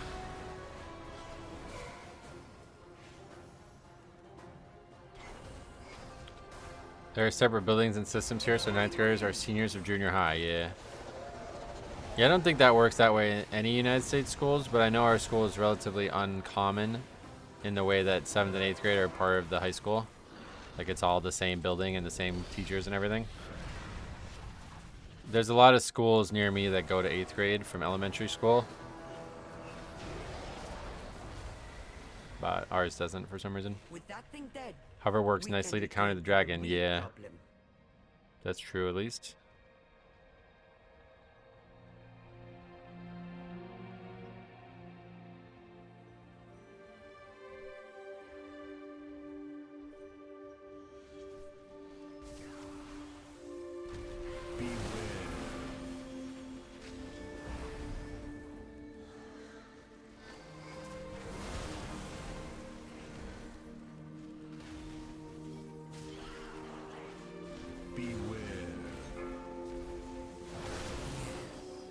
Feed. All of you. Feed on the void. Let its darkness fill you. Beware.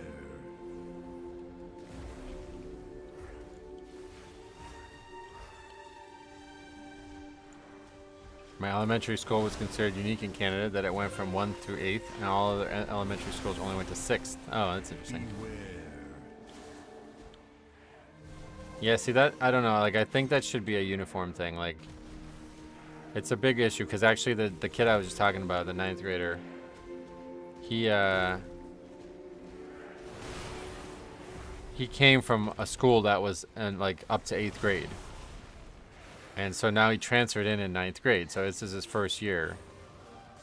And I guess that's, you know, it's probably difficult, like, to transfer in your ninth grade year. You know what I mean? Like, everybody else knows each other already, and you don't. You're the only one.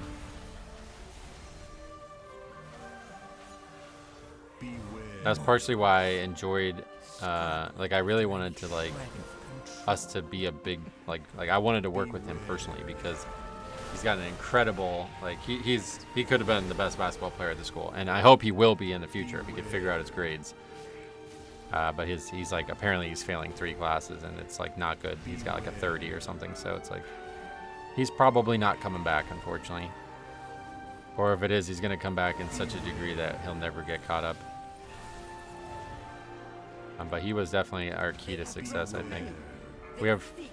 We have really 4 good bigs, I think. One is the kid that I was talking about, and he was going to be our best player, in my opinion. But the other one is, like, he's very muscular. He's just short.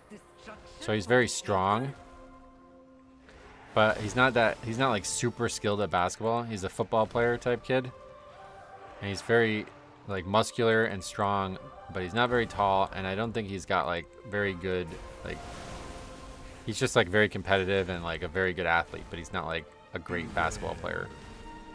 So he's basically, like, our most skilled, like, big.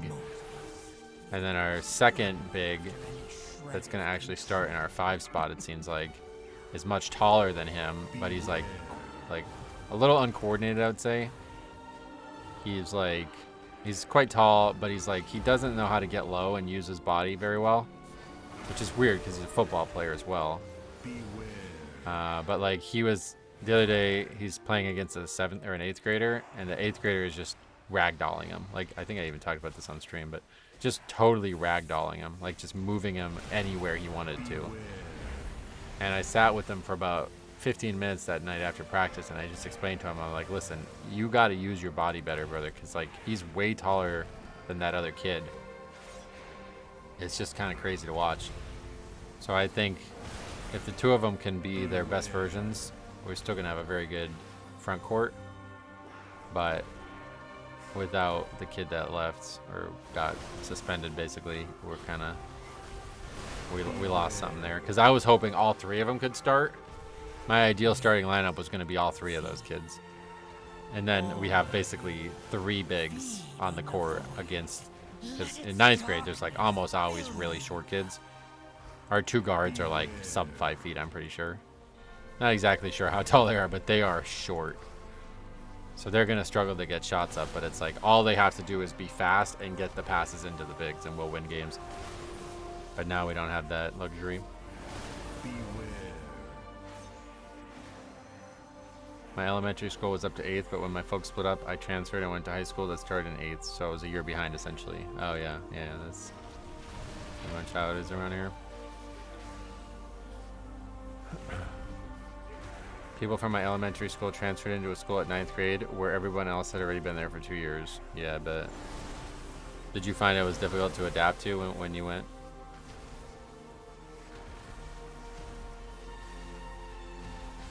It's actually funny because it's somewhat similar situation happened when I went to do my master's.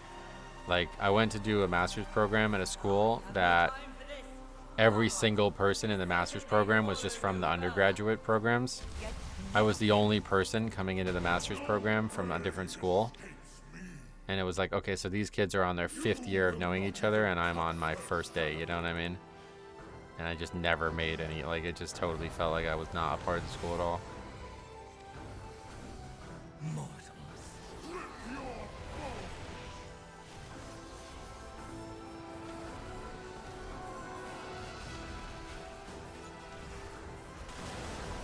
Should not have been that far out.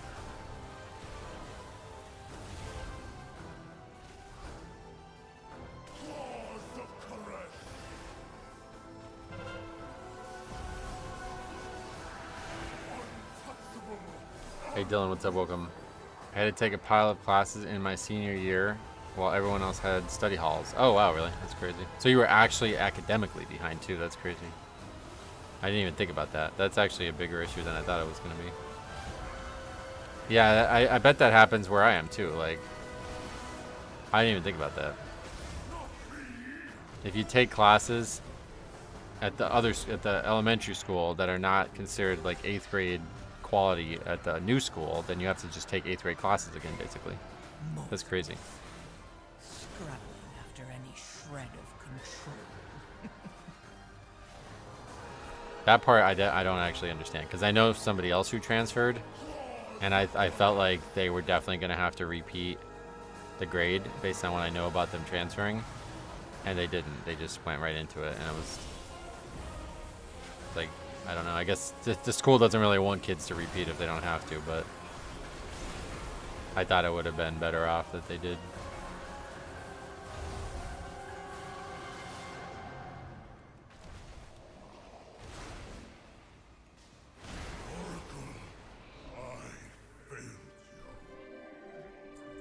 I took I took algebra 1 in 8th grade there. I was still in elementary school in 8th grade. Beware. And they didn't have algebra or whatever.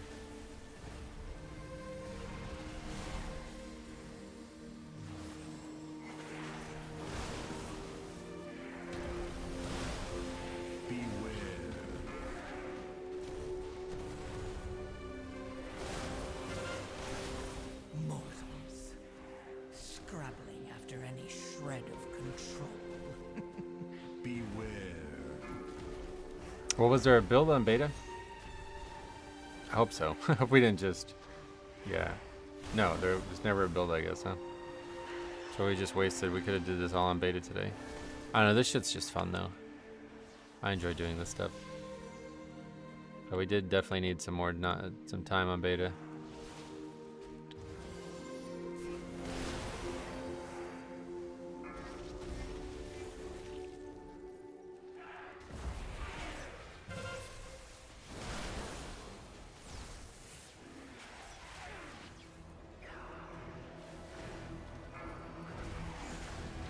Maybe the servers did go down, but they just never published a build or something.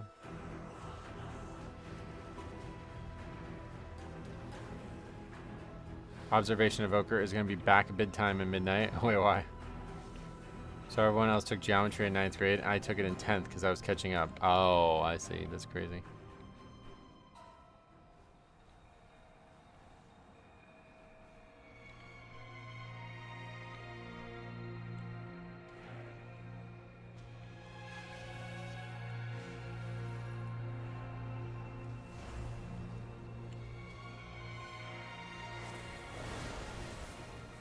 Don't see a build. Nope, there's no build. Yep. Which might means even tomorrow there's no. Let its darkness fill you. I should have just started on the beta, and then if it went down, I could have just switched. Oh, you mean like they're gonna be stronger? Oh well, that's like not actually a good thing, to be honest. I don't necessarily want to be strong. I just want to not be like totally useless. And it's like I've come to the realization that like a big part of why we can't get past like a certain key level is because the spec just sucks too. I'm not playing it well, obviously, but like I don't bring anything. Like it does so little fucking damage. And you don't need any of the actual utility anyway at this level.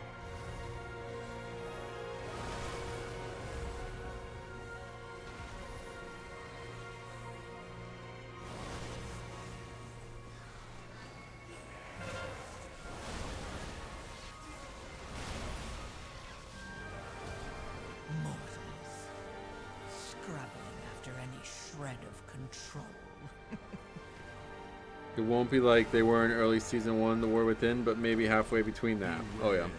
Why were they really strong in season 1?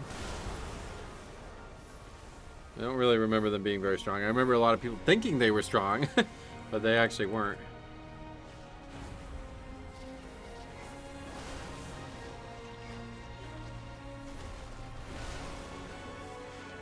Yeah, from what I've seen on beta, it's like basically like if you actually have good damage dealers, they're the top damage dealer in the group again. Beware.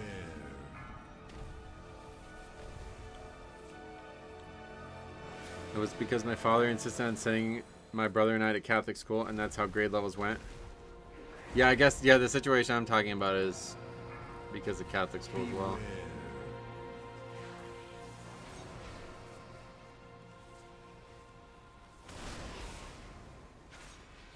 I guess that's a Catholic school thing, huh? I didn't even think about that. Beware. Mortals, scrabbling after any shred of control.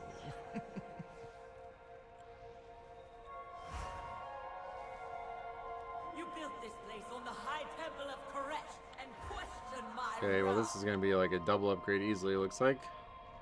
It Should we was try the the 6? I only guess we place can, our yeah. plans stood a chance of success. Oh. The wrath brought nothing. Wait, we actually need like a lot of count. You have no right to this power. Beware. We did fail you, but destroying the dome will only hurt Koresh.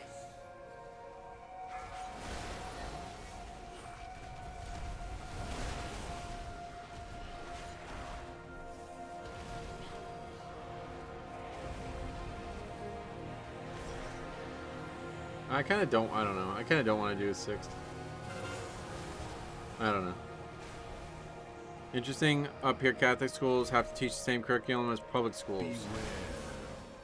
I think it's, well, I don't, the whole, yeah, I don't know about the curriculum part, but was he talking, were you talking about the quality of the education you received, or the fact that 7th and 8th grade were in, like, is that part of what you're talking about? Because that's what I was thinking of. The kid I was talking about before, he went to Catholic school, and they go to 8th grade, and now he's here at public school, Scrabbling after and he's any failing shred hardcore. of control.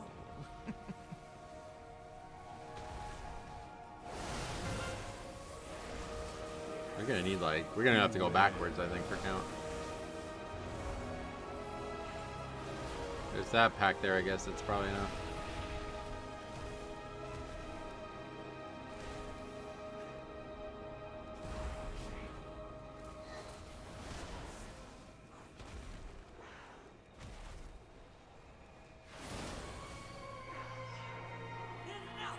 We'll get it later, I guess.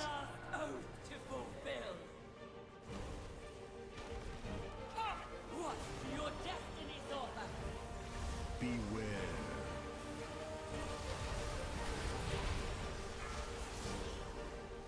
I know when kids from southern states come up north, they tend to have to be held. There was a few at my school that came up from Alabama. Oh, really? Like they didn't receive a good education down there? Beware. Written in suffering.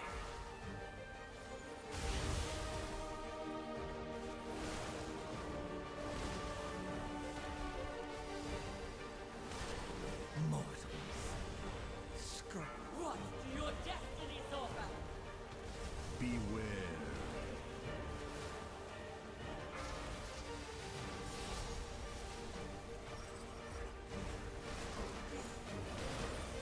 Beware. I write your destiny now.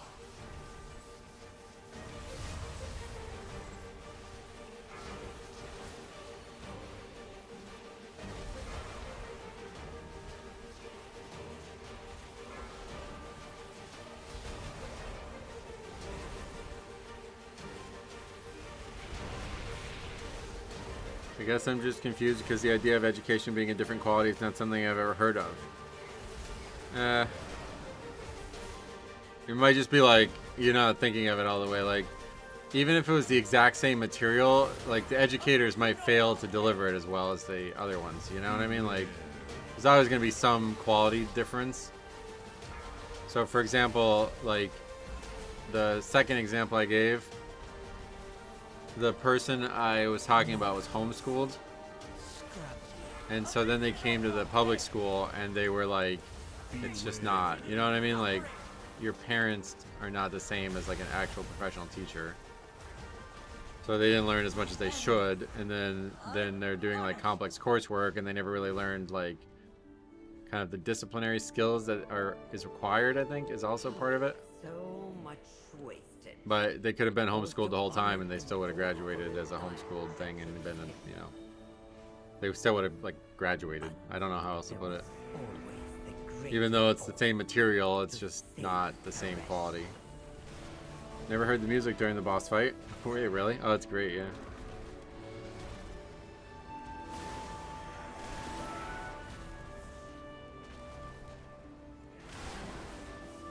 But I do think the curriculums are statewide and not like countrywide. So that may be different in Canada. And that may be what Andrew was saying there. Like if you come from one state, it might be totally different what you learned. I didn't see any difference in the last 3 years of high school when I was in public school than the previous 9 years in Catholic school. In that case, wouldn't they be held back? So I think like the tests are all the same. So if they didn't learn it, then surely they wouldn't pass. Well, they're not all the same. That's what I'm saying. Like, no, the person who educates you is the one who makes the test. It's not like the government is like handing out tests for you to give to the kids. So like you could easily, you know, like you might have one educator that's like very strict grader and very harsh, and you may fail that class, but you could take the exact same coursework from another educator and you'll pass it easily. You know what I mean? Stuff like that. But besides that, what I was gonna bring up was like I think there's like a vested. I think like I don't know if it's like a politics thing or what, but like from my understanding of the situation I was describing before with the second example, I think that the school it just expects the kids to be 18 when they graduate, and that they don't want that to differ if they don't have to. Oh, that was a viewer. I'm trying to avoid. Yeah, I don't know how I. Let's just up in there. I'm trying to avoid viewers, guys, if you're out there. But anyway, Oh, so like the educators don't create the tests in Canada? That's crazy. I wish there was an option to have music off except for boss fights. I'm sure there's an add-on that can do that. You gotta just press the fucking keybind. Keybind it if you want to change it. Okay, should we do the sixth? Let's do it. We haven't done a sixth. I have a feeling it's gonna be very easy. Because I think like once people start doing sixes, it starts getting really easy.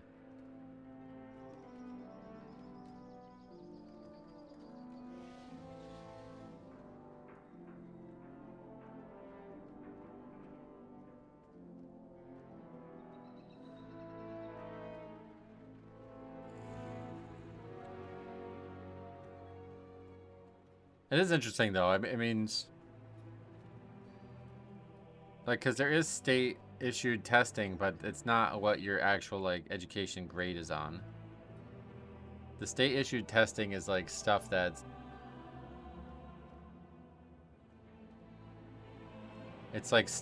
like I don't even know how to describe it. I'm not even sure what it's for, to be honest. I think it's just for like understanding the aptitude of the school.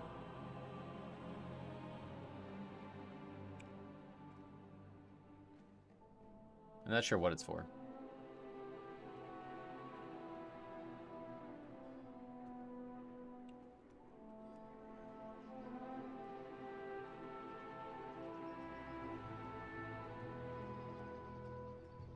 But I really enjoyed the state issued testing when I was in high school. And I wish I was like looking up a couple years ago. I was like looking up ways to take it again because it's really enjoyable. Like I like a standardized test that doesn't actually like. It's like a thing that it's like almost just kind of fun to take, and it's like if I fail this, it doesn't matter. Whereas every other standardized test I ever took was like, oh, brutal. I had to like, it was so stressful, you know.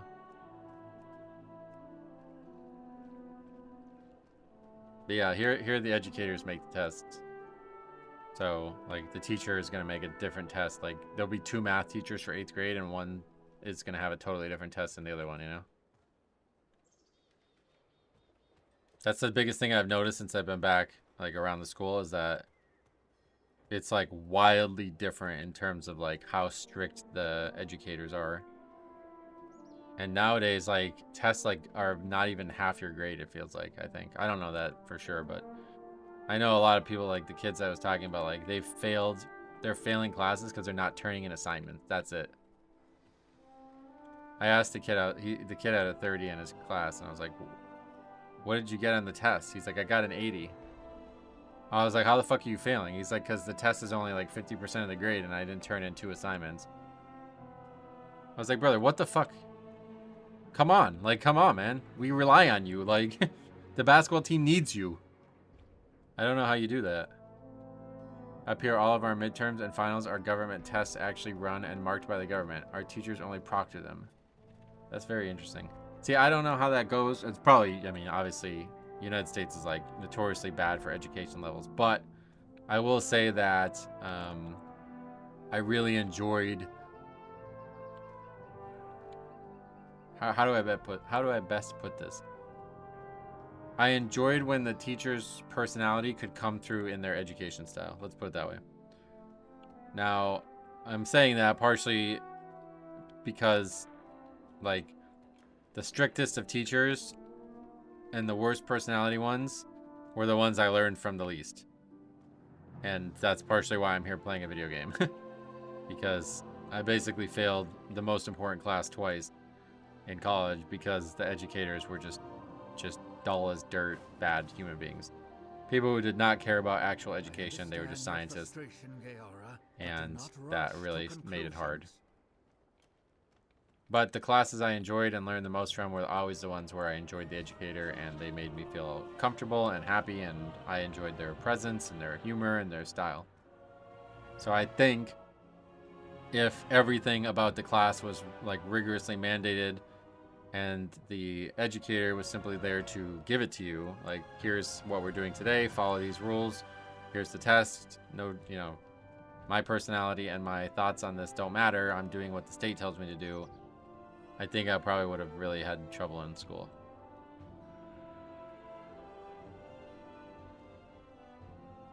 But it's a very tough road to walk for me because I was extremely capable in high school, and then I went to college and realized that a certain type of study was beyond, like, totally outside of my ability. Like, I did extremely well in certain topics and then just totally, like, couldn't pass the other topics. I don't think I had, like, even a 3.0 average in the sciences, but everything else was 4.0. I had bad educators too, but I was lucky because I used to have a memory where all I can do was read the material and I would ace any test. Oh yeah, things change when you get older. Okay, so like, what were they bad at though? That's what I don't. If like everything about the class was mandated by the state, then surely that means like the notes and stuff were mandated by the state too, or no? Well, whatever, the state being the government, I guess.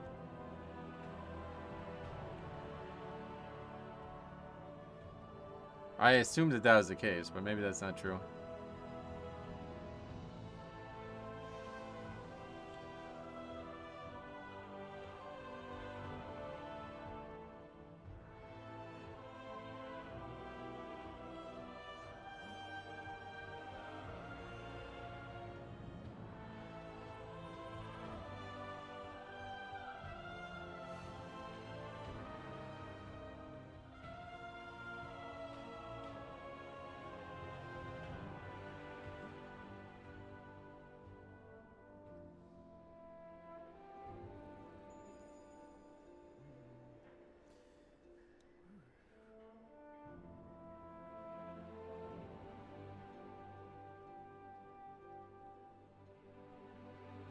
No, how the teachers taught was up to them. What they taught was up to the state, since they had to teach up to what was going to be on the government test.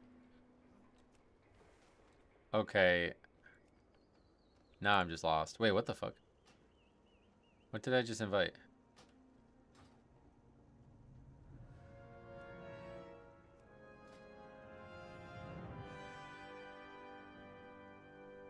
That's a viewer, right? We need a tank, not a 406 item level warlock. Well, we're gonna see what we can do with the warlock.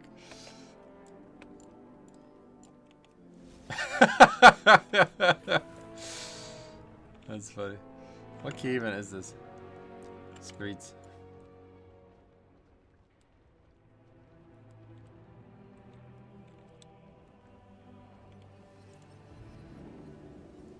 Guess we're not gonna do it. Where my educators failed was just not being very good at communicating the material, or a lot of them had personalities that weren't best suited for teaching. Okay, so basically the exact same problems that I just described. Okay.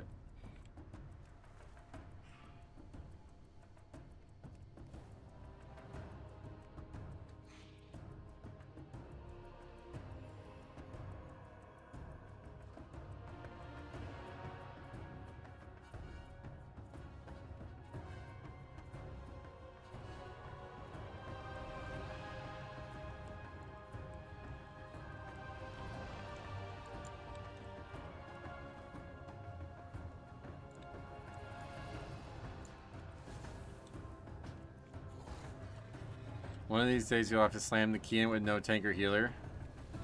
I would do it if everybody showed up at the dungeon. That's what we were going to do in that clip I made this last weekend.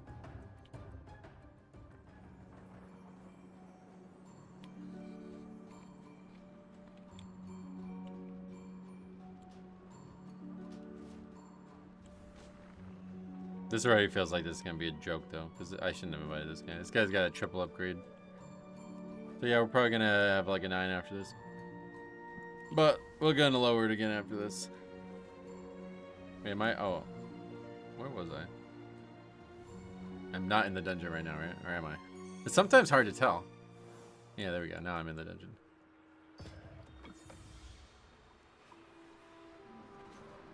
Halt. Entry is restricted. I finished high school before No Child Left Behind was a thing. Oh, yeah. Surely we can come to an alternate agreement? There will be no I don't actually know what that is. What is that? What does that mean?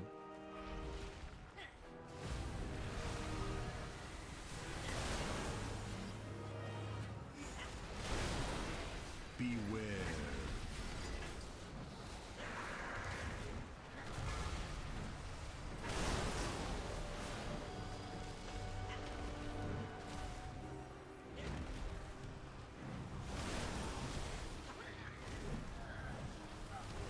Beware.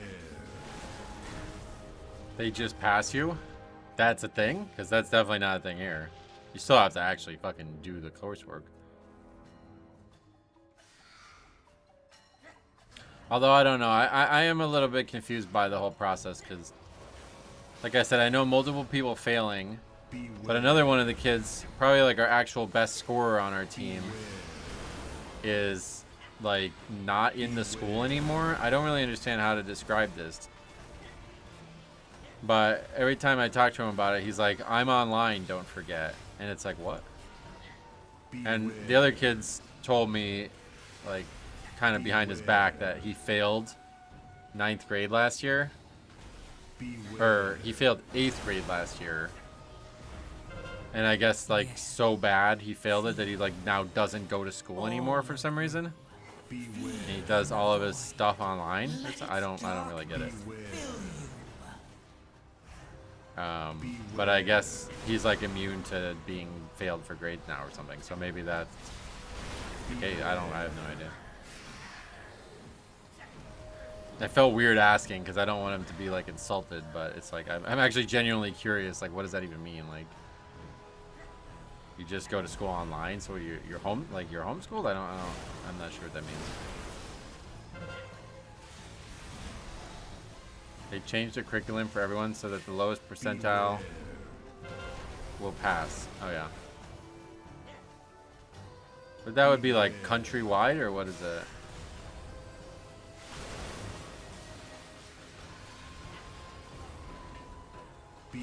I mean, I don't know what the point of being online is my point.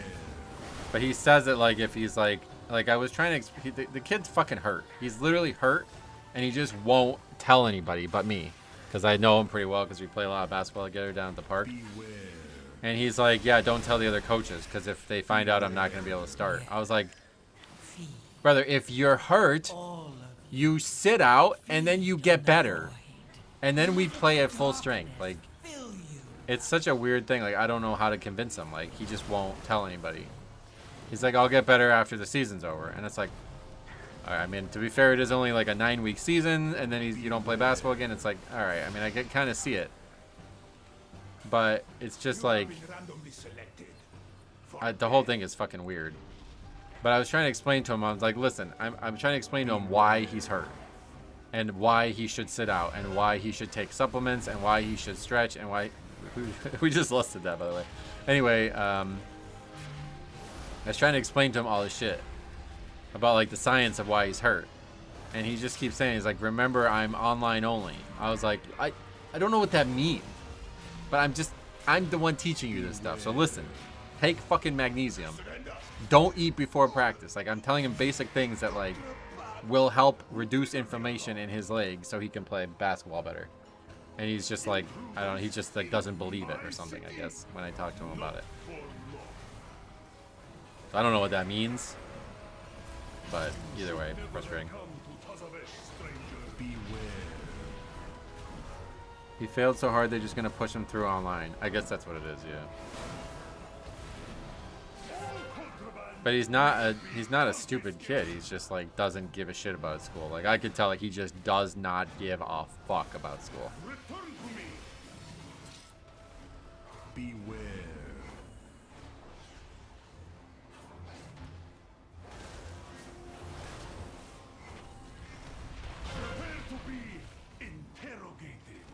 Like I don't know what he plans to do when he becomes an adult, but like, yeah, he's just not. He's just one of those kids that just like could not give a fuck about school.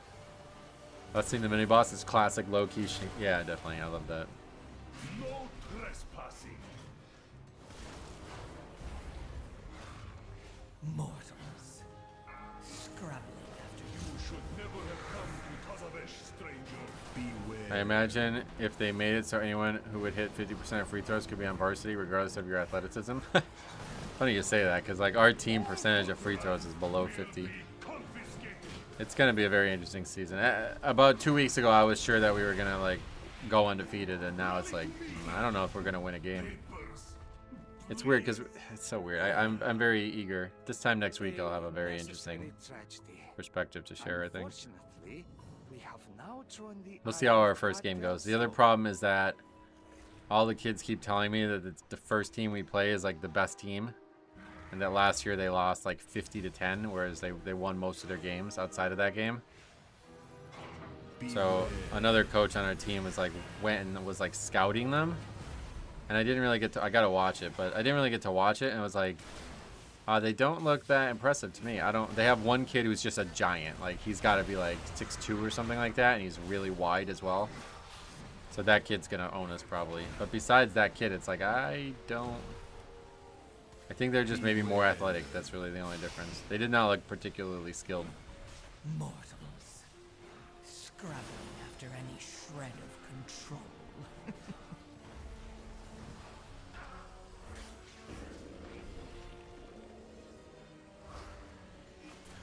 Well, this is definitely going to be a very easy key, it looks like. Beware.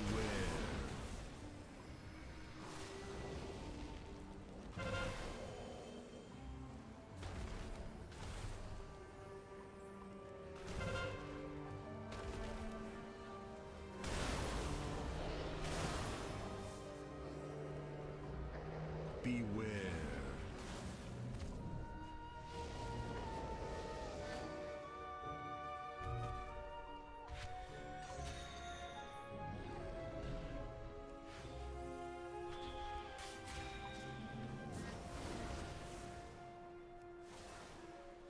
Beware. Oh, we still have the dread, ancient dread. It's funny. Didn't kick it. Also told him that college, if he chooses to go, is much more interesting than high school. Yes. Beware.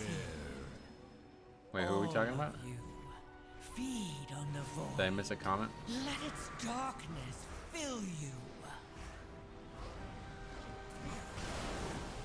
Beware. Beware.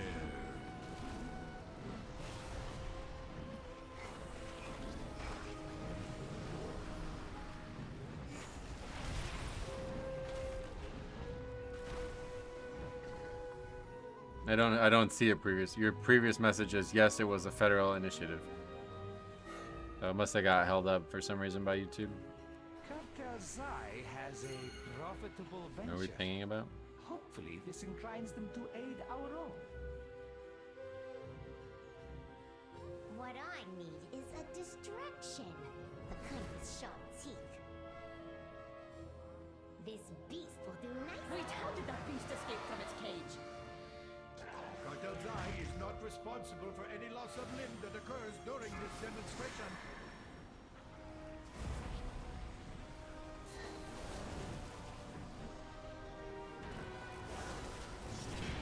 Run away, little girl. Yeah, I don't know. YouTube's really weird about some shit. There's probably a word in there that has another meaning elsewhere, and they are just catching it by accident. A rampaging Beware. beast ruining your day. We have the solution. Watch as my assistant I am awakened. Run away, little girl. Angry one. With controls this easy, imbecile. Turn it off. It is out of control. Thank you all. That concludes our demonstration. Cleanse yourself with annihilation. Beware. Venting animal. Prepare for purification.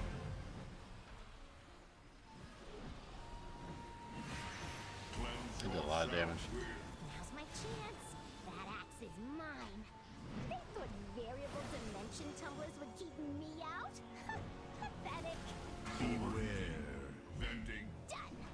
Come to mama. One of my kids really dislikes school, and I told him it's just something you have to do and grind it out, and you can move on. That's what I try to impress on them as well. Like, it's like, you don't have to really care about this stuff. You're not gonna ever really, like, this stuff is like a building block, and it's such a building block that if you don't pay attention to it now, it won't really hurt you later. But what you have to do is be disciplined. You can't, like, you can't not be disciplined. Exquisite content finds you. You have to care about that part of it. So you pass. That's the only thing that actually matters.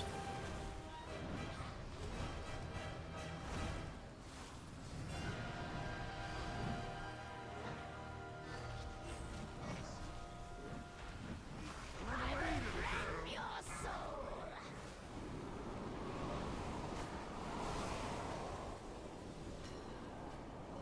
I submit. It's gonna be like a full wipe. Could you imagine? I think this tank could probably solo this. Best way I've ever heard it said is, what you are actually learning in school is how to learn. Oh, that's a good way to look at that. I like that. You saved our menagerie. Well, what This is a reword of my original message. A simple Before I said he hates school, change it to really dislikes. That must be it then, yeah. signature. Our signature is a fair trade, especially if it results in your departure. Fight the pull.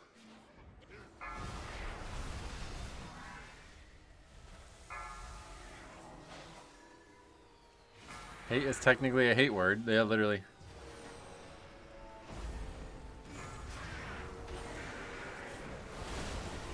Yeah. Feed. All of you. Feed on the void. Let its darkness fill you.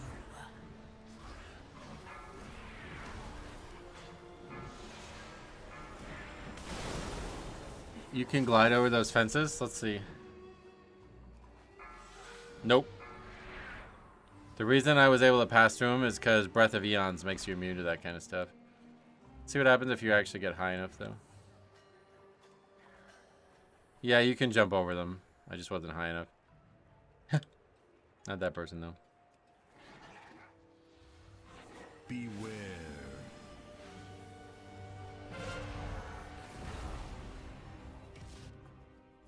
Oh, I still have the mechanic. Wow, that's cool. And that's just the visual, though.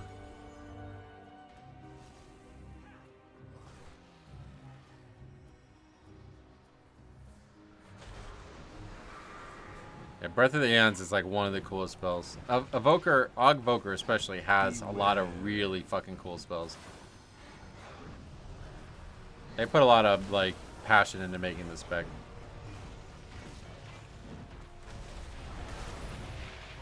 Yes.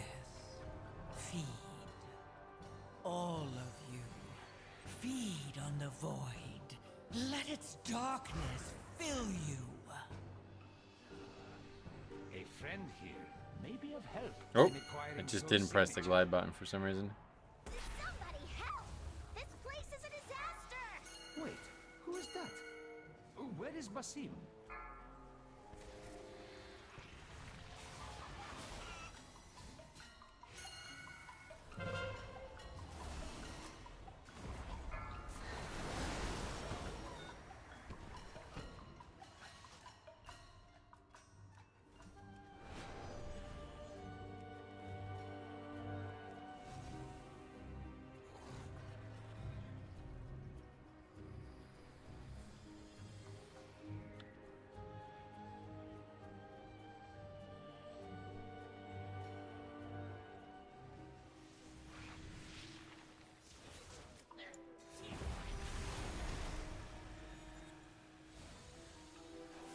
Yeah, I figured I'd follow the tank into the mailroom. Just for old time's sake. Gotta make the key interesting somehow, because it's gonna be a joke otherwise. Didn't think I would die to it, though. Yes. Feed. All of you. Feed on the void. Let its darkness fill you.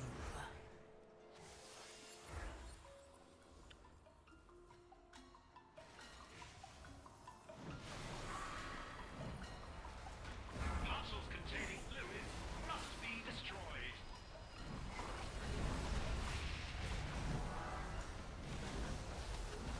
Beware.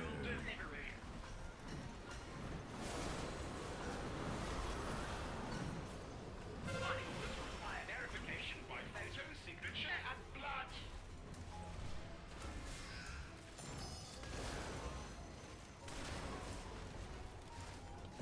Handle with carnage.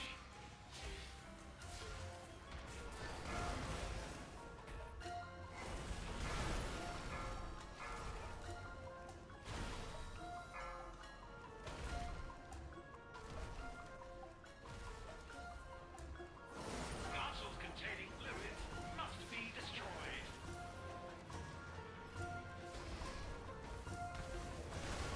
The grip payback, yeah, you see that? Yes.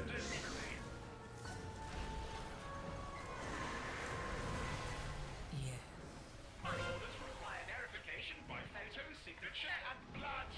Oh, we didn't get a bomb.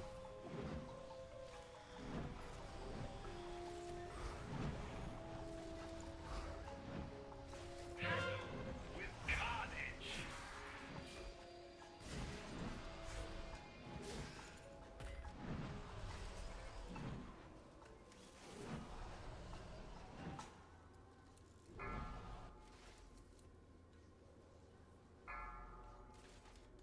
Parcels containing fluids must Okay, be so the game Friday, they want us to be there for 3, so Friday's stream is gonna have to be very early. Beware. Probably all game day streams are gonna have to start at like 9 or something like that. My orders require verification by No, photo, 10. Yeah, signature, 10's fine. and blood. I could end at 2:30. 10, 11, 12, 1, 2. Yeah, I could end at 2:30. Handle with carnage.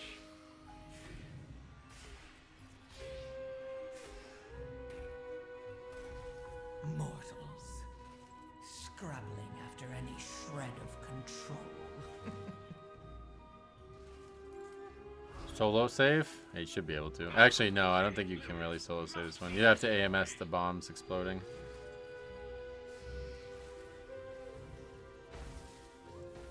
Beware.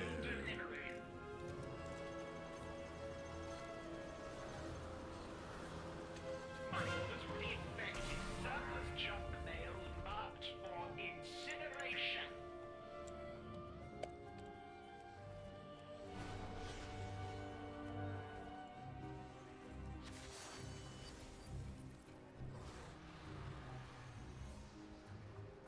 God, get the guy runs through. These things have claimed more stuns than anything. Well, so much for the key being an easy upgrade. We might not upgrade at all now.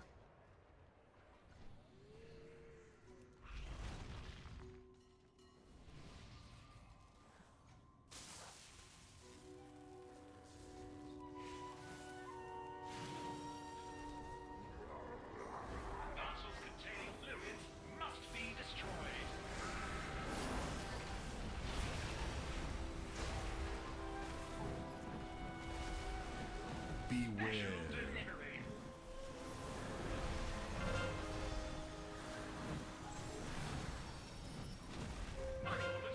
How you're setting detailed damage like that?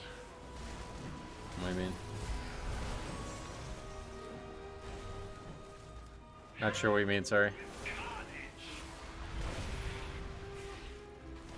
At least he didn't get bean boozled.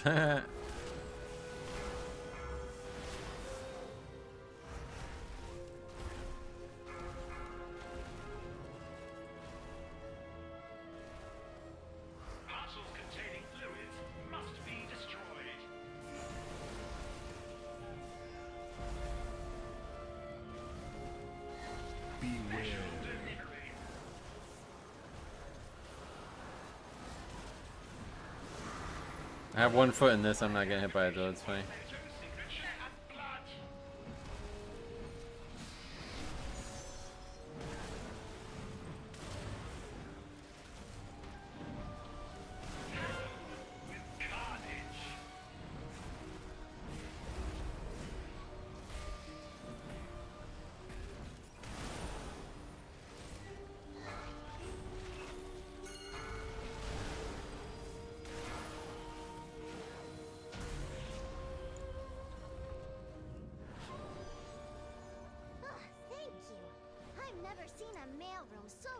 Mize's Oasis. You are quite welcome, whoever you are.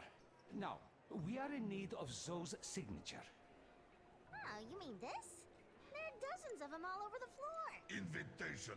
Ah. You are bad for business. Are we trying to deplete the key? Me? No way. Out of my It's probably not going to be upgraded anyway, I think. I don't know. No matter. 13 minutes now. That's There plenty of are time. many doors to success. I have friends near for you. I offer only the... Someone in this market must possess what we seek.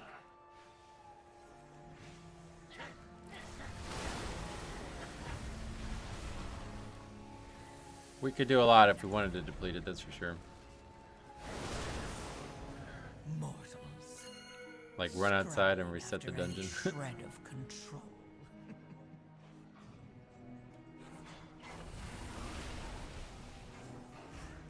Until our next transaction. Beware. Just had to pretend to be that dude who got one shot by putting in the wrong answer. Well, I knew it didn't kill you. I wanted to see exactly how much damage it did. I've seen a few people do it on these low keys. But on a 6, it did almost kill me.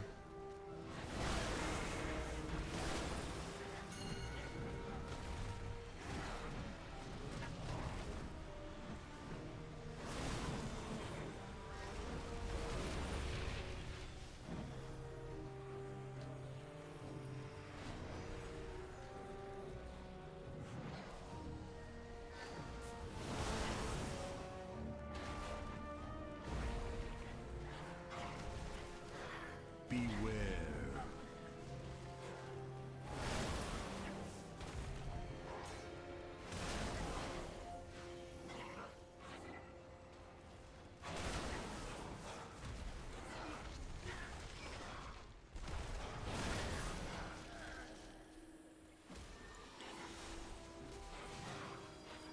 It's crazy how much better Divine Aegis looks in Power Word Shield. But Divine Aegis was Kata, I think? It's like not even that. It's like very old.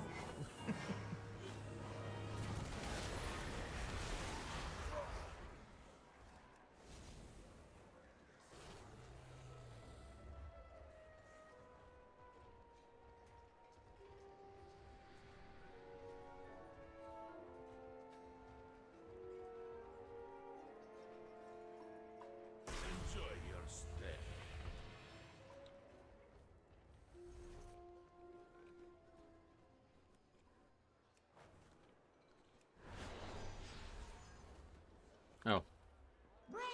Didn't land on it.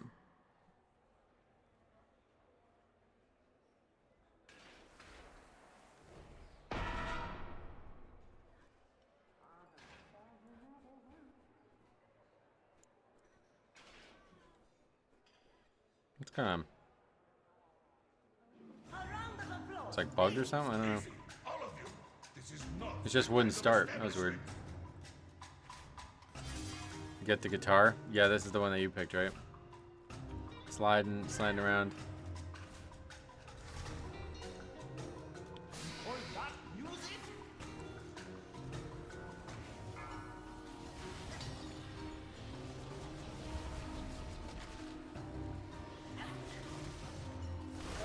Get out of our club!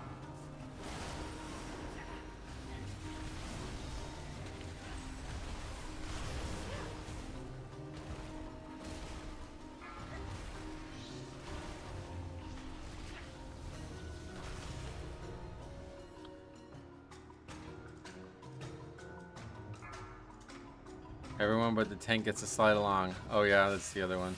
I like the drums. I wish the drums was not always the default for the healer, because I think it would be great for ranged. You are bad for business. Yes. Feed. All of you. Feed on the void. Let its darkness fill you.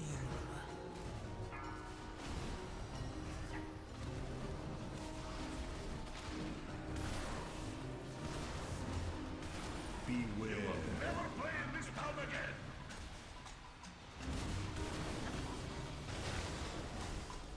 Beware. Closing time.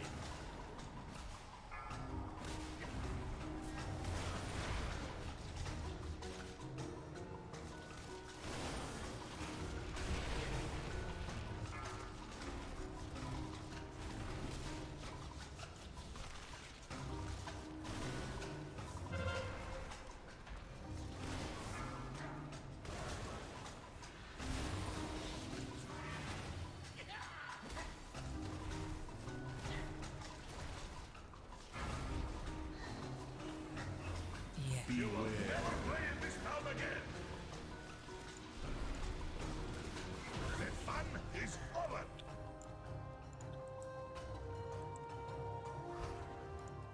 It has been an age. I don't know how to actually do that. Such a vigorous shot. Can't seem to get up the banister there. Would not survive another. Apologies, Almiser. We desperately... We have all the signatures we need. Let us not keep Solia waiting. Yeah, plenty of time to still upgrade it.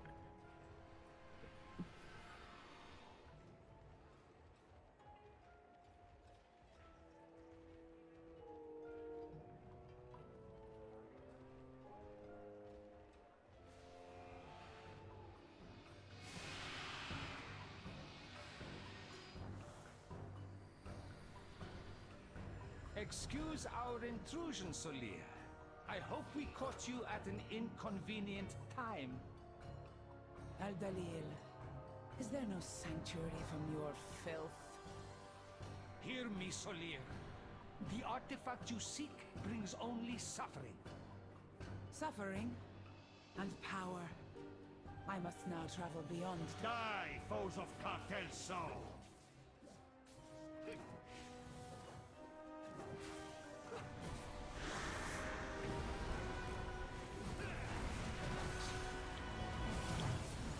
Can you Breath of Aeons over these barriers? Oh, that's a good question. I'm not sure.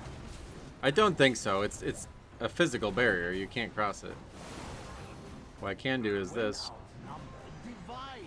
Blink through that. That's quite nice. And for some reason, I can't blink through these. I think it's not the same type of spell, but regular blink works. I used it a lot on the Death Knight back in Shadowlands when we had Night Fae.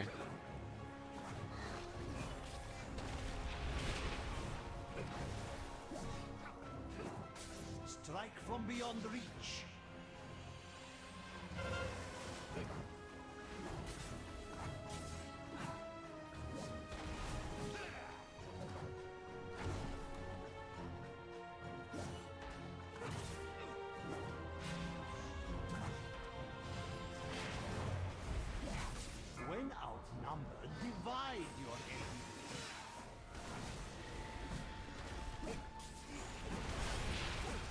That guy went in too early. But I don't think it matters. Such flawed. Yeah, it does matter. Forget it. Nope. Yeah, it doesn't work. You can't blink through that. You used to be able to blink through the middle, which was amazing. I love that. Yeah, there's another beam. There's another thing out now. Just wait. Be where your opponent is not. Oh, we have to go back. Such flawed. Did you see the picture I linked during the Shadowlands time walking? Apparently, covenant abilities worked at full effectiveness during it. Oh, really? That's a... Wait, what happened?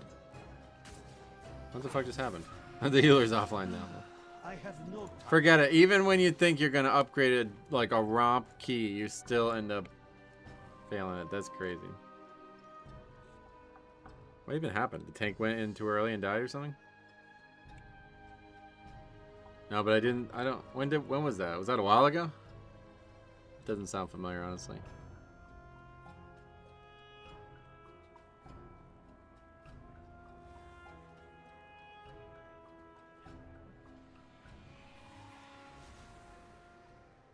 It was last week, gotcha.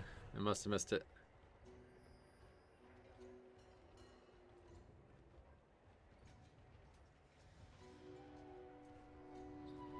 Where are we going? What's over here?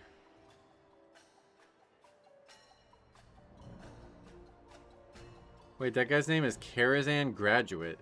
Or his title. What the fuck is that? That's crazy.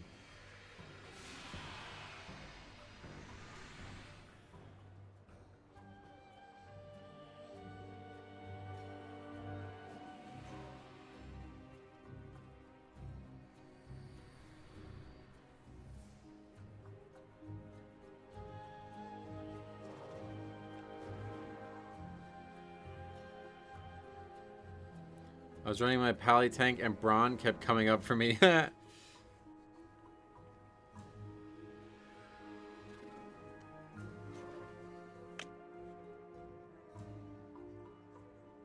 have enough mana to heal.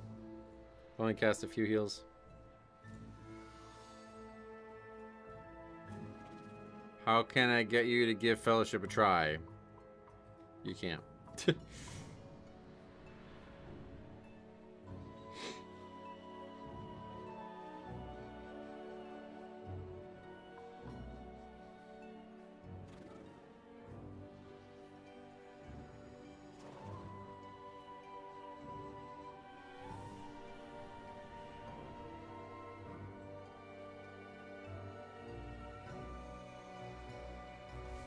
Die, foes of Cartel Soul.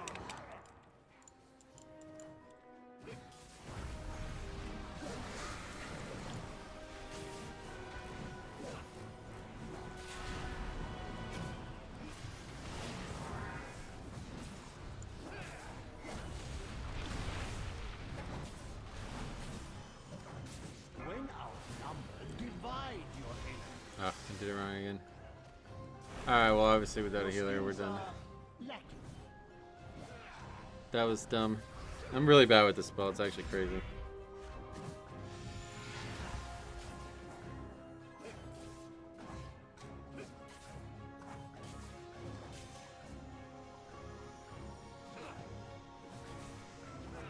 Be where your opponent is not.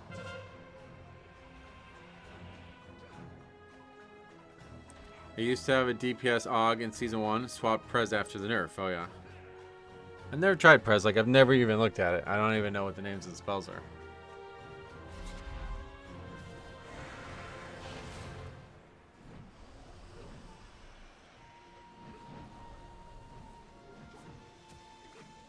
Reroll Prez? Nah, I definitely have no interest in that. What was the big hubbub after? Divide your enemies. What? Your skills are lacking.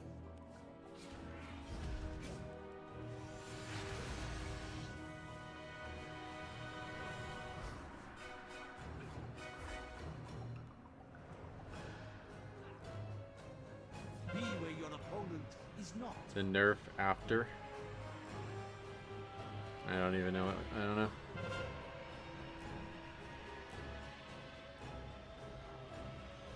Damn, Demon Hunter is not very tanky, huh? I thought they were gonna be able to solo this easily. That's crazy. I have no time for I don't know exactly what happened with Og, but they are very bad damage dealers now. It's crazy. Alright, well I gotta go really, so 4:30. I assume they're not gonna be able to do this without a healer. Prez has a long wind up for heals, oh yeah.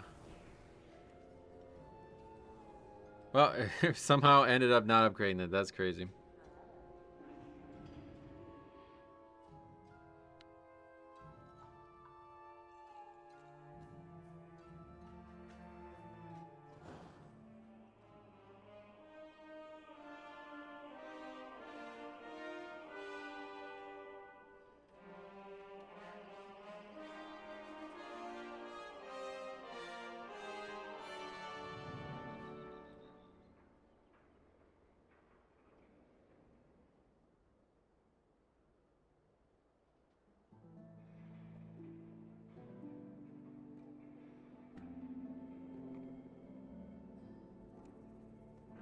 I am at the 10 levels for Pally, Healer, and Prez. Preferring the Pally at the moment. Nice.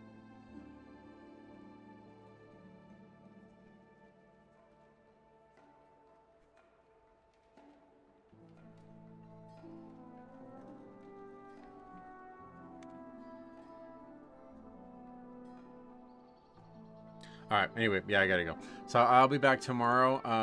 Was there ever a build? I don't know what happened. If the beta is actually up tonight into tomorrow, then I'll be here on beta, and if not, I guess we'll be doing more of this. But yeah. Not sure what else to do at that point, so. Thanks for watching. We'll see you guys in the next one.